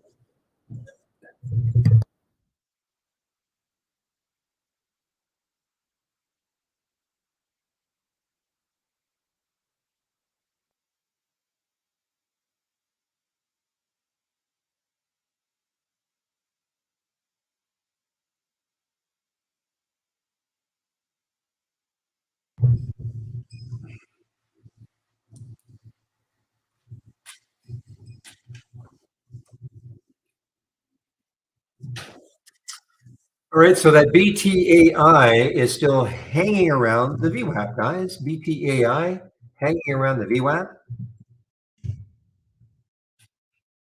It's been a bit of a challenge, of course, with these topping tails and the big sell-offs. Um, the VWAP is it's right at it. I mean, the VWAP is 1101, so it's at $11 right now. So it's right at the VWAP. So we'll have to see if it can hold the VWAP and then start to move a little more of a trend, okay, as opposed to these 50, 60 cent pops and then 80 cent drops.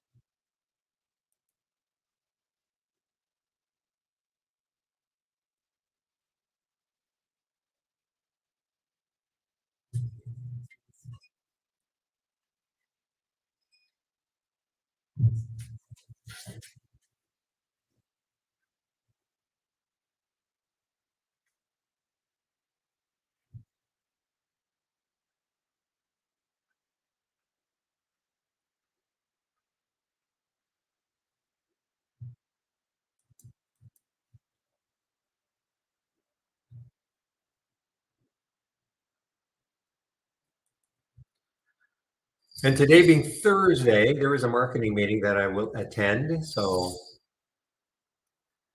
in about it's at 2 o'clock, in about 40 minutes. Nothing really happening right now, guys.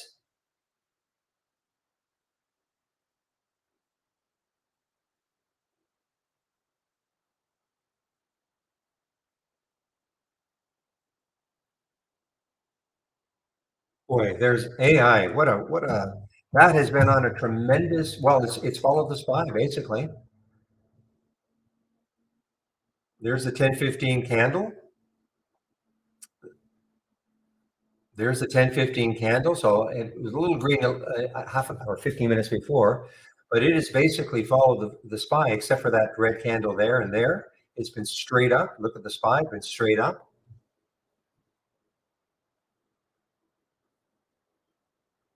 Perry, are you going to do it? Sorry, probably woke some of you up.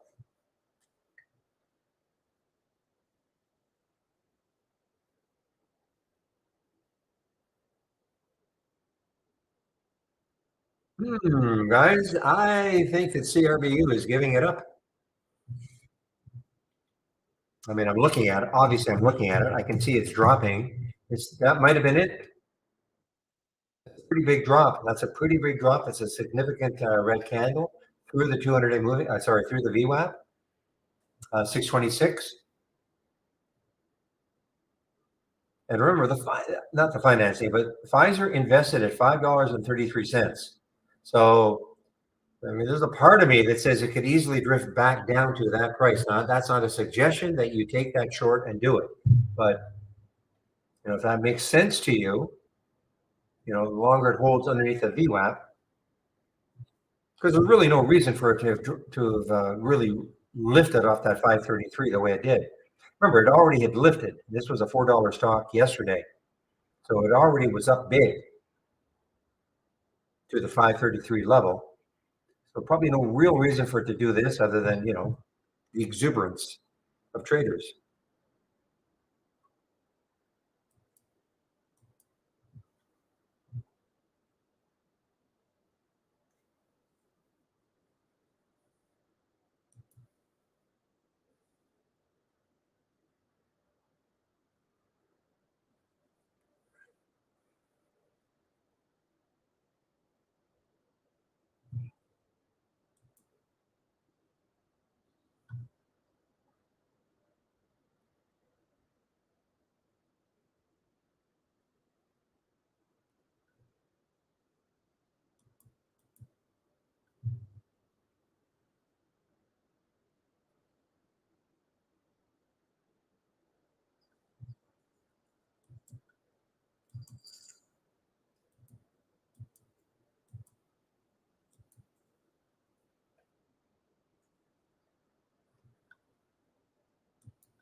All right, guys.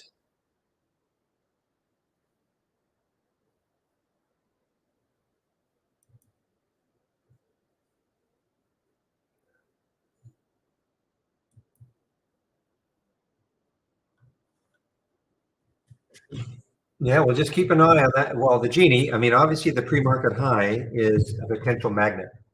I don't know how many shares were actually traded up here, but that was the pre-market high, 802. Don't know how many shares were traded there. I mean, I can see how many shares in the overall candle, but right at that price, I have no idea.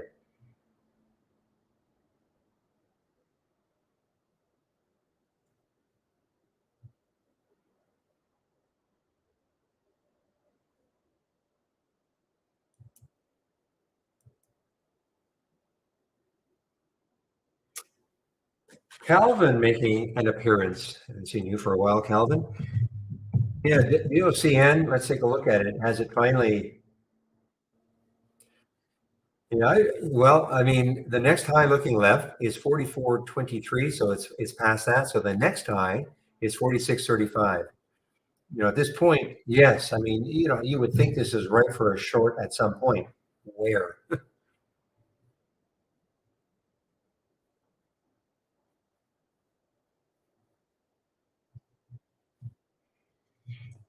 Now, quadruple C, that was a big one from yesterday. Didn't do anything. Let's take a look what it's doing today from Cam.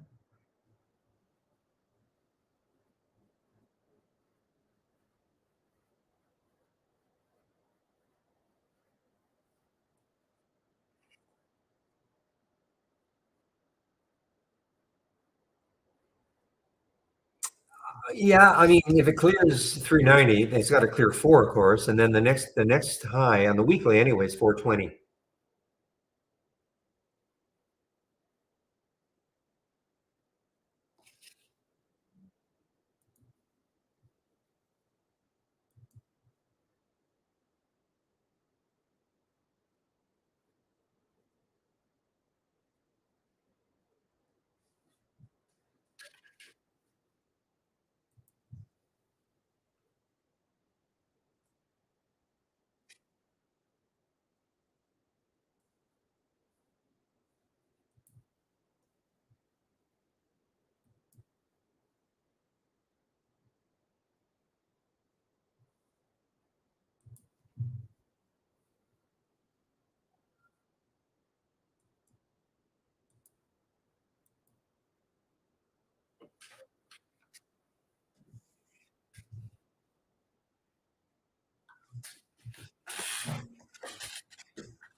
I like Perry. I want to see if this gets to a beta 3410.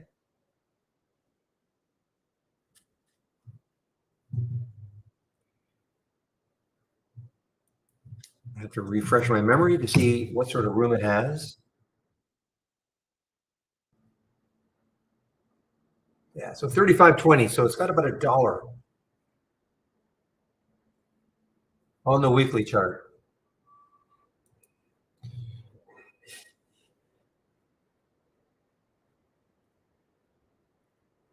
Did it?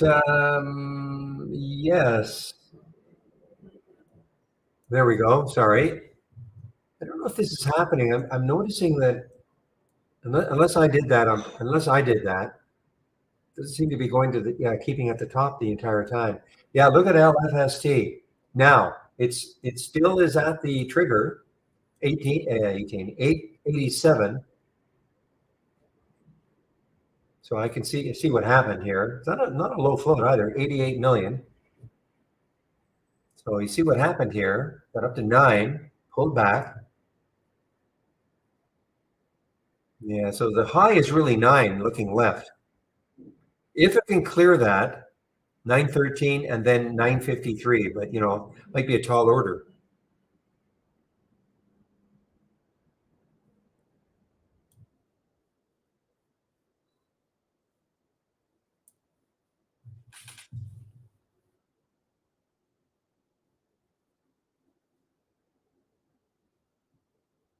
That must have happened in seconds because it's kind of weird to see this 9 and then, this is supposed to be new highs here. So that must have happened in absolute seconds that it got up to 9 and then came back down.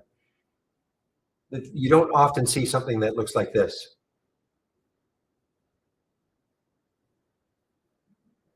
But you can see the time is the same. So it's when the thing's triggered.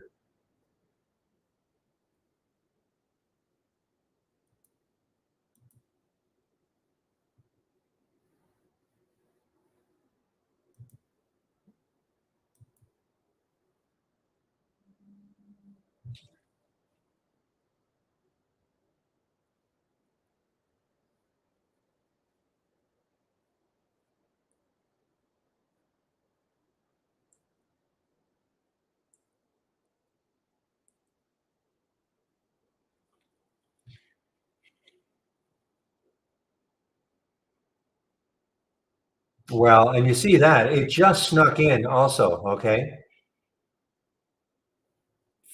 500, my minimum in these are 500 contracts, so it just snuck in. It's only 596. So you would not have seen it down here more than likely because it didn't have the right number of contracts. Also, you wouldn't see it until it hit that 930. Yeah, it would have to get up to 861 before you'd see it because it's triggered on a new high for the day.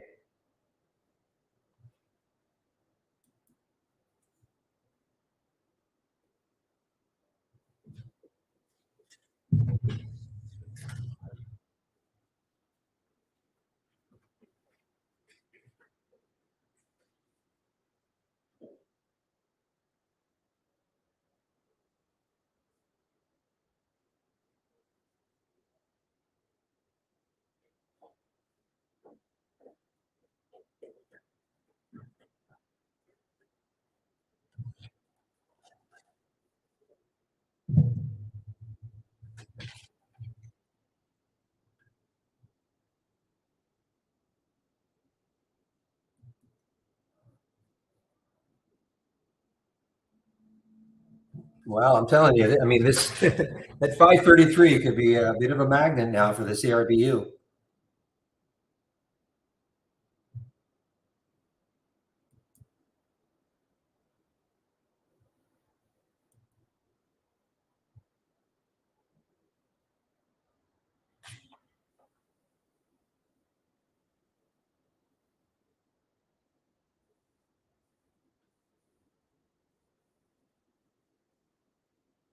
Yeah, and so what Steve B is saying, he likes these option scans, but he didn't like the 150. So for instance, all you have to do is whatever you don't like, you can just uncheck.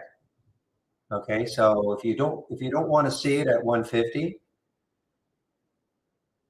just uncheck it, just like that. Now you just got the 300.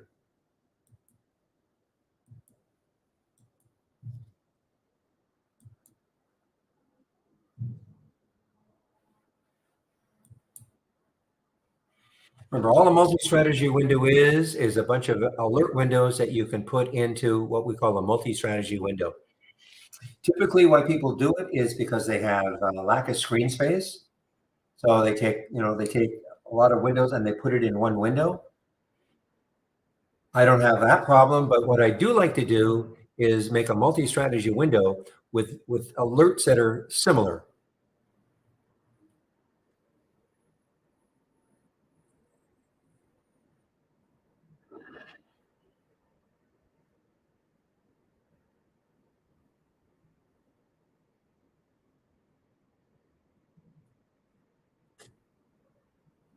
So obviously this,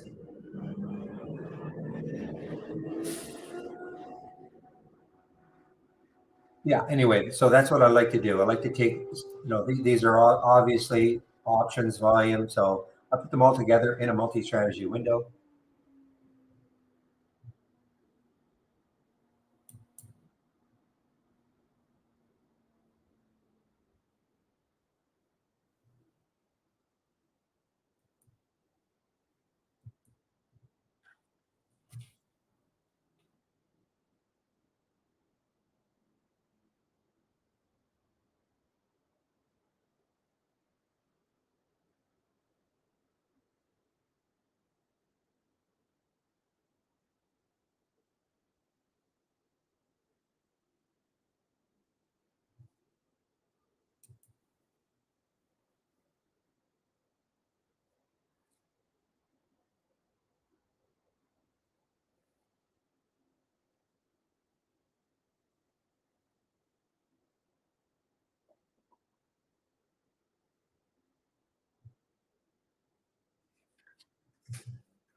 Perry, you're driving me crazy.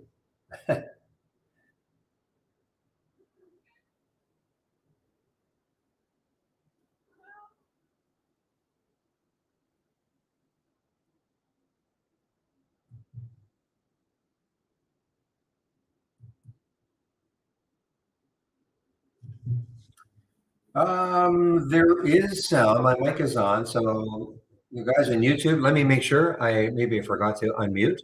Let me make sure I didn't. Don't think I did, but anything is possible. No, I should be good.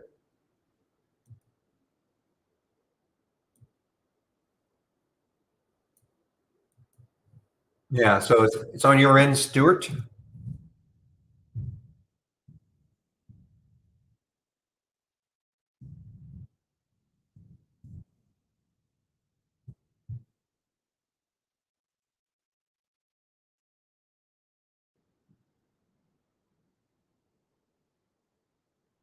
Okay, guys. Well, yeah, for me anyway, things have really slowed down to a crawl.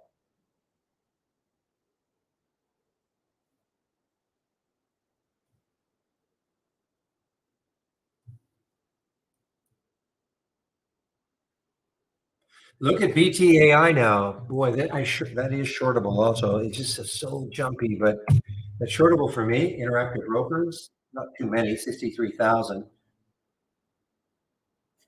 But look at this, broke down through the VWAP.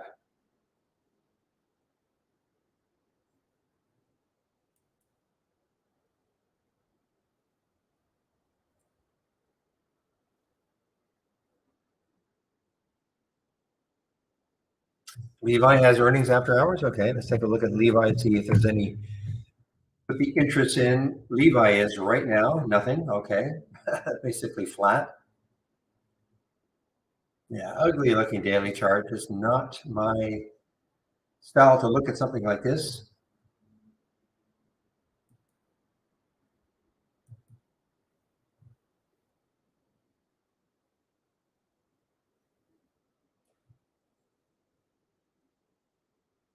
But you never know. I mean, tomorrow there are so few earnings plays that what happens, like the Perry, this is what I'm kind of hoping for with the Perry. There are so few earnings plays. I mean, technically it's not one, but it may as well be that, those who want to follow earnings plays, there's not very much to pick from.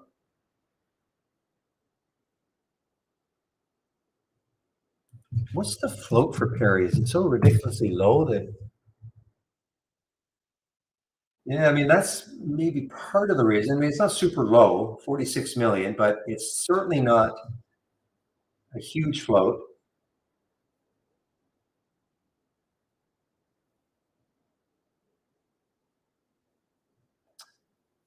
Will a news feed like Benzinga or Trade Exchange ever be available on Trade Ideas? Well, ever is, within the next 10 years, probably not, but, I can't speak for after that. Company doesn't really believe in it, to be honest with you. I mean, I think we had a deal with Benzinga a long time ago. And most of the subscribers that we had just didn't care.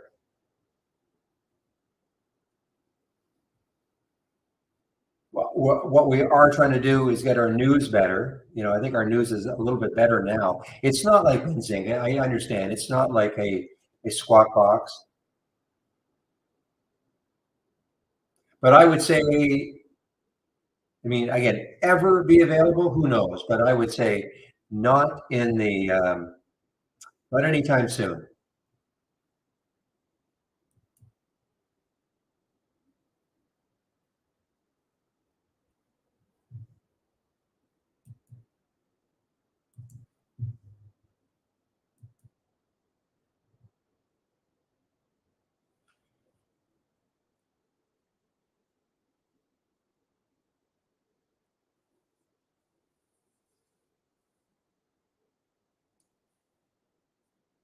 Genie, actually, I thought that might have been over for a while anyway.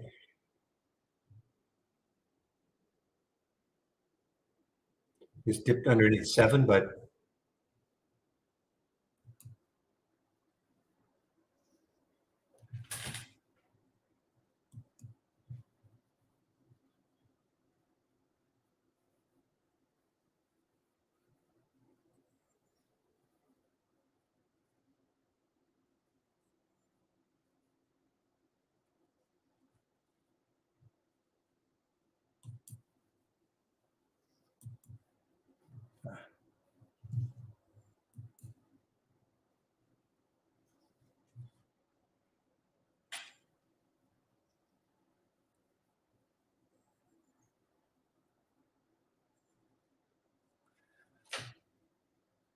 okay, guys. Well, Uber. I see Uber made it into our as a short in the AI. Let's take a look at Uber. All right, guys. Genie, I think just made a new high. Well, the high is at 7-Eleven.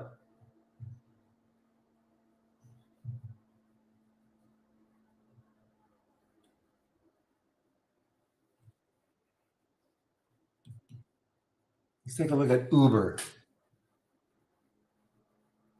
Yeah, I just have a tough time with a 15-minute chart that looks like this, just chopping up and down, up and down.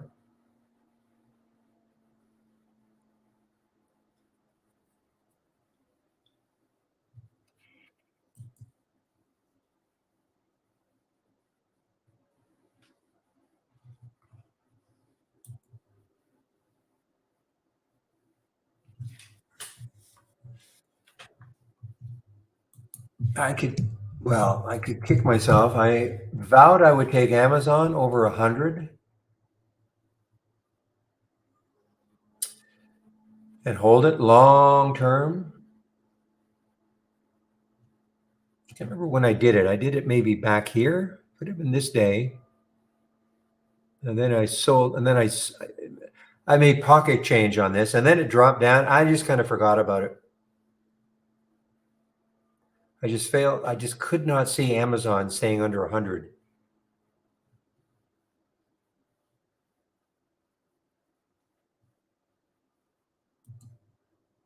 Pepe, you didn't tell me I had my sound toggle off. No wonder I didn't hear Genie. I think, yeah, I think I've got something going on here. This is not scrolling to the top automatically.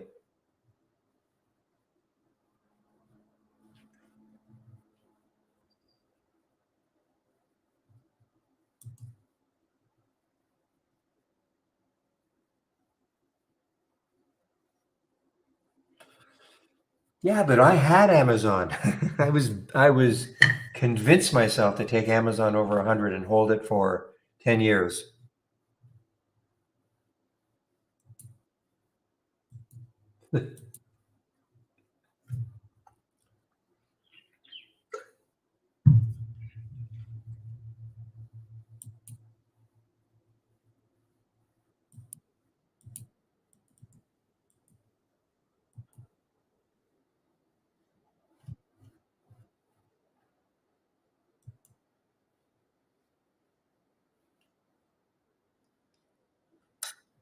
What happened to that trade? I think in the pre-market, someday, many months ago, I got over 100 and I ended up taking it, moved a bit,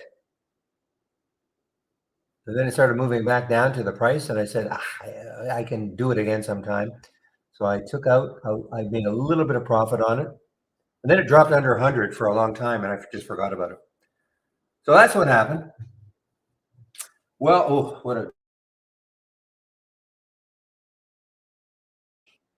So I took a small loss on it, guys. Got out of it just underneath 34.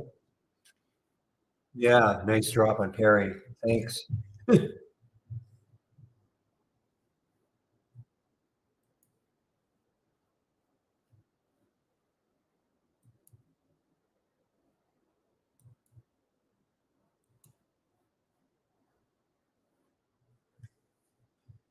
Yeah, the longer it didn't, well, it was holding over 34, but the spread was not great ever.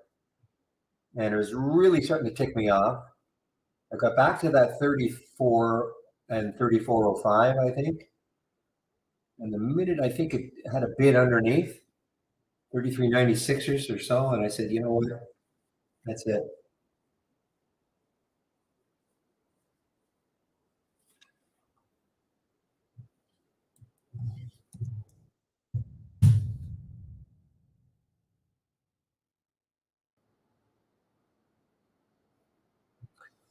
Yeah, I mean the SPY probably will probably get up to yesterday's level, 58 million. Another 2 hours and 15 minutes, so we probably hit yesterday's level in the SPY in terms of volume. But yeah, I'm just not seeing very many, other than the odd one, very many trend trades today.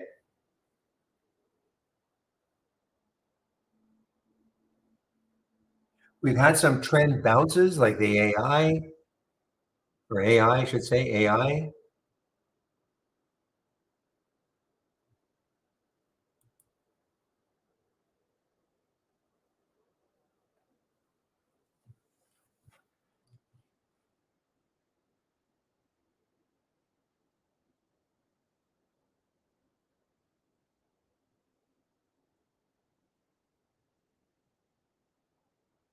I mean, Genius had a nice go of it from 637.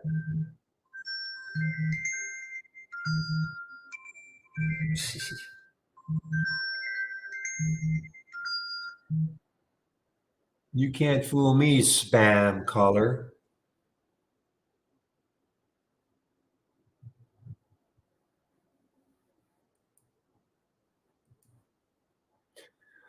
Wow. Okay, guys. So in about 14 minutes, I'll be in this marketing meeting. So before I do that, just one last. So this promo code is still alive, okay, for 25% off.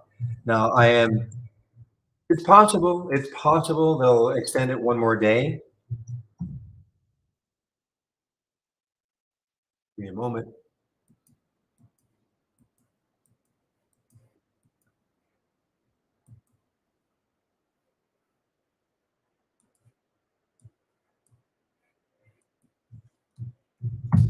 Because when you click on it right now,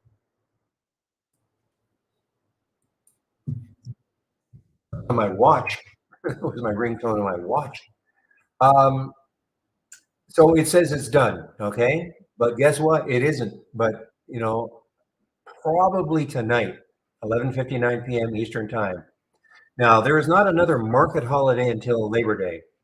So I have no idea when a next sale will be with Trade Ideas, okay? So I'm not trying to force you to take a subscription now, but I have no idea. I mean, there might be some kind of a weird thing.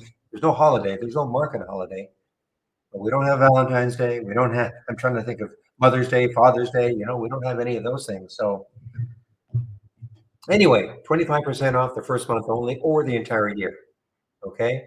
Also open, if you have a monthly subscription right now, you can take out an annual and we'll give you 25% off.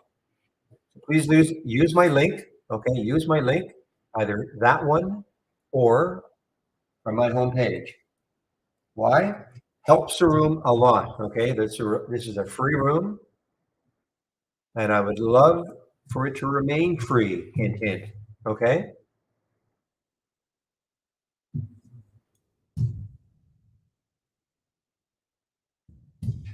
And so anytime you take out a subscription using my link, company knows that the room is working.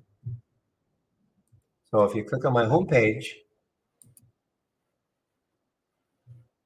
I have to do a,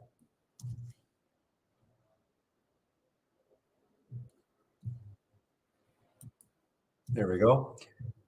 So if you click on my homepage, again, there's the code again, and there's the getting started. Do the getting started. Take you about 30 minutes to go through the 10 short videos, getting started with trade ideas. Trading 101. This is put on by Michael Noss at Trade Ideas. So he created this course. And the last two episodes, they're all videos. The last two episodes go into talking about a trading plan.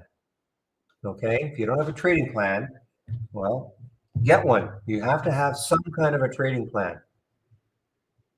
Daily stock of the day video that I do. Trade of the week is sent to you before the market opens every Monday morning. Big education section is right here. And again, here are my scans. And I've just added, I've sort of changed the option plays to get rid of the 200%. And I added the don't repeat option plays, okay? But here are the other scans that I am sharing. So if you save my homepage, then you can, of course, look at my scans anytime and the education section anytime. Okay?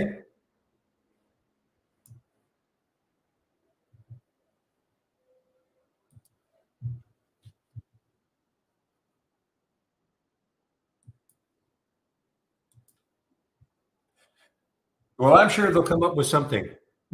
You know, yeah, I can't imagine they're going to go 2 months without any sort of it may not be 25%, though, it might only be 20%. But I don't know. I think it's just crazy though that there's no holiday in August for you guys, market holiday. Should be one a month.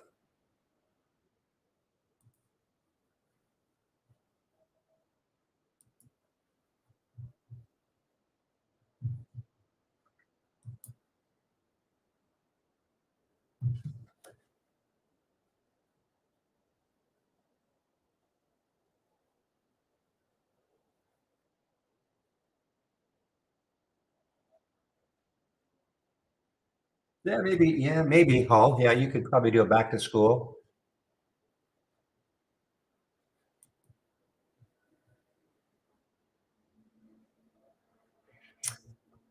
Okay, guys. Now this is crazy. Well, it's not crazy. I mean, it's not. It doesn't have a low float. This LFST 88 million, but you can kind of see if it takes out 9, the next high is 913, and then way up here at 950. So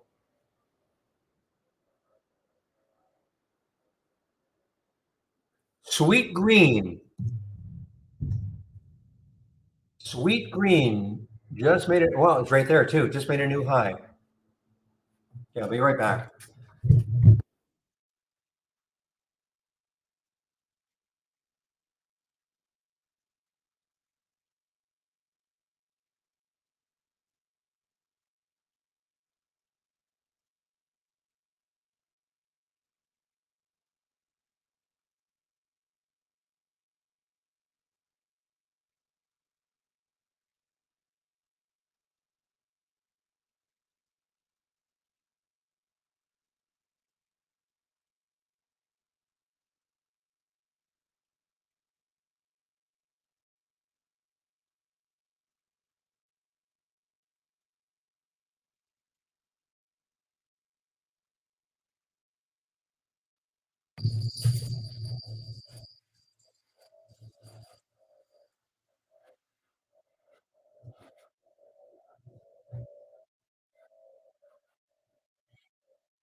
It was interesting early on, actually, SG, Sweet Green showed up as a potential short. And then it turned around. Now it's a potential long.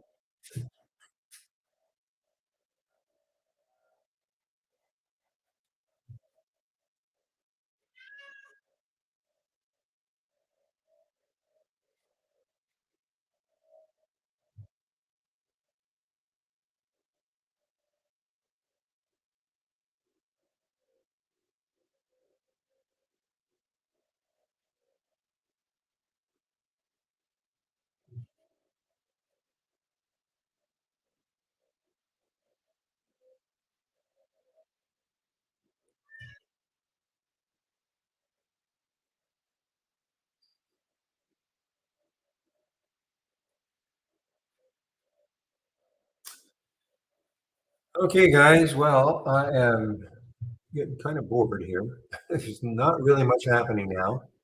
How did that EDTX end up doing?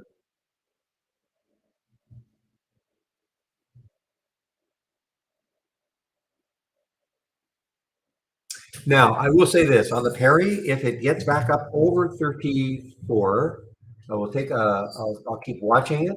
What I'd like to see happen though is they get up to about 34,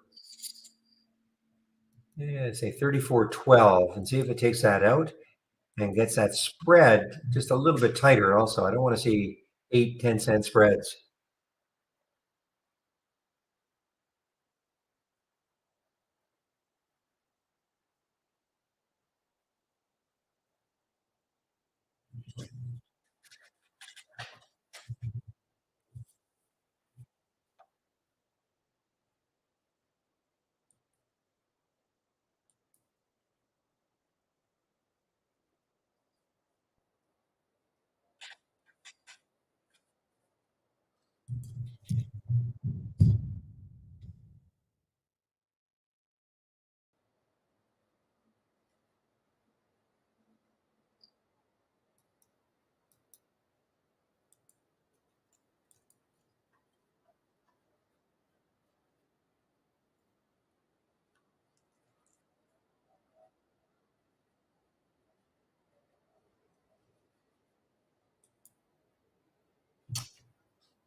Hilly, okay, HLLY. I think you posted that quite a while ago, but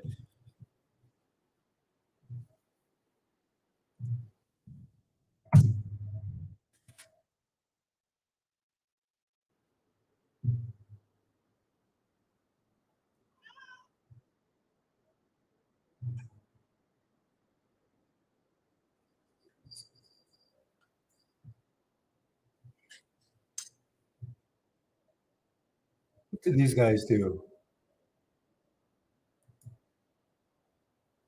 Automotive sector, okay, so looking left.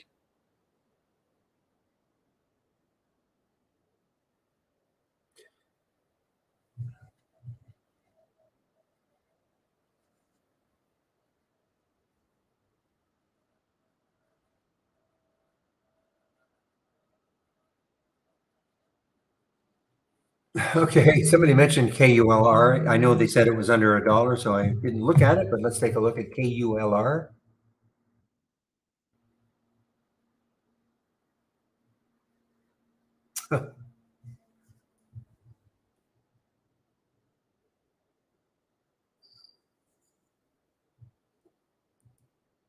So it wins a NASA contract for battery cell test services. Size not disclosed.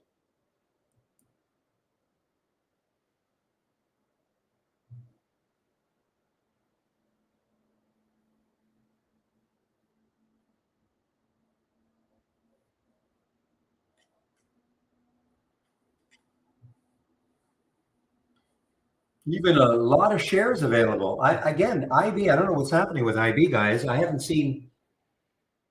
think I've seen in the last 3 days, well, Monday, Wednesday, and Thursday. Sorry, Monday, Tuesday, and Thursday. No, I'll get it right. Monday, Wednesday, Thursday. I can't recall seeing where IB did not have shorts for a stock, other than this one that started trading today. So I don't know if they're shoring up their short inventory, but even this one is available. Lots, almost 1 million.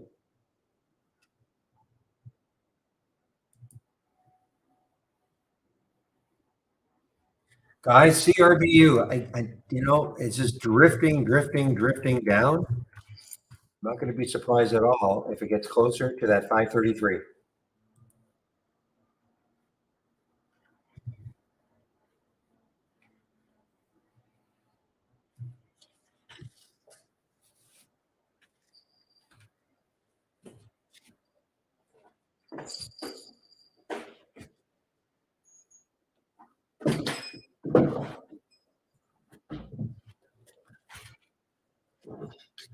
All right, guys, this marketing meeting is going to start soon, so I'll put myself on mute now.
All right, everybody. So I'm back, and now I finally, well, I'm sure this happened before, but this is the reason, I guess, that Barnes and Noble are just having a huge, huge run here, guys.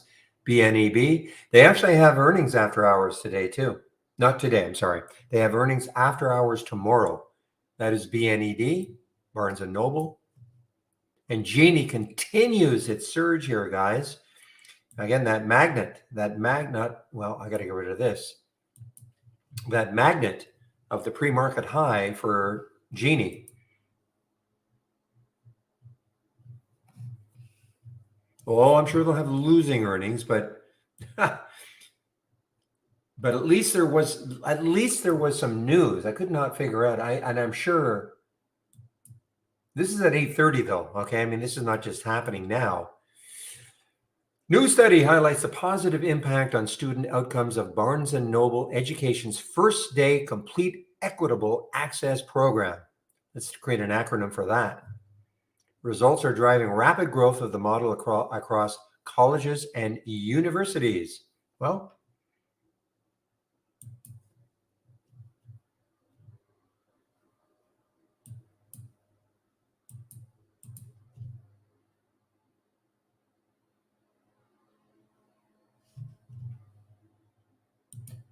all right, just give me a moment, please. I've got something going on my other monitor.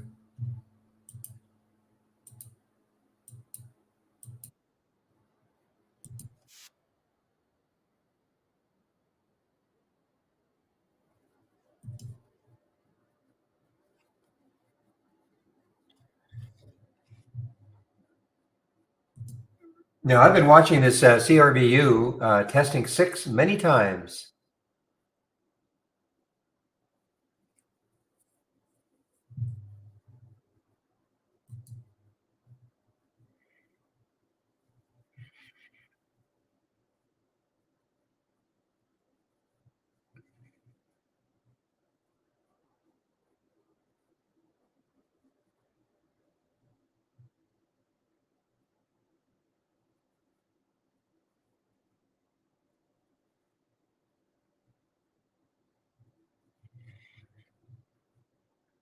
Actually watching SG also, maybe for a late day run on that price target of 19 or 17, put on them by Bank of America. I mean, you look left on the weekly chart, it's got room.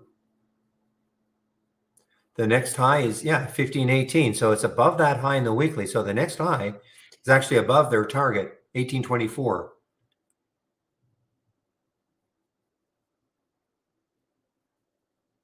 AI just poked its head above 40 again, guys. AI, what a run it's had.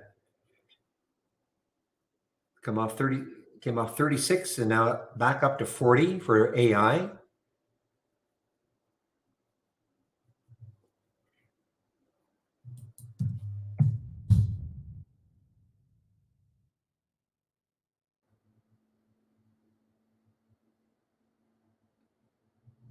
I'm just wondering if it traded options, wonder why it wasn't in our scanner. The reason is that the relative volume is so low, 0.79. So that's why it's not making the option scanner, even though plenty of options, huge spike in option volume.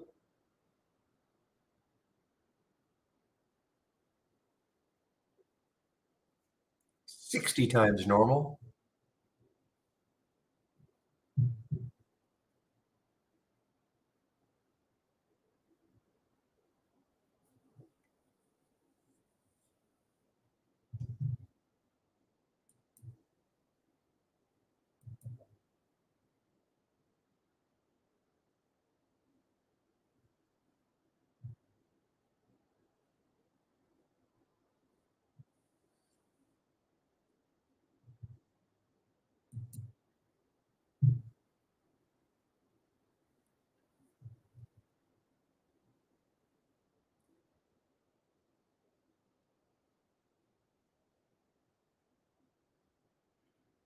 Let's take a look at AI. Well, I've already got it on my screen. So the next high looking left is 44.25. I mean, yesterday's high was 40.47. See what happens tomorrow, guys. I mean, it's crawled off the bottom here, almost 30. So it's We have a halt now for ROIV. Is halted on the way up or halted on the way down? Okay, big pop here for ROIV. It just went positive, 10 cents. ROIV just got halted.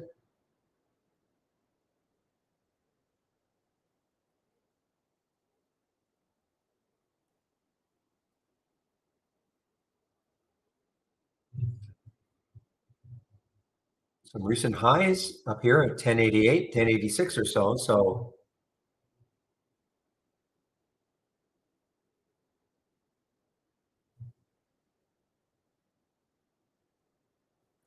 let's see where it could open. So this blue screen you see here, nothing to do with trade ideas. So there's the halt. You can't see the symbol, but it is halted. ROIV 1073, potential open around 1080. So really no clue where it's going. If it's a 5-minute halt, this will open at 237 plus 46 seconds.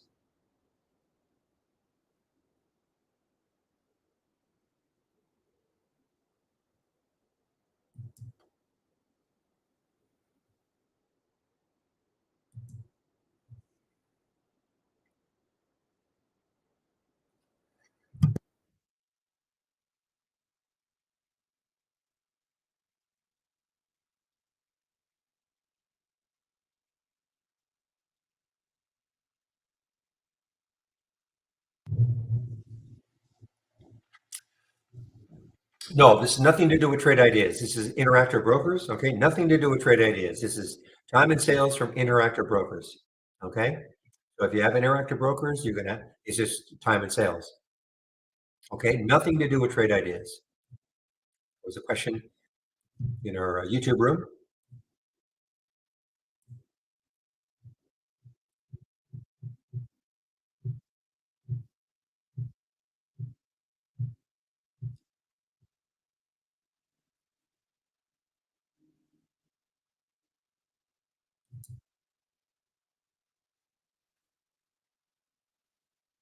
Yeah, sort of following that thing about B plus. Yeah, that's why to be honest, that's why I don't dock it. Okay, because you're right.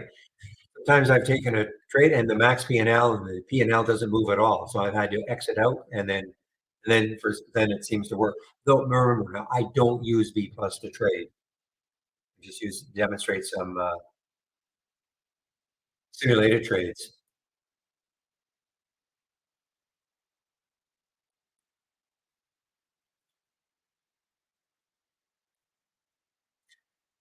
The $7 billion plus bowel drug market. Okay.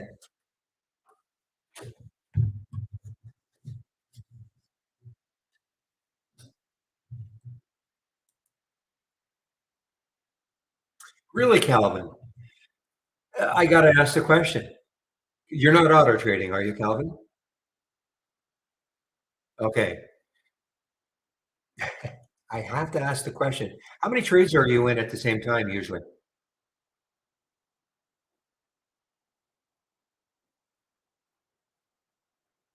Just on average.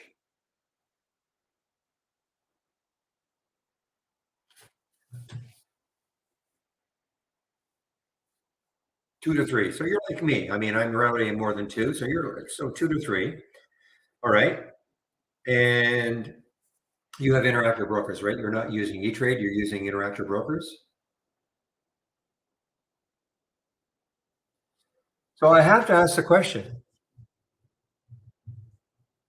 When you say you're frustrated how glitchy it is, why do you use it then? I mean, seriously, if you're only in 2 to 3 trades at a time, I mean, I have never tried B plus because obviously I'm not going to try to flip back and forth between a simulated window and a one that's connected to my IB. So I just trade from within IB. I really don't see a big deal. But what you're saying, you started using this, and I mean, there's no excuse for it being glitchy. As long as it's not costing you money.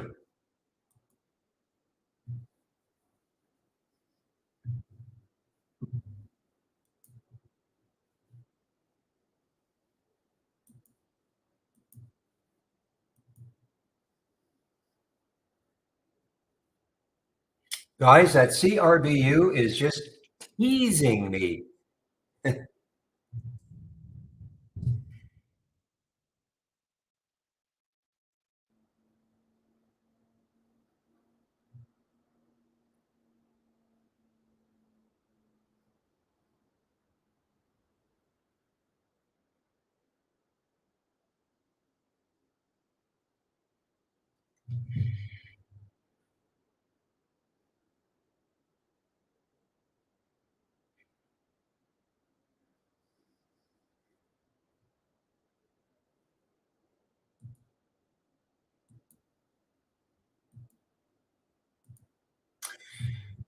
Oh gosh, I've got to make a decision on this thing. I mean, I just have this feeling it's going to, get closer to that 533.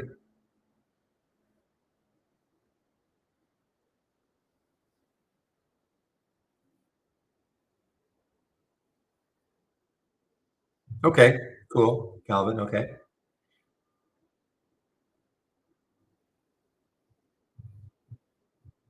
You mean IB is slower for you?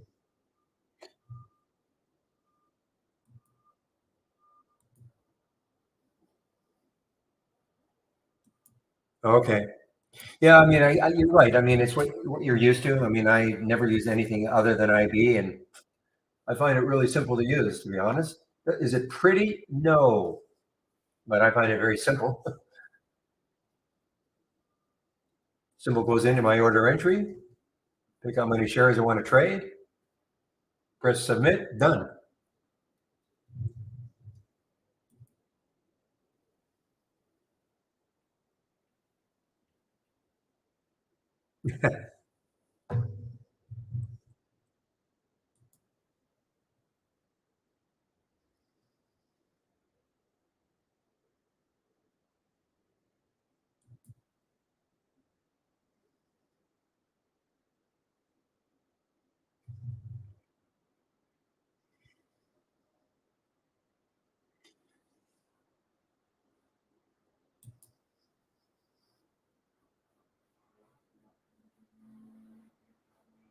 Okay, so this is still halted, guys. So this is going to be more than a 10-minute or 5-minute halt. It's now probably going to be at least a 10-minute halt. If it is, it's going to be opening at 2:42 plus 46 seconds. And William is scouring.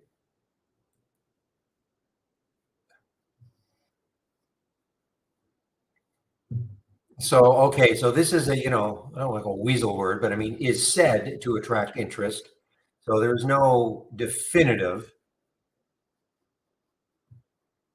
not definitive.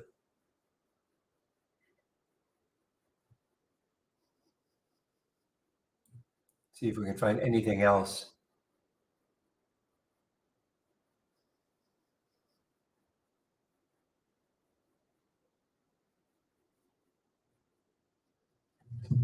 Well, let me put this screen up in case when it opens. Now, how I would take this trade if it happens, probably won't happen because I'm looking at where it could potentially open 1150.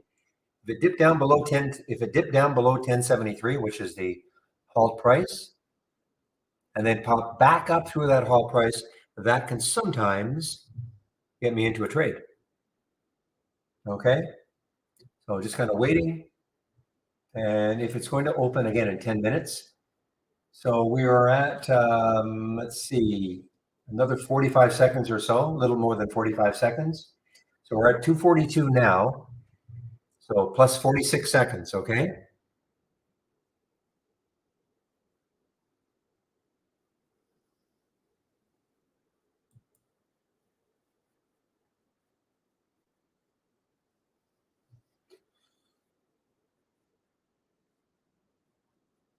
It looks like though it's going to take a giant, I know we have to be delicate in this room, but it looks like it's going to take a big pop here.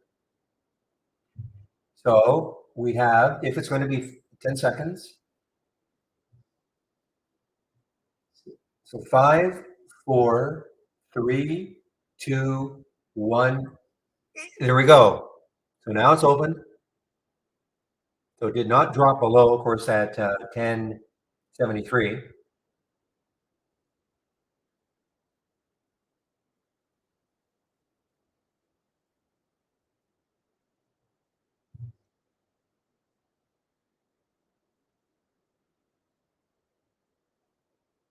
Boy, it is super volatile here. Okay, here's what I do.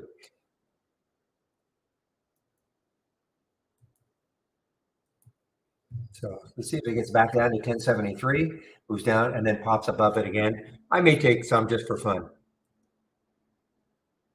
This is not a recommendation to do what I do. This is obviously very, very risky.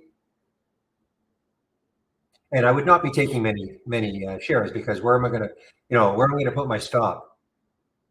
It's something that moves so quickly, like 20, 30 cents, just like that.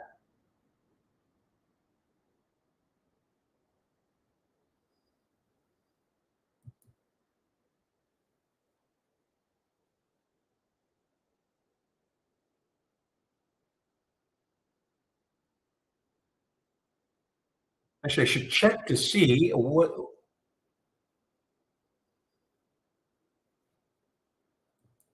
Okay, dropped it briefly. Should check to see if there's shorts available. Yeah, actually, there are a ton of shorts available. That could impede its progress in a big way. People who are like William, totally skeptical. Calvin, totally skeptical about all this. 2.2 million at Interactive Brokers. So I'm pretty sure that's probably shorts are widely available at most brokerages, which of course is going to put downward pressure.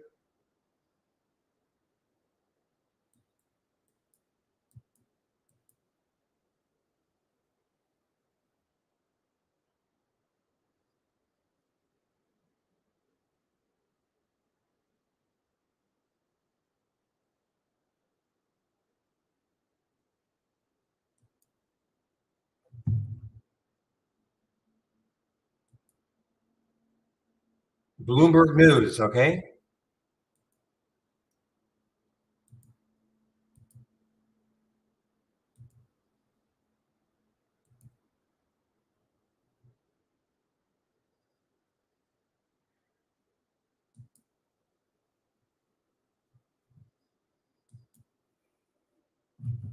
I mean, it's a big headline, guys. Whether it's true or not, it's a big headline.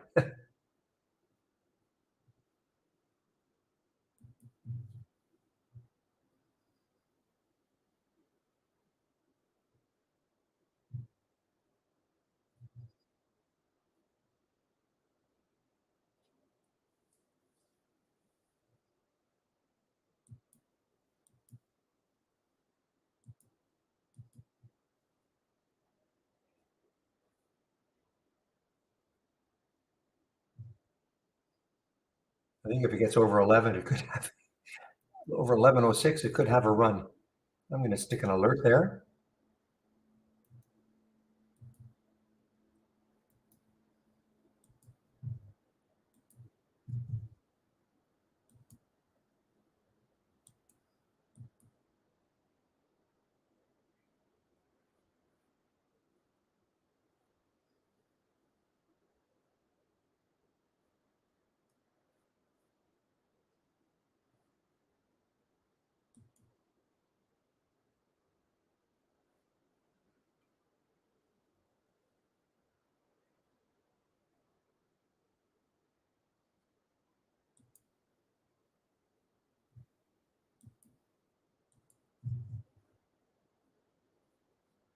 All right, guys, CRBU is still just hovering underneath $6.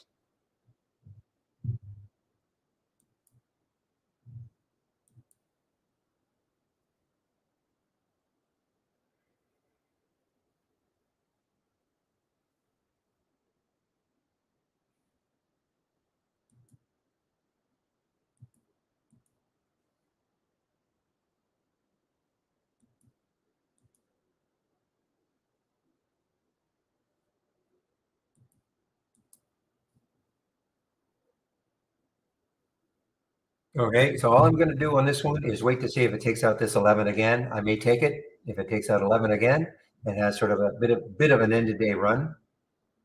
Just based on that headline. I mean, doesn't really matter what we think, but 7 billion is an attention grabber.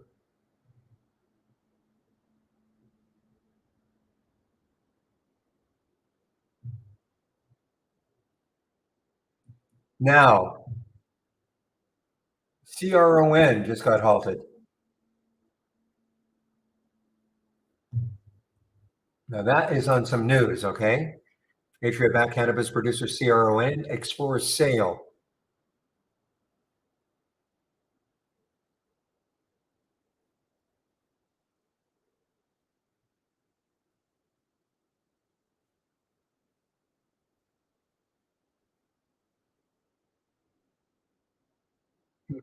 Okay, well, that is the news on Cron.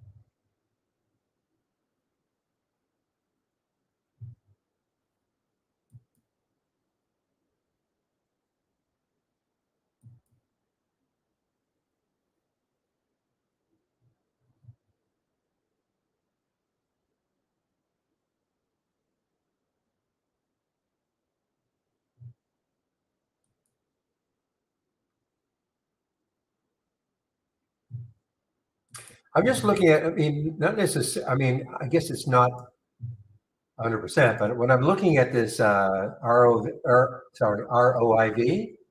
I don't see any mention in their profile. It's from the TAM. I don't know what these are. Okay, I must admit I don't know. Well, aims to treat psoriasis, atopic dermatitis, thyroid eye disease, and other illnesses. Well, I guess maybe another illness could be a bowel industry, a bowel one, I suppose.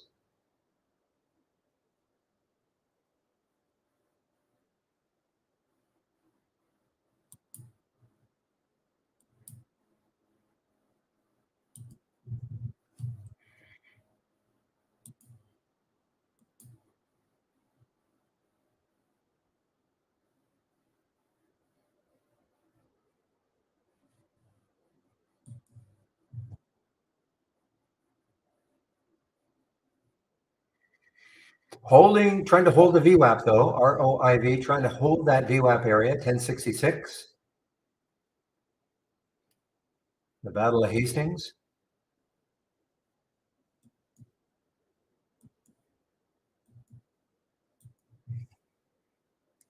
If you don't know what I'm talking about, read a book.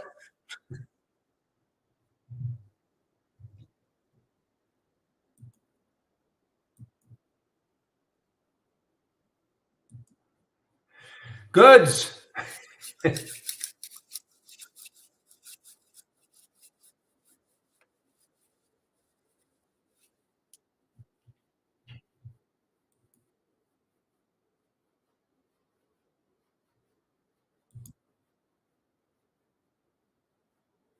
Well, that was a muted response. No exclamation mark. Exclamation mark. There you go. Thank you. I'm very sensitive, you know.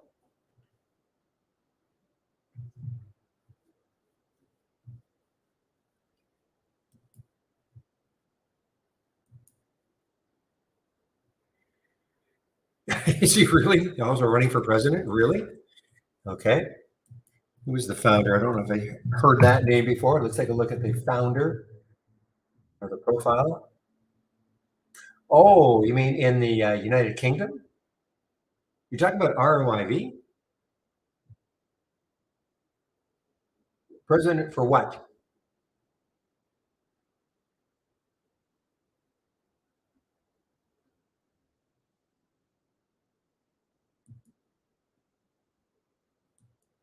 Oh, president, but for president of what?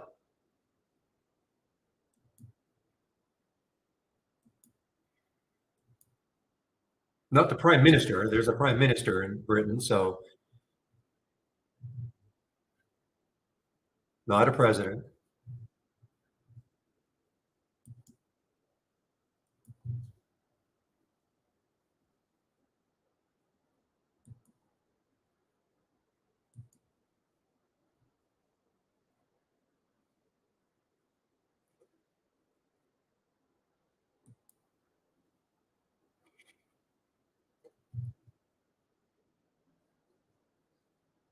Oh, is that the guy? Really? Okay. He's I do recall somebody with a name. Okay. It's headquartered in London. Oh, okay. I got you. Now I understand. Yes. Now I do understand.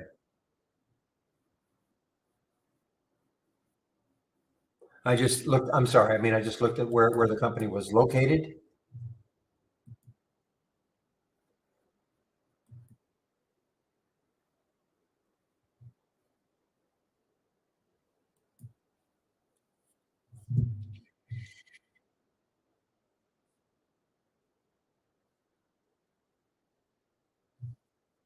Genie continues to make a new high here, guys, making another late day run here.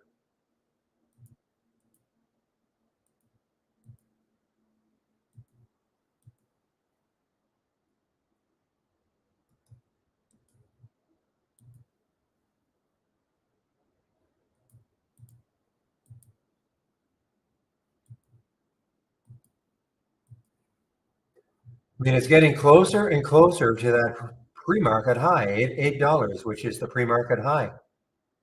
Could have a, you know what? I mean, this in theory could have a day tomorrow too. Maybe even run a little bit after hours. Because when we looked on the weekly chart, the next high, yeah, 780. So it still have some room. And of course, the pre-market high was 8.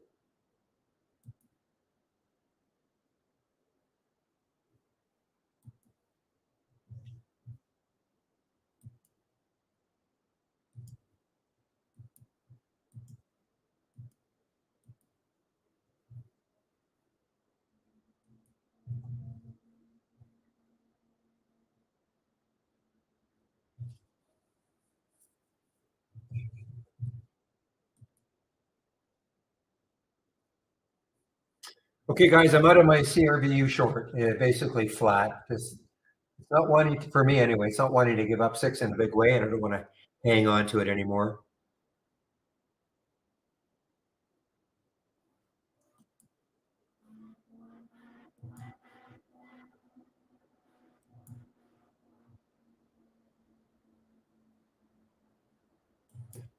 Yeah, let's keep an eye on this ROIV. See if that headline attracts any more attention.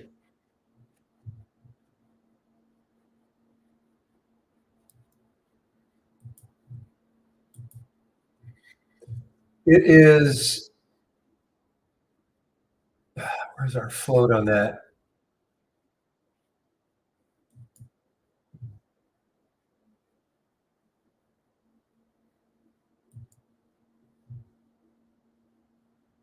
It's a big float, actually. It's a huge float, ROIV.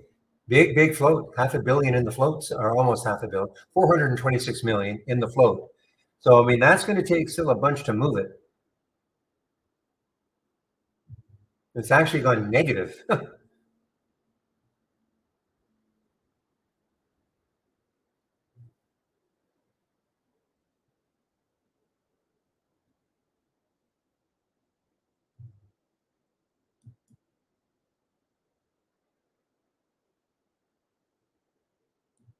Okay, so Kishore in our YouTube room saying history has been that various subs of the company have been acquired at various points. Okay.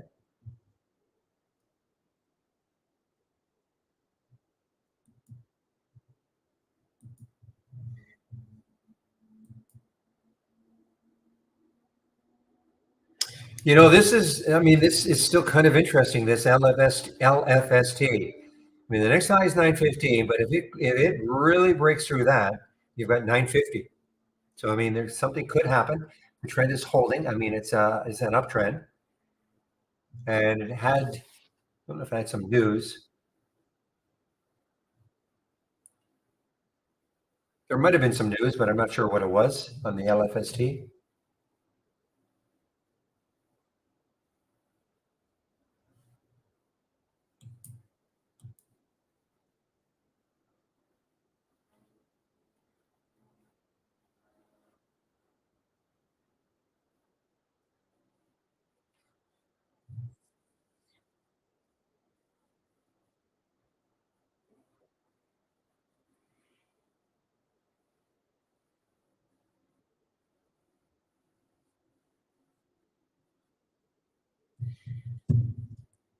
Oh man is right. That's my sound alert.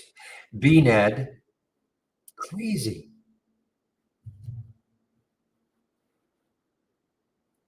Has earnings after hours tomorrow. That should be interesting.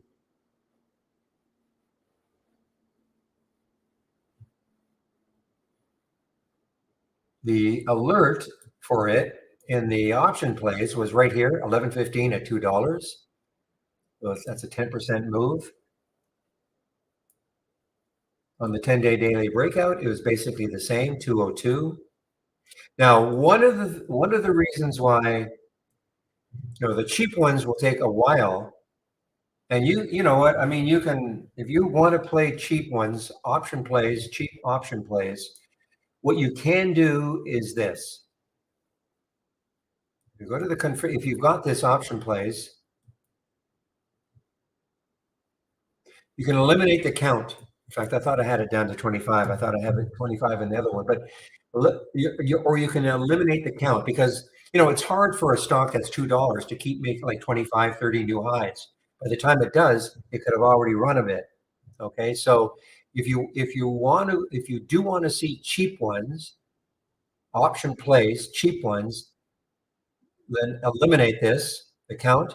Maybe you don't even use it. I'll actually do that for tomorrow and see what happens. I don't think it's not really going to affect the expensive ones that much because it's easy for them to make new highs all day long, even early, but not as easy for something cheap, to make 30 new highs, if that all makes sense.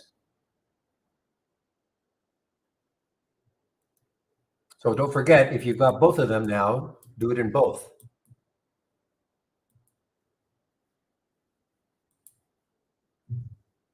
I think why I put this in is because when we get into earnings season, we will be inundated, in my opinion. We'll have a lot. So I have to tighten up the filter somewhat because we don't want to have so many that it's overwhelming.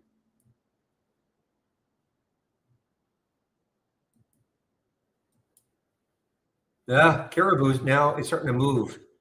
I'm just going to forget about it though.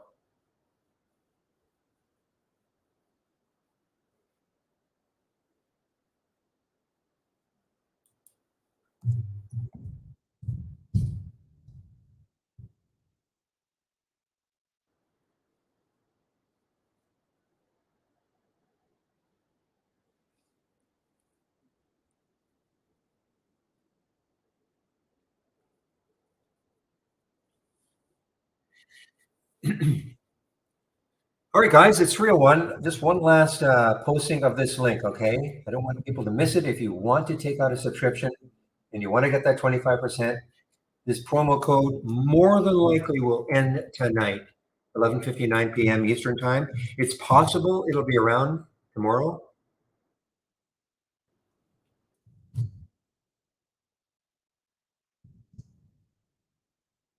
But again, when you click on that link, look what it says. It says that it has actually expired. Obviously, it has not expired.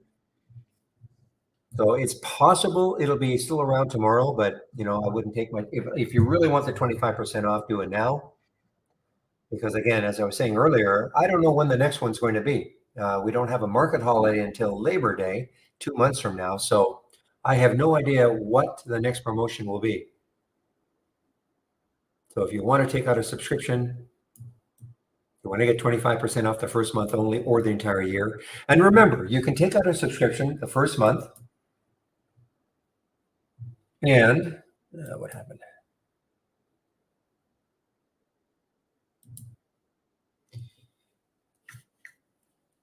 Because you may not, I mean, you may want an annual, and the obvious reason for taking an annual subscription is that the per monthly cost is a lot lower. But if you don't know this program, it'd be kind of crazy to take on an annual right off the bat. So you can still try us out for a month. Okay. And you try us out for a month.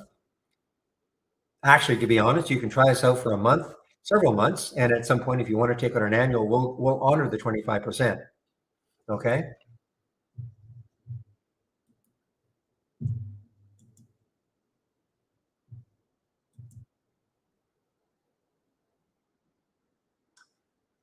I'm missing Sava. Must be having a bounce. I saw Sava earlier. Yeah, it chopped around too much for me, but you're right. It's having a bounce. It's trying to reclaim some of the lost gains. Well, had gains, but some of the losses from yesterday. I'm just wondering if Genie has one last go left in it to get to either the 780 or the $8 mark. And it had news. It did have some news. It could be an interesting swing, Genie. Not a big swing trader, but it could be an interesting swing.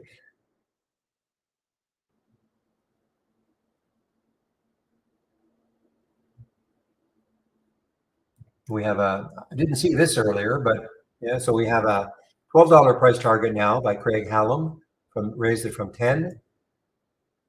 See if there's anybody else. Just looking here, Craig Hallam, see if any other broker. Of course, then you get the lawyers wanting to do a class action against them.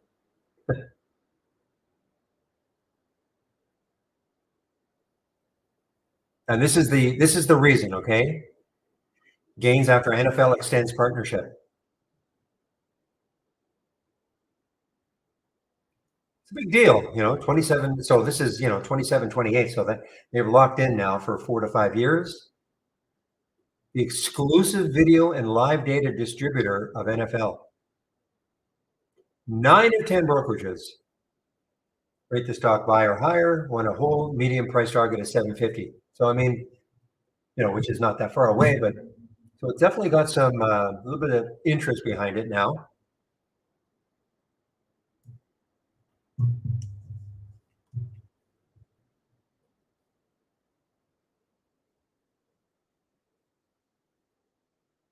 Okay, guys, so I think that's it for me. Unless there are any questions, I'll hang around for questions as always.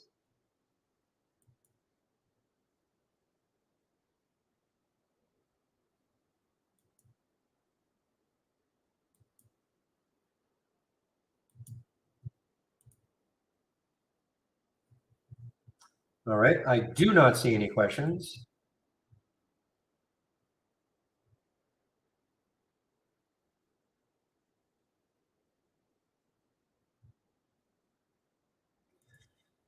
So, William, I asked the question earlier. I guess you were not around until after 8 o'clock. Is that correct?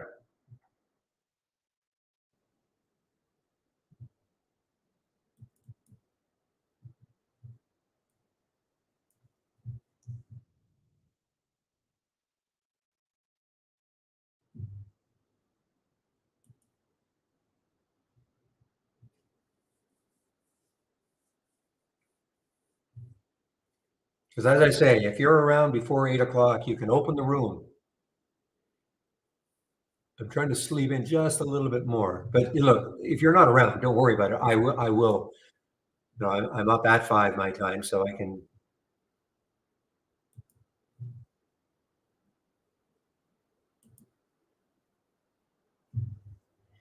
Okay, guys, don't see any questions, so I will shut the room down now.